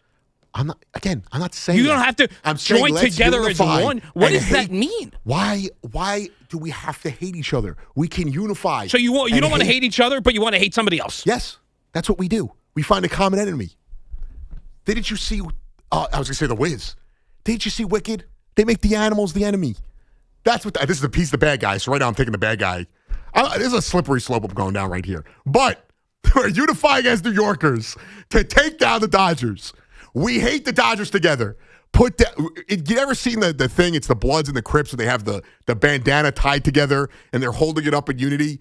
That could be Big Mac and Evan tying together a Mets and a Yankees towel, and we're sitting there. We hate the Dodgers because we're not good enough to win. Beat LA. Beat LA. Because the Mets and Yankees aren't good enough to beat the Dodgers, so you hate what you can't beat. No, that's not true. That's what you just said. That's not true. That's 100% they could beat the Dodgers. Beat them on the field. Not off the field. On the field. Yeah, and it starts with the support It does not start of with the fans. fans. No, it doesn't. It does. No, it doesn't. Yes, it does. It bleeds into it. Hope. We're going to lock in together, and we're going to uplift each other. You think Aaron Judge is going to swing a bat harder if the Yankees fans cheer for him? 100%. We already saw it. Look at Lindor. Look at Trey Turner. Got him out of a slump. The power of positivity. There's no one at the station more positive than me. That is the biggest lie in the history. That is the biggest lie since A-Rod came in here and said he didn't do steroids. That is the biggest lie ever. They call me Positive Paulie. Oh, they make infringement, by the way. That's what they call me. And no one's more positive than me. I'm focused on my teams playing their hardest to do the only thing that matters to fan bases, which is winning. Until you mess up, I am going to will you to victory. We are going to be there. Lockstep. Beat L.A. New York over everything except for the Islanders. Locked in together to take them down. Just like when the Giants beat the Patriots, we locked in together to hate the Patriots. When the Yankees took down those disgusting lowlifes in Philadelphia in 2009, we locked in together. And we're going to do it again this year. Mets, Yankees, beat LA. But we're going to unify. First, Jalen Brunson is going to lead us to an NBA title, and then we're going to take down those bums in LA. Is the Knicks season a failure if they don't win the title? See, again, you have ignored everything I've said this year. Everything I've said in this that's a conversation. binary. No, that's a yeah. I just want a yes or no Enough answer. with the politics, dude. The binary stuff, enough. I just want a yes or no answer. If the Knicks don't win the title, is it a failure? Yes, because are the you Knicks disappointed as a Knicks fan? Yes. What makes you not disappointed? If they get to the final and lose, Yeah. are you okay with that? I would be disappointed in the moment, but it would still be a progression on last year. They would have gone 3 straight years with getting farther than they did the year prior. Without getting over the hump. And then they would get over the hump the next year. That's the natural progression of things. The Celtics, it took them, how many times did the Celtics lose? Lost in the first round, then lost in the second round, then lost in the third round. You think that's the rubric for all sports teams? No, but I'm just saying. You lose, and you win. No. The thing is, what is the goal? The goal is not championship or bust. It's get to the finals for me. I've said that. Other fans might have a title or bust mentality. Most fans have a title or bust mentality because that's the only thing we have to judge. You are misinterpreting. I want to win the title every year, but I am not saying that every year something cannot be taken away that I enjoyed, that I cherish for the rest of my life. I am not saying Connor Green. Yes, I'm not saying you can't cherish Connor it. Green is in there. Cherish you is guys good. are both Jeff fans. You don't view the 2 AFC title runs fondly. You're a fraud, Rosenberg. This guy Connor said he was the most positive guy at the station. Connor, please tell them how much of a fraud Rosenberg is. He is one of the most negative fear, and especially with the weather. He's been fear-mongering about this weather forever. He might have been right, but it's just the fear-mongering and the negativity is over the top. Fake news, Rosenberg. 888-808-1019. Rosie, so unfair. I love you. I love you very much, even though Lou Gower doesn't. I do love you, and I appreciate it. As the great Connor Green takes over, thank God. Anthony Gallo. Paul Rosenberg. Anthony Gallo on the Fan. Back after this. Paul Rosenberg is our Josh Hart at the station. Want to know why betting the winter games on FanDuel makes sense? From game lines to medal counts to finding your angle on the events you care about most, FanDuel gives you more ways to stay connected to all the action. The winter games are on, and there's no better way to follow them than with a bet on FanDuel. Curling matches that start slow and somehow get tense really fast. Speed skating decided by inches. Hockey games that feel different from the opening faceoff. And so much more. Visit FanDuel.com/New York to get started today. That's FanDuel.com/New York. FanDuel, play your game. FanDuel is the place to bet on the winter games. You can bet on who you think will take home the gold in alpine skiing, skeleton, bobsleigh, luge, and so much more. The winter games are here, so why not stay connected to the action with FanDuel? We all love the app around here. It is safe and secure, and when you win, you get paid instantly. FanDuel Sportsbook is the official sportsbook of WFAN. 21 and older, physically present in New York. For help with a gambling problem, you can call 877-8-HOPE-NY or text HOPE-NY 467-369. Allstate is Metro New York's trusted auto insurer, protecting cars across the tri-state area. We're by your side when you need us most, providing you with affordable auto coverage you can rely on. So, switch to Allstate today, and you could save an average of $713 on auto insurance. You're in good hands with Allstate. Based on the national average annual savings for new customers surveyed in 2024, savings vary, subject to terms and availability. Tullamore Dew Irish Whiskey, the original triple distilled, triple blended, and triple cask matured Irish whiskey. When it's game time, it's Tully time. Tullamore Dew Irish Whiskey, 40% alcohol by volume, imported by William Grant & Sons Incorporated, New York, New York. Hey everyone, Boomer Esiason here. I've spent years on the field learning what really matters most: reliability, consistency, and trust. That's why I love Red Pocket Mobile. You choose from 3 major 5G networks, plans start at just $10 a month and stay there. Plus real customer care answers in under 2 minutes. Red Pocket Mobile, your new ultimate cell carrier. Michelin Winter Tires offer confidence in all types of winter conditions, and Town Fair Tire offers every long-lasting, fuel-efficient Michelin tire at the guaranteed lowest price. Plus, Town Fair gives you the most free services for life with your purchase of Michelin Winter Tires that keep you going for years to come. For the guaranteed best deal on Michelin tires, nobody beats Town Fair Tire. And I mean nobody. Name brands at discount prices. Town Fair Tire. Straight Talk Wireless presents Pickup Truck Wisdom. If you're only good to your new friends, you're not going to have any old ones. Straight Talk gets it. That's why new and existing customers get free 5G phones on Verizon's 5G network. Pretty simple, really. You keep good people by being good people. Find us at straighttalk.com and Walmart. Straight Talk Wireless. Straightforward. Always. Taxes and fees apply. Plan purchase required for free phone offers. Copyright 2026 Verizon. In a world in need of a hero, one man rises to the challenge in style. He is... just driving the kids to soccer practice. Make every day feel epic in the all-new Hyundai Palisade Hybrid with up to an EPA-estimated 619 miles of range on select trims, advanced tech, and class-leading interior space. Visit HyundaiUSA.com or call 562-314-4603 for more details. And hey, come on, no cleats on the seats.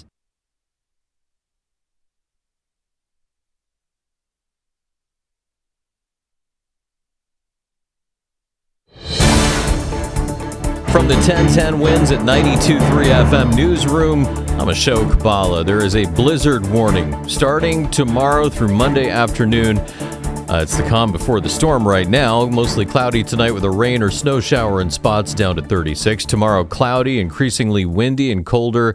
Snow hitting the tri-state area by late morning from a developing nor'easter. The high for Sunday 38 with mostly wet roads through the day. Snow continues at night, heavy at times into early Monday with deteriorating travel conditions before ending as flurries by Monday afternoon. Winds can gust to around 50 miles per hour, causing blizzard conditions with gusts to 60 miles per hour or higher possible across much of Long Island. So we're looking at 6 to 12 inches across the 5 boroughs and the Jersey Shore. For continuing weather coverage, stay with 1010 Winds on 92.3 FM.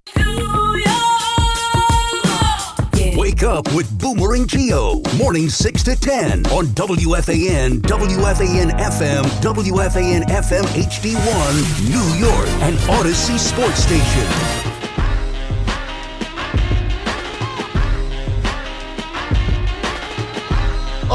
That's right, Anthony Gallo back on the Fan. 888-808-1019. The number to call as always.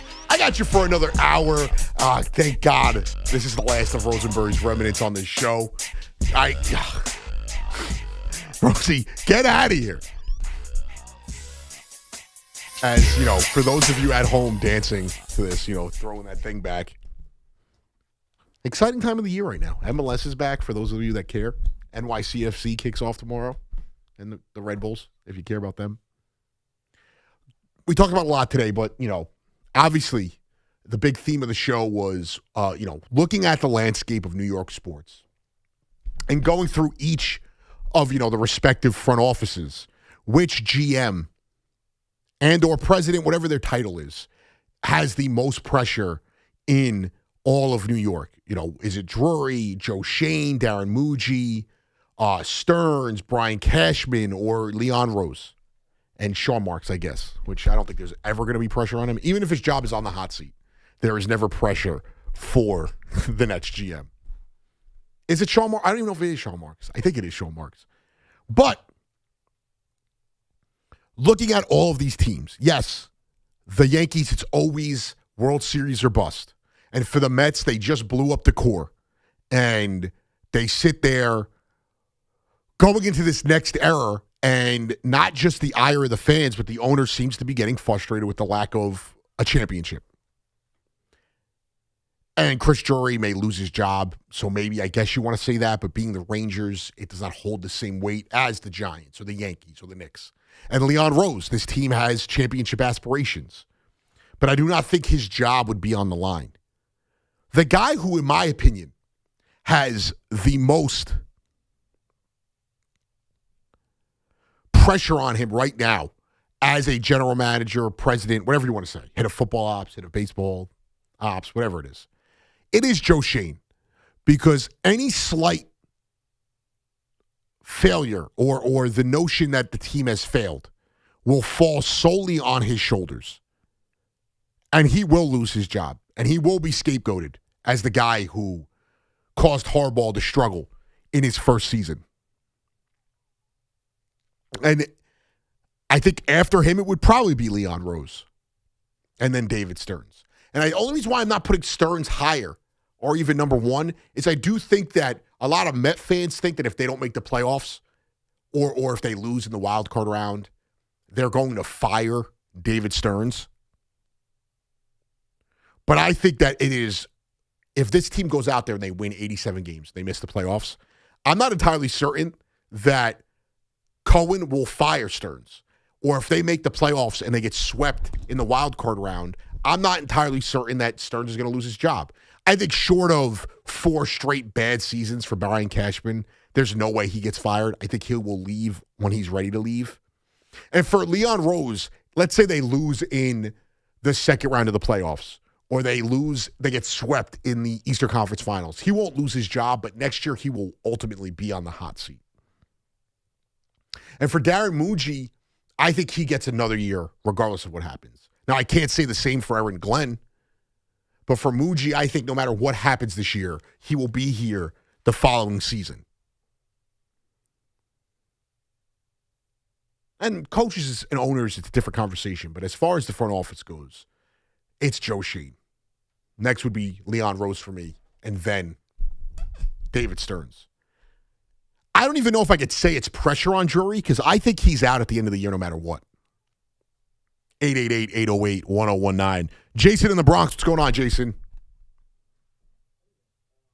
So I'll tell you what, I think it's probably different than what most callers have been saying, but I don't think he has the most pressure, but he should, and I think it's Brian Cashman.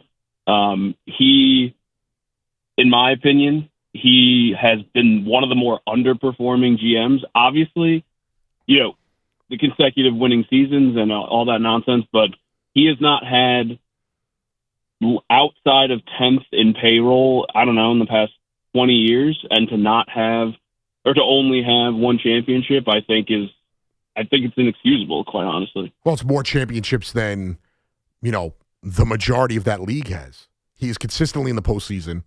He has built this team into being a team that wins playoff series. I get it. It's not the Yankee standard that you guys are used to.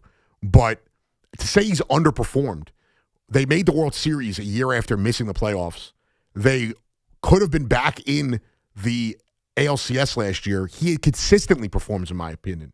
I think that we have this championship bust mentality, which is true, but he consistently puts them in the contest. They're in the tournament every year. And now, to your point, Jason, I will say this. To your point, I like that you prefaced it, because I'm not saying who I think should have the most pressure. I'm saying who I think has the most pressure, and I like that that's how you prefaced it, saying that we're agreeing that Cashman doesn't have pressure on him, but you believe that he should have more pressure on him. Absolutely, and I think one of the biggest issues for me is I also think it's the eye test. Like, to your point, I totally agree. They could have been in the ALCS, but it's the eye test. They tend to shrink outside of their World Series year. Past 5, 6, 7 years, they just look like they're never ready to meet that moment, and that's the thing that's, to me, most disappointing. Unfortunately, too, last year, Jason, and I appreciate the call, great call. Last year, it felt like they did meet the moment, and then the pitching staff bottomed out. Fried and Rodon with those 2 duds against the Blue Jays. They had scored runs. Schlittler had played well. They were playing good defense. They actually were hitting. And it felt like that was their chance. And they went to the World Series. The way you guys describe, because I'm a Mets fan, so that's the only reason why I say you guys. The way you guys describe the World Series season is wild to me. Because they got to the World Series. And it felt like if they would have taken that Game 5, which, again, they imploded in that 5th inning, but if they would have taken that Game 5, or whatever inning it was, they would have had a real shot at coming back in that one. And I really think, again, if the Yankees go to the World Series this year and hopefully win it, there's going to be a lot of people that are going to have to apologize to Brian Cashman and the fact that he had the wherewithal to run it back and not overcomplicate things and spend money on guys who probably aren't worth it. I'm sorry. The big free agent guys that were out there, Dylan Cease, because Schwarber, I never really thought was leaving the Phillies. And I would put Kyle Tucker slightly ahead of Alonso. But Dylan Cease and Kyle Tucker are not the guys that were separating you from a championship. Dylan Cease is the most overrated pitcher in baseball. He got paid all that money. If you really look at what he's done in his career outside of striking guys out, he's been an average pitcher, 3-4 starter. 888-808-1019. Wilson in Roxbury. What's going on, Wilson? Hey, what's up, man? How are you? I'm good. How are you, dude? Hey, listen. Joe Shane shouldn't even be in that list. Why? Because Joe Shane should have been fired. The only reason why he didn't get fired is because he's a nice guy and John Mara has health issues and you can just keep him there. Well, that's why, because he's a nice guy. He kept his job. You don't think there's other nice guys that have kept their jobs before? Well, let me tell you something. He was a disgrace just like Brian Dable was. But the reason is now you have a woman that handles everything. She answers to John Harbaugh, and John Harbaugh answers to ownership. So Joe Shane can go to Aruba, come back in September, and nobody will even notice that he's not there. Well, he has completely no saying. But Wilson, I just disagree with that notion because there's a lot of teams. Belichick had a GM that answered to him. Sean Payton has a GM that answers to him. His brother has a GM in San Diego that answers to him. Like every great coach, the GM answers to them. Of course, he doesn't have the final say, but she's not the general manager, though. And at the end of the day, if the Giants fail this year, she's not entitled. Wilson, let me ask you this. Wilson, let me ask you this. If the Giants fail this year, and I'm not saying missing the playoffs is the failure. If they look terrible and they win, 4 games, who is getting blamed at the end of the year? It's not going to be Harbaugh. Of course not. It's going to be who? Listen, I'm gonna give you a good one. Joe Shane has been embarrassed in the media because everybody knows that he has no saying. I don't think he actually makes it to the couple of games after the season starts because this guy's got some pride, and I don't like him personally, but what they're doing to him is horrendous. Yeah, but this is all unprofessional. Wilson, I don't blame you for feeling that way. This is all speculation, though. Also, like, yes, they brought in a new position as someone who's reporting to Harbaugh. They wouldn't have kept Joe Shane on if he had no function. And I might be wrong. Maybe at the end of the year, let's say the Giants do something, they make the playoffs, and they don't bring back Joe Shane, which feels hard to believe that they wouldn't do that. Then sure, he was just a guy who's there waiting. He's not sitting in the building, not having any say.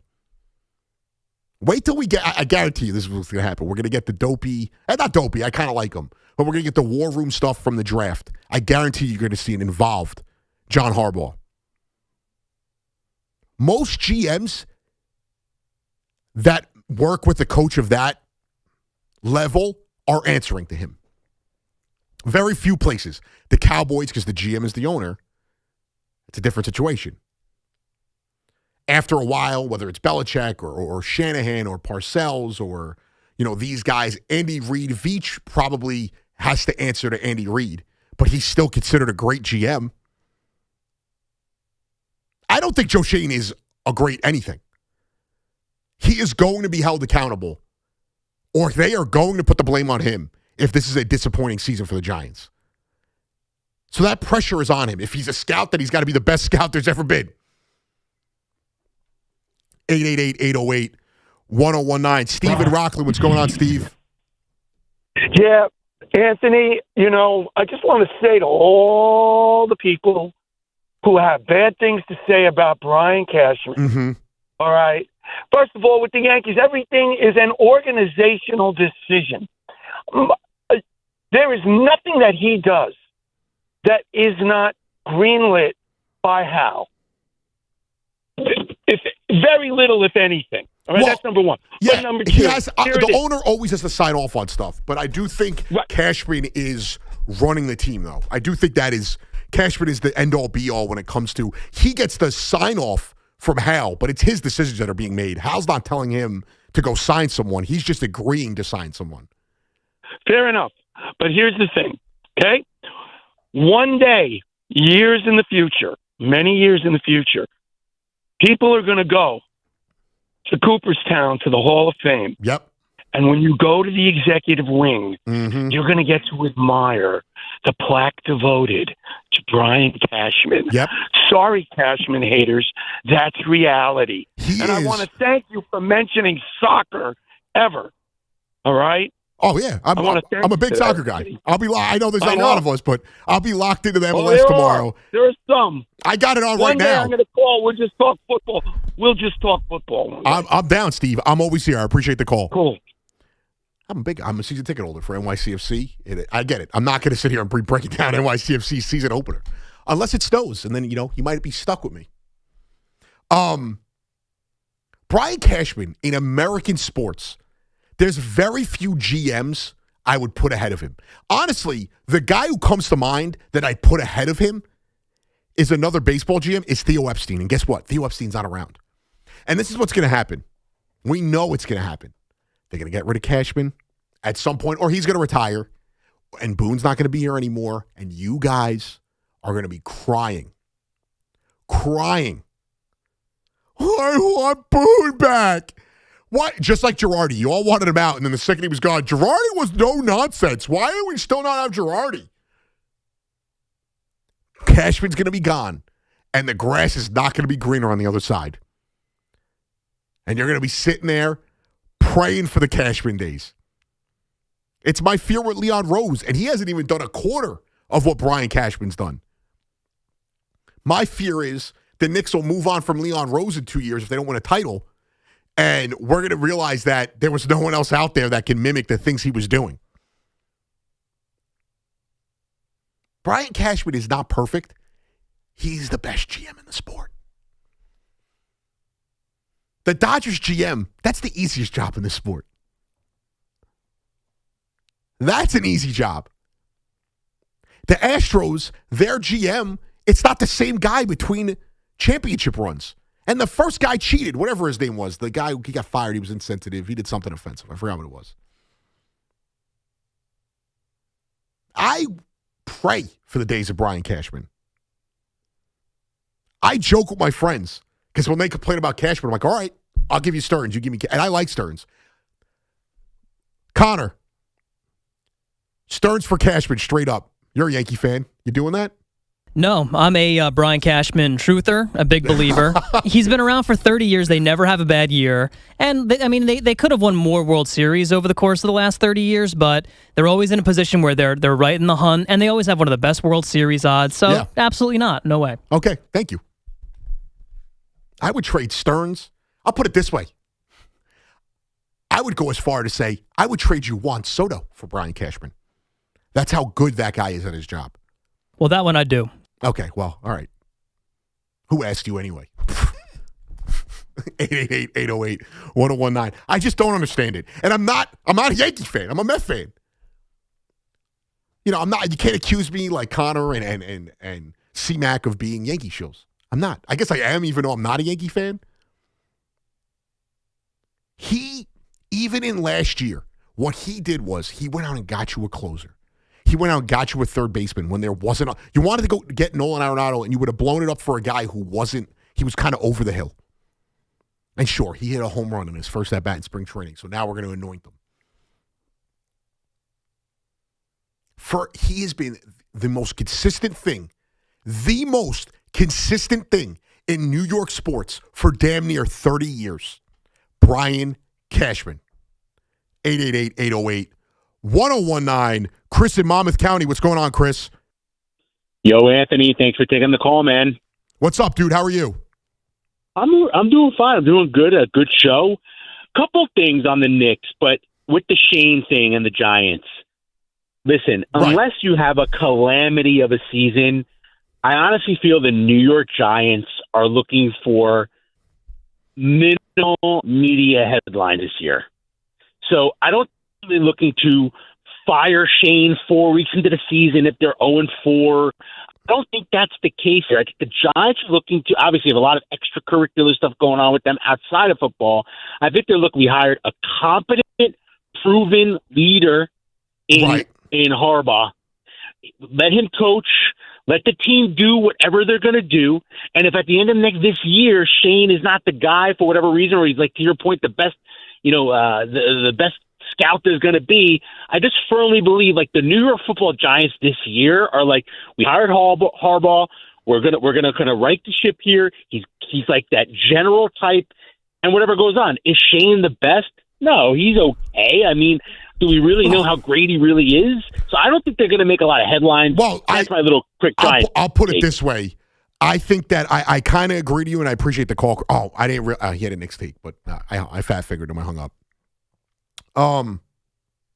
When it comes to the Giants, if they're not expecting to win a playoff game or even make the playoffs. Maybe they're just expecting to get better with Harbaugh in year one. But if there's any ounce of disappointment in the fan base, Joe Shane is going to get fired, and he's not Harbaugh's guy. And this is not an Adam Gase getting hired and then firing a guy and hiring Joe Douglas. This is a different situation. This is an established head coach coming in and saying, I will work with this guy because I believe in him. And if it doesn't work out, he may not believe him as a GM, but I believe in him as a football mind. If it doesn't work out, he's going to bring in his own guy. That's what's going to happen. I truly believe that. Robbie and Lennox, what's going on, Robbie?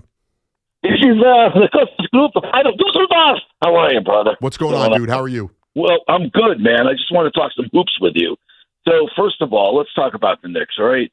All right, I've been a Knicks fan since 1972-73. I saw their last championship team, all right?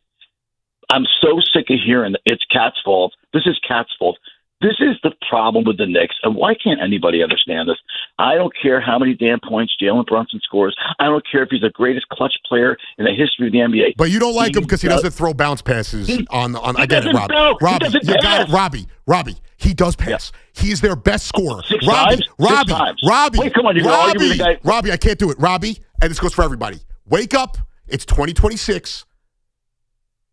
Ron Harper is not a successful great basketball player. It's 2026. We need to move on from what you think basketball is. It's not changing. It's not changing. And I'm not telling you this as someone who's saying that's right or wrong. I can't do it, Robbie. I love you. The Knicks' problem is not because Jalen Brunson doesn't throw a bounce pass on the fast break. Just because he's not wearing shorts and feeding a big man 60 times. It's not that. It's not the way of the NBA. Cade Cunningham is not an MVP candidate because he passes the ball fantastic. The true point guard is gone. Steph Curry is a point guard now, whereas he would have been a shooting guard back in the day. That is what a point guard is today. We need to move on. I get it. I'm sorry. Lou Alcindor, Oscar Robertson, they're not playing anymore. It's a new game. Jalen Brunson's not the only point guard who doesn't play like that. I can't do it. 888-808-1019. Teddy and Yonkers. What's going on, Teddy? Anthony, I think you're great. I love your personality. Oh, thank you so much, Ted. And one of the things why I like you, compared to other people, they're not even politicians. You're objective. Even people that you don't support, as far as a fan goes, You lay it on the line. You say if they're good and you say if they're bad. And you gave credit to Cashman, even though you're a big Met fan. And I admire you for that. And a lot of people on the air don't do that. Well, that's one of your great qualities. Anthony, I'd like to ask you about with the Knicks. Can you explain to me, I'm trying to understand what you meant, that this guy who just spoke said that Brunson doesn't pass the ball more. Robbie's big thing. Robbie's a great caller. Robbie's big thing is the problem with the Knicks is that Brunson is not a facilitator, which is not true. It's not true, but he is also their leading scorer. So, of course, he's going to shoot the ball more than he passes. And like the great Kobe Bryant once said, if you give me the ball back, if I pass it and you give it back to me, I'm going to shoot it. Michael Jordan, same way. It is how every guy that, like, his big thing is the Knicks are missing a true point guard. That's not their problem. They have enough guys on the team that facilitate in other fashions. Their big thing, and it's not just a cat thing, but their big thing is their second guy, their best guy, truly their most talented player on their team, which is Karl Anthony Towns, does not have the grit. He does not have the consistency, and he has not the buy-in to do what they need to do to win these games. And right now, that's what's holding them back. And what does he have to do, in your opinion? When you say he doesn't have the grit. Simple thing is, if Cat's not going to be a good defender, he needs to replicate what he did last year offensively. His numbers are, he's, like a 10% worse shooter from the field than he was a year ago. He shot like 42% from three last year. He's shooting 36% from three this year on essentially the same amount of shots. He is, you can't be a deficient defender and then not be what he was last year was a generational talent. Offensively. Right. So all the criticism he got last year, I was able to look past because he was so good offensively. He has given them nothing this year.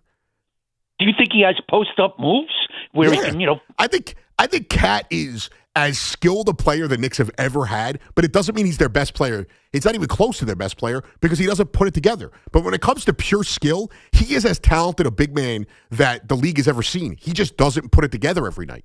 He can take the ball. He could, to be fair, he can dribble the ball. He handles the ball. He's a good passer. He can rebound. He can shoot the three. He has the ability to score from every level of the court, but he doesn't do it consistently enough. You could have all the talent in the world. It doesn't mean you're the best player. One quick question on the Yankees. I think that the key ingredient, obviously, for most teams, if we can stay away from injuries, and I think if the pitching could hold up and we don't get a guy who needs Tommy John surgery, I think we're going to be fine. And I hope we can hit better in the clutch, get some more contact hitting, and not just count on home runs. Do you agree? I agree. I appreciate the call, Ted. I definitely agree. I think that the Yankees, and here's the thing is, I don't think the Yankees roster is what's holding them back. It's just execution in the moments that matter. How many times the Dodgers, and I'm getting attacked right now by a moth, how many times the Dodgers, they didn't just become a powerhouse. They've been a powerhouse for a while. Multiple World Series losses. There was that year they went like 46-6 over like a 52-game span in the regular season. How many times did they not get over the hump? Eventually, you're going to have to get over that hump. But you just have to execute in the moments. It's not like if the Yankees somehow added Kyle Tucker this year, it was going to make me any more or less confident in their ability to get over the hump. They have the pieces. They just have to do it. I will say this again and again. They are the best team in the American League. When their pitching staff is healthy, there is not a better pitching staff in all of baseball. Offensively, last year they were the best offensive team in the league, and guess what? They ran it back. And they're going to have a better lineup because you're not going to be trotting out 4A players to play third base and second base every day. 888-808-1019. Roberto in New Jersey. What's going on, Roberto? Hey, how are you guys? Thank you for picking up. What's going on, dude? I'm just, I love the way you explain the basketball thing. I mean, I'm an old-fashioned basketball player, and I know what you meant. This is a new way of playing basketball. I'm not even saying I prefer it. I'm just saying it is what it is. I can clamor for the days Like, I'm only 34, so it's not like I lived through like the 80s, but I could clamor for the days where a guy like Jason Kidd and Chauncey Billups, in my era at least, were the prototypical point guards, John Stockton. That's not how it is today, though. It's just not the game. Not at all. Not at all. And someone needs to win, and the NBA is going to continue. So what I did, for example, was I don't watch basketball no more. But I need to accept that that's what it is, and someone is going to go to the championship and everything else. So they need to realize how to play that way together to get to the goal, which is to win. That's what it is. That's what it is, and we need to eat it. On the baseball side, where you were pumping up the Yankees and the Mets, and of course, the top of the food chain is the Dodgers. Right. Because they are loaded. But for business, the loading of stars works better than for the field. What I mean by that is we cannot forget about the Diamondbacks, Kansas City, and Tampa Bay. They went to the promised land, and they got the gold without having a 40, 30, $50 million guy on the team. Of course, Roberto. It's just in base. Yeah. And I appreciate the call, just because we're up against the break here. I agree. Listen, we're going to hear about it for the next year, salary cap, no salary cap. Baseball has the most parity in all of the sports. You could cry. The Dodgers winning back-to-back championships is not the norm when it comes to the highest spending teams. We've seen the Diamondbacks win World Series. We've seen the Marlins win 2 World Series. We've seen the Rockies get to a World Series. We've seen, the Texas Rangers aren't some juggernaut. They won the World Series a few years ago. The Astros, yes, are a bigger market, more spending team than the smaller markets, but we've seen them get to multiple World Series, win multiple World Series. Just because you spend the most money in baseball does not mean you're going to win the title. More often than not, it's not the team that spends the most money that wins the title. Now, we're most likely going to get a salary cap. Hopefully, the players put the owner's feet to the fire and we get a salary floor. Because I'm sick of seeing teams. You want to hear about people who don't care and care about winning? Bob Nutting, the owner of the Pirates. John Fisher, the owner of the A's. Those guys don't care about winning. They like collecting the luxury tax money. Take it away from them. You want a cap? Take it away from them. And then we'll see what's up. Mark Chernoff, what's his name? Chernoff, the owner. Mark Chernoff's the previous program director. Chernoff, the GM for Cleveland, complaining that there's no chance to win and sign a free agent without a cap.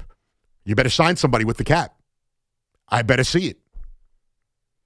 888-808-1019. We got a lot more to get to. About a half hour to go. We got a full line of calls. I'll get to all of you guys. Everything's on the table. Anthony Gallo, back after this. It is gone! Put it in the box! We're getting ready for another season of Yankees and Mets baseball on WFAN. Going on deep drive right field. Hit hard and is screaming out of here. We've got all the bases covered with breaking news, analysis, and good old-fashioned New York sports talk on The Fan, 101.9 FM, and always live on the free Odyssey app.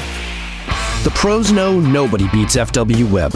With extensive inventory, personalized service, and a fleet of trucks across the Northeast, FW Web supports all customers, from one-van contractors to large facility operators. For planned projects, emergency jobs, or maintenance, FW Web has what you need, when and where you need it. For plumbing, heating, HVAC, refrigeration, propane gas, and PVF jobs. With over 100 locations, visit FWWeb.com to find one near you. Town Fair Tire honors any valid rebates, manufacturers or competitors' rebates. Yes, even any competitors' rebates. And we give you the guaranteed lowest price. Nobody beats Town Fair Tire. Nobody. Town Fair Tire. This February at Jake's 58 Casino Hotel, love is in the air with our $100,000 Roll into Romance drawing. Be here on Fridays in February from 3 to 7 p.m. when each hour one lucky guest is drawn to roll the dice for a shot at winning up to $5,000. Earn entry starting at 2 p.m. Club members can earn up to 5 times entry multipliers at Jake's 58 Casino Hotel. If gambling is a problem for you or someone you care about, please call the 24-hour toll-free helpline at 1-877-8-HOPE-NY or text HOPE-NY. This is the story of the one.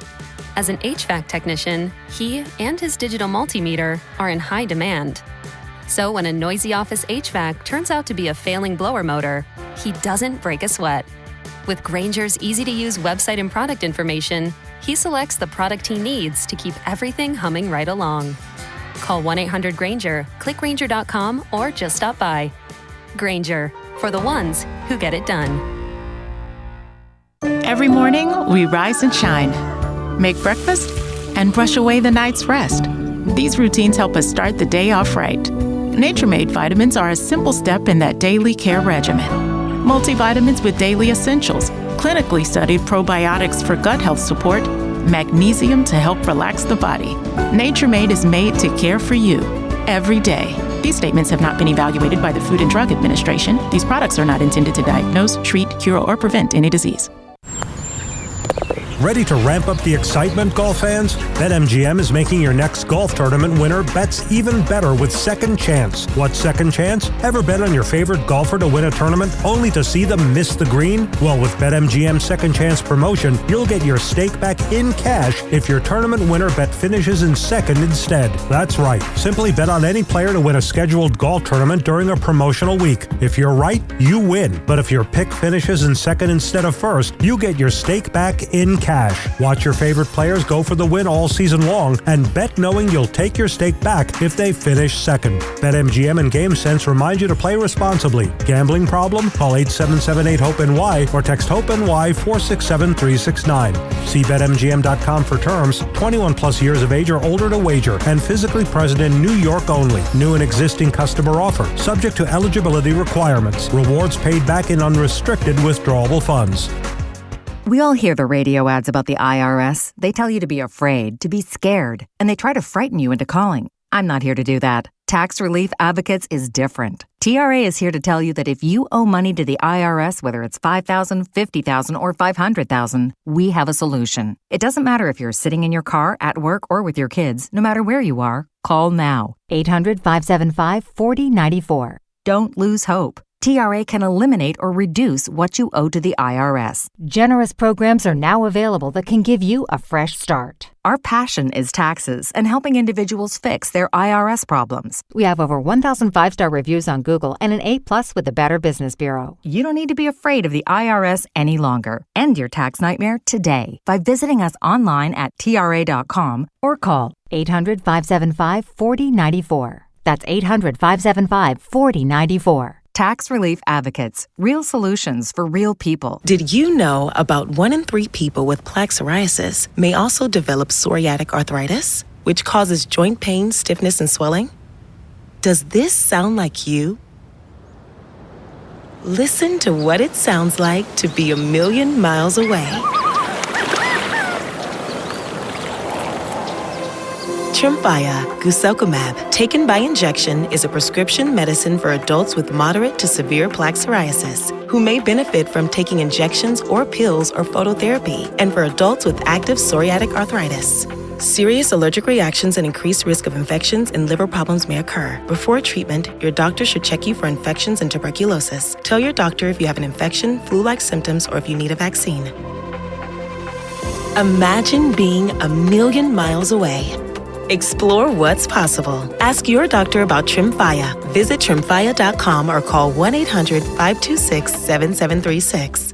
Want to know why betting the winter games on FanDuel makes sense? From game lines to medal counts to finding your angle on the events you care about most, FanDuel gives you more ways to stay connected to all the action. The winter games are on, and there's no better way to follow them than with a bet on FanDuel. Curling matches that start slow and somehow get tense really fast. Speed skating decided by inches. Hockey games that feel different from the opening faceoff. And so much more. Visit FanDuel.com/New York to get started today. That's FanDuel.com/New York. FanDuel, play your game. FanDuel is the place to bet on the winter games. You can bet on who you think will take home the gold in alpine skiing, skeleton, bobsleigh, luge, and so much more. The winter games are here, so why not stay connected to the action with FanDuel? We all love the app around here. It is safe and secure, and when you win, you get paid instantly. FanDuel Sportsbook is the official sportsbook of WFAN. 21 and older, physically present in New York. For help with a gambling problem, you can call 877-8-HOPE-NY or text HOPE-NY 467-369. time. Get connected with WFAN to talk about your favorite teams. The Fan on the Odyssey, iHeart, and TuneIn apps. I am back on next week doing the overnight Sunday morning. So I'll be on midnight to 5 a.m. Sunday morning. Back to the dungeon for me. This snowstorm keeps getting worse and worse, and the winds is what's troubling here. Rosenberg locked in. This is a Super Bowl, by the way. How funny would it be if this ends up being like 3 inches of snow? I'm convinced Rosenberg just likes to see other people suffer, and so that's why he loves the weather and loves the snow. Accurate. Well, I'm going to peel back the curtain here. And Wednesday, Tommy Lugauer, on the sunny side of the country right now, on the West Coast, is flying back. He's not flying back tomorrow now. He's supposed to be flying back tomorrow night. And Rosenberg mentioned the chance of snow on Tuesday or Wednesday, and the noise that Tommy made, the yell. Are you kidding me? Why would you say that?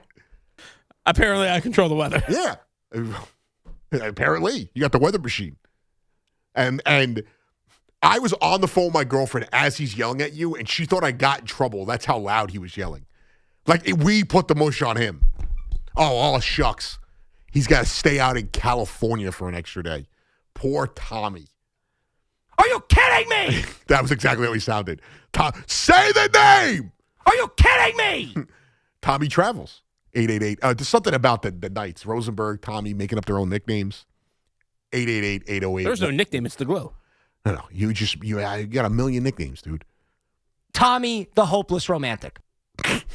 888-808. 1019. Oh, sheesh. Mitch in East Windsor. What's going on, Mitch? How you doing, Anthony? I'm good. How are you, dude? Pretty good. Cashman's done all right. He's in the playoffs all the time. He's able to keep right Judge. I think he's done a pretty good job. I'm not a Yankee fan, but they kept they kept my Cody, kept Judge. Right, he had a lot of suitors. They paid up. Now well, and we also forget, Mitch, that, and I appreciate the call. We also forget they offered the most money AAV for Yamamoto, and they were like, I don't know, $10 million off from offering the most money over the total contract. They've been on the Bryce Harper one and the Manny Machado offseason is the one offseason where I guess you could be like, they blew that one. They should have done a better job. But I just don't see it the way a lot of you guys see it when it comes to this team and the way they're built and the way Cashman has handled it. Juan Soto, from all intents and purposes, it sounds like they were $5 million off or whatever, and Soto was pretty hell-bent on going to the Mets. I can't get on for that. And at the end of the day, that is not what held them back last year, was not having Juan Soto. I don't know. I am way more positive about this Yankees team, and I've been that way for the last 3 seasons, really, because, the World Series year last year and this year. I believe in what they've built, and I don't think just because they didn't get a shiny new object, a new toy, whatever the cool name was that you wanted, I don't think that that's the reason why they will fail. I think this was the right move. They got better on the margins, and they're running it back with the best offense, with a pitching staff that should be one of, if not the best starting pitching staffs in all of baseball, and a good bullpen. With a lot of young arms that are ready to get called up, and Spencer Jones being a young bat that's ready to get called up. 888-808-1019. Anthony in Brooklyn. What's going on, Anthony? Hey, Ann. How are you? I'm good. How you doing, man? Doing good. We'll see how I feel tomorrow. All last year, I'm a big-time Yankee fan. All of last year, all we heard was that, is it analytics? Is it Cashman?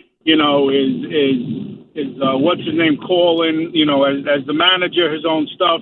Well, all that came, all that was said. It's not analytics. It's not Cashman. Right. Boone does what he wants. Okay. So if they don't win this year, Boone's got to go. There were so many things or decisions that were made that now that we know that Boone made all these all these decisions, and I know they like him, but I'm so glad that Aaron Judge, said something. I'm so glad that he started to show just a little bit how frustrated that he can get. Yeah, but that wasn't with Boone. No. I don't think it was Boone, but I think it comes to the point that, they got to shake things up. I mean, look, I don't have, honestly, I don't have anything against Boone. I could sit there. Everybody can criticize every manager for little moves you make here and there. Leaving Volpe out there, keep bringing back what's his name to pitch after he didn't make any sense. Bringing back, putting in Weaver, but at some point, what are you going to do? How many years is he going to be there and he doesn't win? Yeah, I mean, you can't get rid of the players. So then, what are you doing then? You're going to go and hire another manager, and if he doesn't win, what's the excuse going to be there? You know what? To me, it's the same thing with Thibodeau. I'd rather have somebody else who can possibly get them over the top. And if they don't, they don't. But at least you tried. Right. Maybe it's me. Maybe I'm more sentimental. But you know what? I was hoping they fire Boone this year and bring in Don Mattingly. Maybe there'll be listen. I don't agree with you, but I get it because I was that person with Tibbs. Like I didn't want Tibbs fired. I was okay with him being fired though. So I understand that sentiment. So I appreciate the call, man, and be safe tomorrow. It's gonna be a snowy one. There's a bunch of people in my neighborhood in Bay Ridge. They were snowed in for like 3 weeks. Their cars did not move, just snow on top of them. It turns to ice, and it's impossible to get them out. And the last 2 days, those cars finally are out. They're going to go right back to getting snowed in on this week. And Rosenberg, the one thing he did say that was sane was parking on the rights. Don't park on the right side because of the snowplow. So a further issue is going to be that they say that when it actually comes down, it's going to have the consistency of concrete. There's going to be a little bit of sleet too. So it's going to be really hard to get your car out. Yeah, and we had these guys in my neighborhood that didn't shovel their cars out the last time it snowed. They just left them there with the snow piling up on them. And the city, obviously they don't give the tickets out then because you can't really do alternate side at that point. But they're like, what do you do? Like, you just moved your car. This time you're going to have to, like, preempt it. I don't know how it was for you growing up. I got woken up, like, no matter where I was. My parents were split. If I was at my mom's house or if I was at my dad's house, you're up 10 o'clock at night salting. And then you get up at 2 in the morning, you shovel. You get up at 5 in the morning, you're shoveling. Then the next day at like 9, you're shoveling again because you weren't allowed to let it build up. And my dad, I think, also just hated to see us enjoy ourselves. And it was, you can't be you're playing video games. You get off the game and go outside and shovel. That's what it was. But you weren't allowed to let it build up. And I see people now. I'm out there, even when I moved out, and we had a smaller walkway, driveway, me and my roommate would like rotate shifts of who was shoveling that night. So it wasn't like every 5 hours we were doing it both at the same time, but we would split it up. You got to get up and the best shovel. is when the older kid in the neighborhood, we'd be walking around with the snow the snow blower, and then my mom would just give him $20, and then I wouldn't have to go out there and shovel. And that was the ideal situation. Wow, wasteful, very uneconomical of you, Connor.